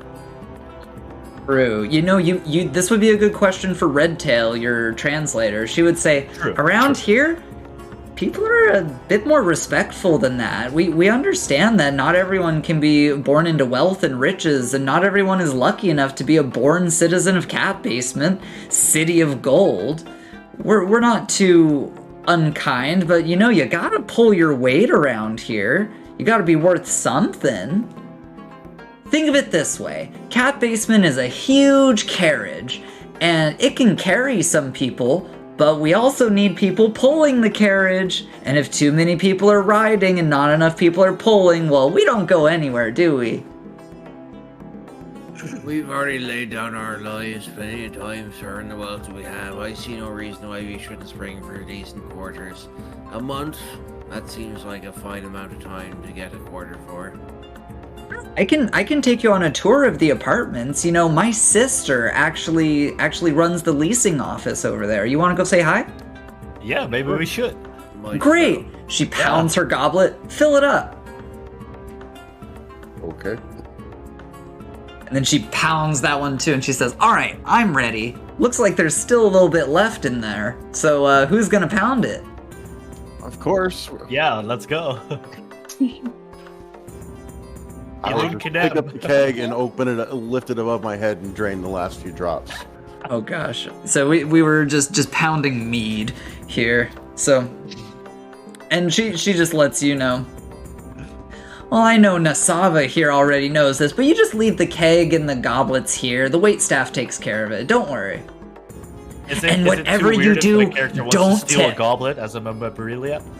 Or That would is messed up. That is totally messed That's up. bad. I mean, That is I know totally it's messed bad, up. but can I like role play it or roll for it or something? Like, I mean, you can Sneakily put it try away? it. That is a sleight of hand check, and that is a D6. Rolling a 1 is a pass. otherwise I'd get in big trouble. Otherwise, someone would notice. Okay, I'll roll it. I'll roll it. But hey, if you fence it, that's. I rolled a silver and 4, experience. so that's probably nah. That is a failure. Yeah. She looks at you and she's like, "What the hell are you doing?"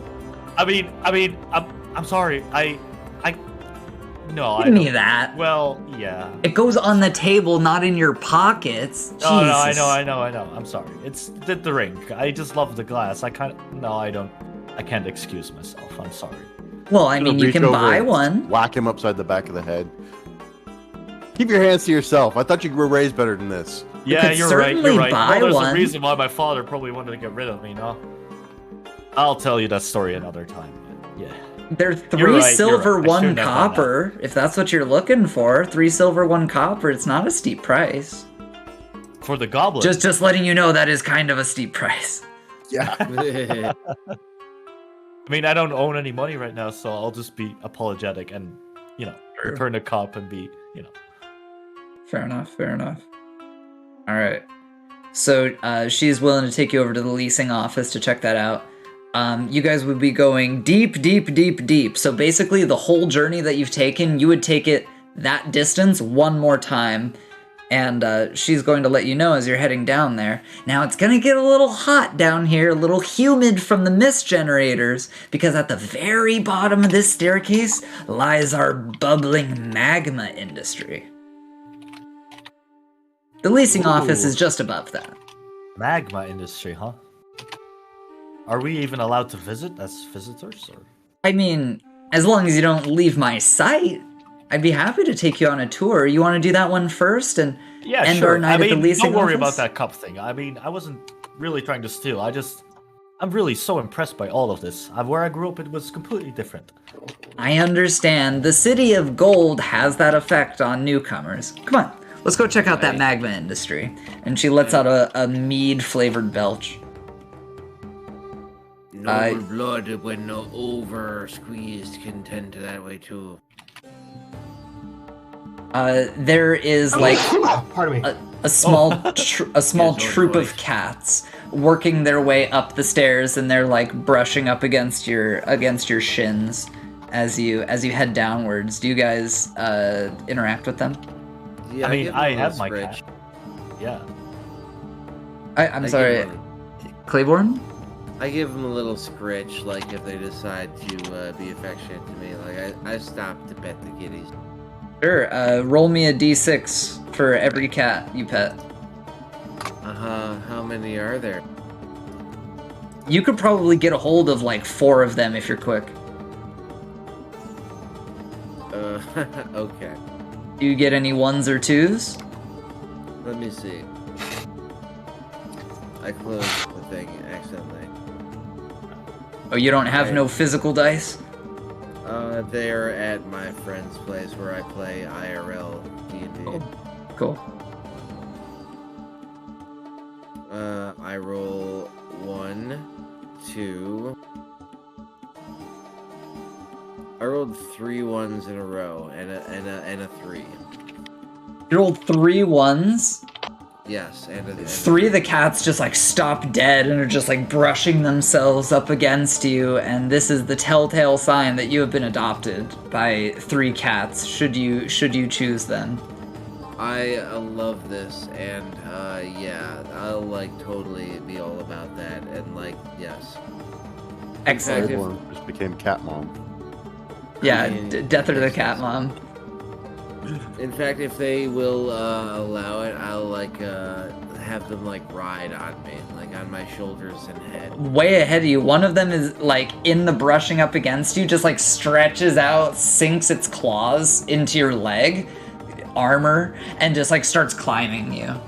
Yeah, all my leg armor and such, my whole form is covered by like a leather robe, so to speak, so it's an easy surface for them to clamber over, and it does me no injury. Excellent, excellent. There's 2 more cats in the vicinity. Is anyone like petting them or playing with them or anything? Because this is a one-stop, this is a one-way ticket to getting a cat adopted. Cats just roam everywhere in here. Like, there may be more cats that live here than dwarves. It is against the law to butcher them, or kill them, or harm them. You will be jailed. Nobody? Alright. I have a cat already, so... I I'll... Yeah. I have one, but I'll see if my cat is willing to, like, go up to one of the others, and if it seems to take a liking to another cat, I'll try and pet it. Sure. I'm just gonna roll a D100 for that one. It doesn't seem like overly interested. It's just like sniff, sniff, and disinterest. Then no, I won't pet any. Cool. So you guys are heading down the stairs, and the air just gets so hot and thick, and the air just rings out with the metallic, robotic ting, ting, ting of several different anvils, and you hear the bubbling of smelters, dwarves heaving and hoeing as they're lifting bins just full of bars to and from different smelters and areas, loading up mine carts and pushing them. Alongside the stairs, there's a set of ramps. Just a very, very busy area. Lots of sweaty dwarves wearing far less, like, long-sleeved clothing. It looks like there's a lot of tank tops and a lot of shorts in this area, just because it's so damn hot down here. And there's not a mist generator. Just rows and rows of anvils, rows and rows of smelters and glass. What was that, Vorg? My boots are soggy again. They're filling up with sweat. Damn it. We just got those dried out. I guess my character would just be intrigued in like what kind of armor or weapons they're forging. I hear a kitty. Who's kitty? That's my cat. That's a good kitty. That's a good kitty. Claiborne has a song request. Is this like desert music? It's directly dwarf related when they're working. I am refunding you for that one. I am sparing my ears. It is hi ho, and I am not I'm not gonna give that a go. That is a big fat refund, my dude. Hi ho, you're not giving it a go. Correct. Fucka that. Alright, you've been refunded, my friend. So what are they working on? There's only like one forge that's making, it looks like it's making a full set of iron armor and a battle axe, not a battle axe, a spear, and it's got a wooden shield that he is studding with iron. And all of the other ones are working on statues or barrels or goblets, lots of fanciful things. But you know that if this place was under siege or under attack, it would be just a war machine, just churning out bolts and crossbows and spears and whatnot. Drew, do you know of any like traditional Egyptian weapons? I know they use spears. Yeah, that's about it mainly. Yeah. They used a kopesh, which is like a sickle kind of sword. A sickle kind of sword. Like a curved, like medium-sized blade. You know, like blade? how a sickle is to like cut like sheaves of wheat and stuff like that. Oh, I guess okay. like, you can just Google kopesh. It's you'll see what I mean. And I think it's like a concave blade. Yeah. Let's check it out. They use a lot of like axes as well. Yeah, definitely. Yeah. I mean, it's easiest to produce because it only uses a little bit of iron or like a metal. Yeah. That is a very cute kitty. Go fetch. I think you'll... Yeah, exactly. There you go.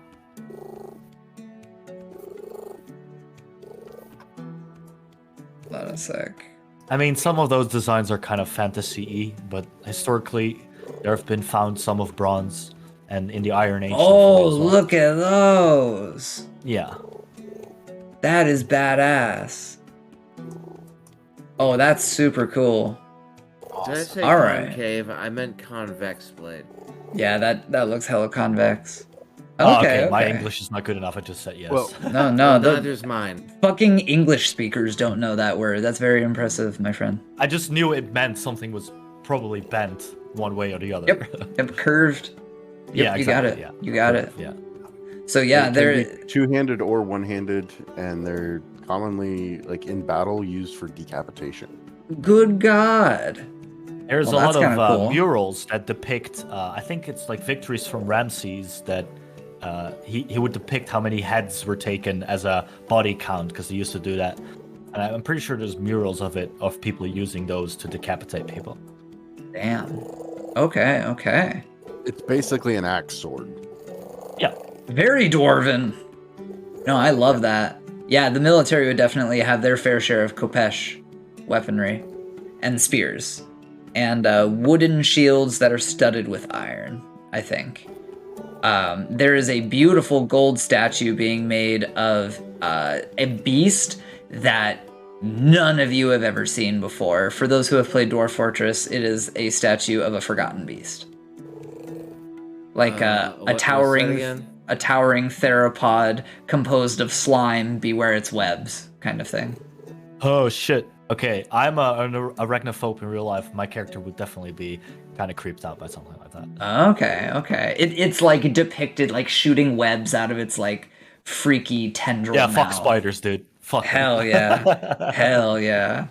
I love it. Wait, what was it again? It was a towering theropod composed of slime, beware its webs. Oh, great. That's just right off the top of the head. What is it again? A towering Get theropod it? Forgotten beast. composed. Oh, you That- fucking yeah, it's a asshole. joke. You fucking asshole. Also, down here they have a couple of artifacts. Okay. Shiny looky. Yeah, exactly. Yeah. Also, I think a theropod is like a dinosaur, like It a is. Deinonychus or like a raptor, like that kind of thing. Yeah, kind of like an Allosaurus or a Tyrannosaurus. I think those are theropods. Oh, it's like okay. a bipedal thing with smaller arms. I think is a theropod. Okay. Yeah. I kind of Yeah. misunderstood then. That's a weird Gallimimus, one. all of that kind of stuff. But they shoot webs, so still. Still. Yeah, messed exactly. up. It's like the fangs. There's probably fangs. I'll probably don't like those. Oh, doubtless. So down here is another one of those theft-proof display cases made of green glass, and Redtail points at it and there's a plaque. And this is a steel spear with hanging rings of pig iron and images of dwarves settling Catbasement in green glass with turkey plumage at the lower grip. So like the feathers of a turkey at the lower grip. And if I have any dwarves in the party, you know what, dwarves or fighters, go ahead and roll me an intelligence check. So roll that d20, and if you get your score or lower, then you pass. So tell me if you pass. Aha. Yes. You passed? I rolled a 2. I mean, that's more of the Excellent. I rolled a 3. Excellent. So anyone that passed, this is a +2 steel spear. Okay. And for our newcomer to tabletops, that means you add 2 when you are rolling to hit things, and if you hit the thing, it does 2 extra damage every time. This is stupendous. People say that a +1 is like a masterfully crafted sword or weapon or whatever. A +2 is like a tier above that, and a +3 is like Mjolnir, like Thor's hammer kind of stuff. Like absolutely legendary. So I guess unparalleled me as a kind of fighter stuff. would be drooling over this artifact. Yes. I don't dare to get near, but you can definitely see that I'm like very Absolutely. attracted to it. Absolutely. There is also quite a silly artifact here. There's a very small display case composed of green glass that contains an adamantine cheesecloth. It has cascading images of screaming elves and itself, and screaming elves and itself, and screaming elves and itself, and screaming elves and itself, just like fractal patterns of screaming elves and the cheesecloth on itself, just like unspooling madness. If you stare at it too long, it is very confusing. Oh, it's the MC Escher room. Yeah, basically. The elf isn't here to see that. Was that actually made in your fort? This adamantine cheesecloth? Yeah. No. Cheesecloth does not exist in Dwarf Fortress. I was gonna say. But you can make cheese, right? You can, yeah. True. It's probably a hidden item, right? I was literally sitting in my car today getting my phone repaired, and I just wrote out a bunch of stuff for the session. And I thought that an adamantine cheesecloth would be a really funny artifact. And just because Drew got back, inside of a theft-proof glass case, it has cascading images of screaming elves and the adamantine cheesecloth artifact, and on that adamantine cheesecloth artifact, it has images of screaming elves and itself, and it just cascades like a fractal pattern down. I love your head shawl, dude. I love it. Thank you. I Takes a look. am believing that Deather has this over the top of his chainmail coif. Yes. It's part a of my good look. leather robe, cloak, hood setup. I love it. We're getting really into character here. And while you were gone, Drew, the party saw an artifact steel spear that was correctly identified as a +2 steel spear, sitting in a theft-proof green terrarium. When I say theft-proof, I mean with big air quotes. If you guys really want to try, I think there's a chance. There's a chance. I mean, after what I did before, I don't think I would dare. But if anyone else wants to do it, yeah, very tempting. Yeah, nah. Maybe So- we can talk them out of these things. yeah. Are these things negotiable, or how special are these artifacts to them? Can we Pretty ask damn. the guide, or I mean, you can ask the guide. so? Red Tails, these artifacts. What do they mean to your people? That spear, for instance. Crafts dwarfship is everything around here. We're very proud of our guild presence and the skill of our dwarves. These are our lifeblood. We've traded a number of them, but the artifacts that we have locked up are quite special indeed. You know, you don't get these too often. It's rumored that a dwarf only makes one of these in their life. As I recall, they sever their own beard to fire the forge, and if it is that they do not complete their work, they go mad from the shame of it. The strange mood.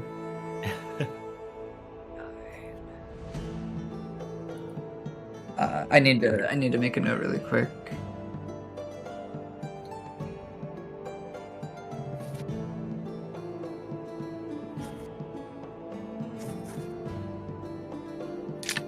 Hold on, so that's... Hold on. 3 times 3. I need to do a little bit of math here. I need to calculate rent. Oh. Okay, so it's 3 times 9 is 27 divided by 10, so it's 2.7 times... We could always embrace Maoism and just avoid the whole thing. equals times 1.1 equal. Okay. Wow, dude, rent is so cheap. Rent is so cheap. Never mind. Holy shit. Never mind. I'm off my radical beliefs. Rent is cheap. Okay, so we can reveal this through roleplay. So the guy that you've hired, Redtail, says, "All right, is this satisfying? Are you guys ready to head up to the rental office, or do you want to see more? I know we didn't really show off the kilns or the glass industry down here. You were basically drooling over the forges." Yes, drooling. I Absolutely mean, correct. I almost stole a glass cup of yours. I mean, I love the craftsmanship, the crafts dwarfship. It is of the highest quality. I'd love to see more myself. Oh, Yeah, I'm up for it. feel free. Just don't walk past the line. But will your sister still be might- available tonight for those apartments? Or... I swear she doesn't sleep. Okay. Okay. She's really on her grind. Yeah, then of course, let's go. And besides, the clock says it's about 7:45 right now. Wait, we said it was 8 earlier. It's 8:45 right now. PM. Yeah, okay. Yeah. I mean, it's underground. You never know with these dwarves what time it is. And Oh, how they long you've been fucking going. know. No light at all. These guys study like magnetic poles and the movement of the planet and shit. Yeah. Okay. So they would be around because, of course, Dwarven society runs on laws and regulation. Yep. There would be clocks everywhere. These guys deal in fair deals quite a bit. Hammerings. And hammerings, yes. No. So as you guys are walking around the industries, she's gonna say, these are all powered by the Earth's blood itself, magma. So we need to be very careful, and only guild members are permitted past this mica line right here, because, you know, one wrong step and you're turning into dust, essentially. Also, she points over at Vorak. That crossbow on your back, have you ever used a light crossbow before, sir? Too puny. Pew. Well, I wasn't asking for your opinion on the matter. I was more or less gauging your skill, because we do have contests for mounted archery if you're interested. Don't know how good I am on a mount, but I'm pretty spot on with an arrow, with a bolt. Well, maybe when it's brighter out, we can take you out to the mounted archery course and you can prove your mettle. Fair enough. Everyone asks, there is not a cash prize, okay? But you also don't have to pay to enter. This is just for fun. And honor, of course. Honor. I be no archer, me, but it sounds interesting enough to watch. Yeah, I'd love to see it. So is that the first thing we do in the morning then, at first light? Well, that's when they open up, so if you want to head out there for first light, I think that would be a great stop. You'd be able to bypass all the lines, too. Okay, well, just as a tip. I don't know how Vorg is up to this, but I'd love to watch. Well, let's go on over to the rental office. You know, she gets a little bitchy when it gets late, okay? Just from her sister. You guys are probably gonna get a better deal if we go now, and especially if I'm with you, so come on, let's go. Yeah. Alright. Well. So she takes you guys on up a few levels, and the temperature is really evened out quite a bit, and on this level there is a mist generator, so you guys can cool off there, like the hot lizards you are. There's plenty of seating around here, like this place was made specifically so that people can rest. And then there's just a tiny little cut into the wall, nice and smoothed, engraved floor, carpet on top of it, beautiful Egyptian designs on the ground of like cats with their triangle ears on the floor, cat paintings on the wall, cat tapestry, like she is a freak for cats. And of course, sitting on her desk is a cat that is curled up and asleep. And running into the room is a cat that has a fish that was definitely stolen from the fishery. Definitely. And because it's running by you guys, I gotta ask, is anyone playing with petting or interacting with the cat? I was gonna say, maybe my cat runs after the cat with the fish or something to like chase it, or, you know, it seems like a snack. I haven't come up with a name, but I think Cups would be a nice name. Cups? Because cute. I tried to steal the cup. We were in the cups. I keep the Dance of Cups, Tavern. and you were trying to steal exactly. cup, I think and Cups would be. She's my trinket that I it's take. not from a bad this name my for your memorabilia. kitty. Cups. Cups, So- my cat. The orange you- cat, wasn't it? Yeah, yeah. Cool. Yeah, I'll do that. And I'm leaving the design of the cat totally up to you. Totally up Oh, to it's you. just gonna be a Garfield. Let's just a slimmer Garfield, I guess. Sure, less lasagna. So Cups Exactly. is chasing after the other cat who really doesn't want to share its fish and is like growling at Cups right now. And is not really making an effective defense and just like drops the fish and runs off. And Cups like picks up the fish in victory and just like looks up at you with those really big kitty eyes and like leaves it at your feet and like pushes it towards you. Oh, you're muted, my friend. Oh, I'm sorry. Yeah, I would definitely pick it up and like share it or feed it to her. Or You're gonna him, eat a fish whatever. raw? No. I would share. I mean, as in like I would sit down and pretend to like share it. So I'd feed it to the cat. Oh, that's as a excellent. gesture of thanks. That's like, excellent. Oh, I thank you for giving it to me, and like I feed the cat to show it affection. So behind the desk, the receptionist goes, "Oh, that is so cute. Well, did you just come in here to make my heart swell, or were you looking to buy an apartment?" Well. We're here with Red Tails, so she recommended this place to us. Oh, her? We're I don't looking know for a her. She winks at Rat Tail, and place. Rat Oh, I Tail just thought like, that was her "Ugh." sister. I thought you were her sister.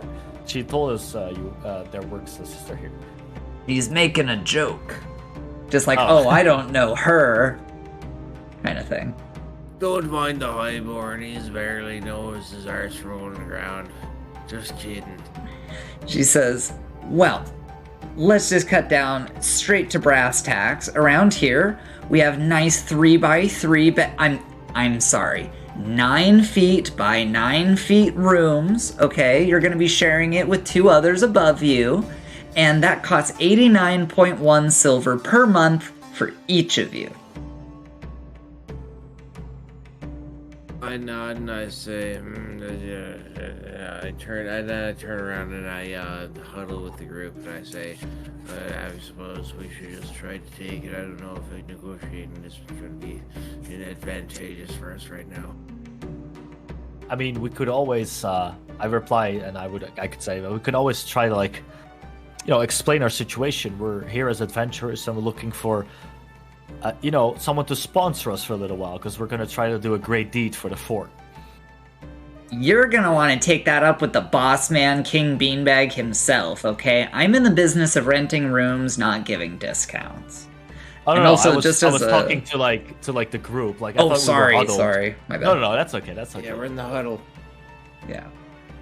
No NPCs allowed. Also, just as a note to anyone that's in the chat right now, I know that the music bot can be a little loud and annoying sometimes. You can mute it if you want, or you can like right click it and you can change its volume if it's too much.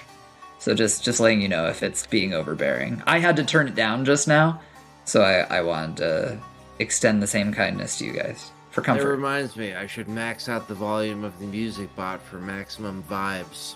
Maximum vibes, maximum immersion. I'm so immersed. That's I'm very fucking painful. immersed. I'm Even pretty halfway glonky right now. I'm feeling pretty glonky right now. Never mind, 30% Oh, volume. will I do. should have done that in Vorg. Oh my god. Oh my god. This song request, the glonky video. Oh, it's such a good video. I'm fine. Anyway, I'll let you guys get back to your huddle. Okay, so in the huddle, I said what I just said. Like I was, for the option of maybe talking it down a little bit, in price, or maybe looking for a sponsorship or something like that. Let's look at it this way. It's 90 for a month. That's 3 silver a day Per person. per person. I think that's more than reasonable for a decent set of rooms. I don't know these prices. I was born and raised and I got everything, so I'm just asking. Coming up in Bronze Bardage, you might be hard pressed to find a room. 3 silver is more than reasonable, I think. Okay, Didn't have then any- sure, let's take her up on her offer then. No bunkhouses, huh? No, I'm afraid not. The dormitories are reserved for citizens only. I suppose we'll have to earn our keep if we want anything finer. But just letting you know, Nasava is a citizen of here, and you don't have to worry about a room for her. That is true. That is true. She has Does a she place maybe to have live. friends we can ask about? Or Nasava, do you know any friends here maybe that could help us out with our problem? Just looking for a place to stay? Yes. At least for a few days. I mean, I'm a human. I'm sorry, but your dwarven beds are a bit too tiny if I want to sleep a little bit comfortable. I don't want to ask for too much, but... Well, surely no one I know would have human-sized beds. It'd all be fit for, dwarves. You just leave the fatal position. Maybe people could... maybe for, people could stay for, a day or two, but anything long-term, no one would want to, put someone up long-term. Fair enough, that's fair enough. So is that the plan then? Big enough for anyone else. I guess maybe one or two persons could How many roll out a rooms do we need to bedroll in rent? the room. We're not with that many people right now, so I don't know how. One big thing these things that's are. a little weird because we don't involve them in very much of the role play. We are walking around with 6 or 7 additional people. Oh yeah, that's true. we have retainers with us that are Possibly carrying more. gear and stuff. Yeah, possibly more. We have a ton of people. I just assume that they can take care of their lodging and stuff because I don't want them to gum up roleplay too much or the logistics of things. But yeah, if the plan is to call in a favor more or less from Nasava, I think that we could definitely get a day. Definitely. Okay. Beyond that, we'll see. Yeah, We'll then see it would about be that. iffy. Yeah, okay. I mean, if everyone's up to that, then sure. Well, if we rent for a month, but then we don't use it for the whole month, we're still out the rest of that month. Unless we sublet. Is that a thing? I don't know. It will become a I mean, thing. if you when rent we do it. it. Sure. Sorry, my wife is stuck to a box. Sorry. Really? All these things happen. That's. I've been stuck to a box or two in my day. Hey. Jesus Christ. All right, so I am a little sleepy right now. Are you guys okay with us calling in a favor with Nasava's friends and kinfolk and whatnot? We called tonight's lodging free, and we start up tomorrow morning. In Sure, game, of course. Yeah. I mean, it's 7 a.m. right now. It's the sun is. Is that the sun? Good dude, lord. This is daytime. It's 7 a.m. right now. So. Good lord. Yeah. Well, guys, For me. that was a blast. That was a Dude, ton this of was fun. Amazing. I love this. I'm glad you like tabletop RPGs. And Let's definitely, see. if you have time this week, because aren't you starting your new your job, right? On Monday, yeah. I mean, if you have time this week and you'd like to, sit down for I'll try to make some more maps and stuff. If I have some information or some pictures, maybe you can find the free time to just draw something on paper, and I can just use my imagination to fill it up. Sure, I think that we might be able to figure out where we're going for our next session. So in this campaign, we do a lot of writing in between sessions, talking about shopping and plans and stuff. I really don't know what's gonna happen because I know the party's gonna talk with Beanbag. That's definitely happening next session, but beyond that, it's kind of open. I think the party might entertain the opportunity of going to the Maze of the Blue Medusa, which does not need any mapping because all of the mapping is already handled for that. So I'm not really sure. I know that I would love to see a more detailed, more accurate rendition of Rusty Bucket Bay, but I mean, a question for the party is do you think that Vorg is going to be a place that we go to more often? Are we going to Mournhold? Are we going to Stream Bridges? Yeah. Like, I mean, what I'd are we love to thinking? visit all these places. Yeah, me too. I want you guys to go to like all my Everywhere. forts. I mean, for me to like, let's say like I work on one thing for like a week, so I have like a little bit of time to do it in my free time. Let's say Catbasement is like one of the places we're definitely gonna visit next week or be next week. I'm willing to like, spar a little bit about making an image of what Sure. it could look like on the inside. So we have like Sure. places to put our markers on or whatever. I think specifically Catbasement is going to be really hard because I don't have a like super solid image of what the country is like, but I know what the fort is like because I built it. That is true. I don't know. Just here's an idea: do a 16 by 16 deploy like right next to Catbasement. You'll get an idea. Just make a really really big embark on that world and just see what the climate is like. Is what you're saying? Yeah, just like whatever direction we're approaching from, just like a massive embark, and then you'll just see a good idea of what's going on. Not a bad idea. It's not a bad idea. As far as the stream schedule, tomorrow I'm doing a Kerbal Space Program stream with Mr. Weebout. And Sunday, it's going to be a short stream, whatever the fuck I'm doing, because I need to get a lot of sleep. They literally want me to report at the building at 6 a.m. Oh, dude, no, definitely. Work goes before everything. Yeah, Real right, life always goes right. before online stuff. Yeah. No, but congratulations, dude. Yeah. Thank you. And also very much. on the I'm new really excited. house, right? Dude, it's going to be fucking amazing. I can't wait for that. Cheers. And we're going to have like a new like streaming setup in there because I thought I was going to be doing streaming until I got a job, and then I fell in love with it. And I fell in love with the people that I get to interact with. Like, look at this. We have 1, 2, 3, 4, 5 people up like really late playing a tabletop RPG. And like this is all going out on the internet. Like I can't stop streaming. It's going to be a thing. Exactly. All over the world, these people. Yeah. Like just I don't need you guys to like dox yourselves. I'll dox myself a little bit. I'm in Washington. Where are you guys from? Netherlands, Utrecht. I don't think anyone can pronounce it. Whoa! Really? You're from Utrecht? Yeah. Dude, well, I'm not from here, but I live here. When I was in college, we did our senior project for the university there. I'm not joking. Oh, no, yeah, there's a big university here. I know. Yeah, and they have like a really big like housing. Now. Really? Yeah, no, not kidding. Dude, we did our project in computer science class for our senior programming and software design. Yeah, we made that's really big here. That's true. Yeah. We made a like housing web app where it's like, okay, this is like the boys dorm, girls dorm, like this is like the special like really competitive dorm that everyone wants to live in and stuff. I don't remember the names of any of them, but I remember doing that. That's crazy. What a small fucking world. Exactly. That's so weird. Holy shit. It's amazing. You know, normally when I say I'm from the Netherlands, people are always like, oh, Amsterdam. I mean, I get it, but it's like the Netherlands is a little bit bigger than that. Not much, but you know.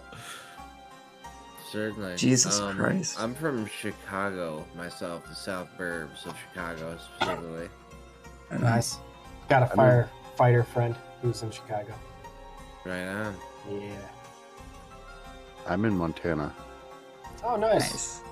I like Montana. I'm in Idaho. Oh, I'm in Idaho too. Sick. I love it. Guys, good session. I'm glad that you were here. And we will definitely do more another time. So amazing how highly concentrated our population is in Idaho. Yeah. We gotta raid someone. Anyone have a suggestion? I have nobody in mind to raid now. I will always scream deep from the top of the rack. Is Deep Space streaming? He is. Deep's running.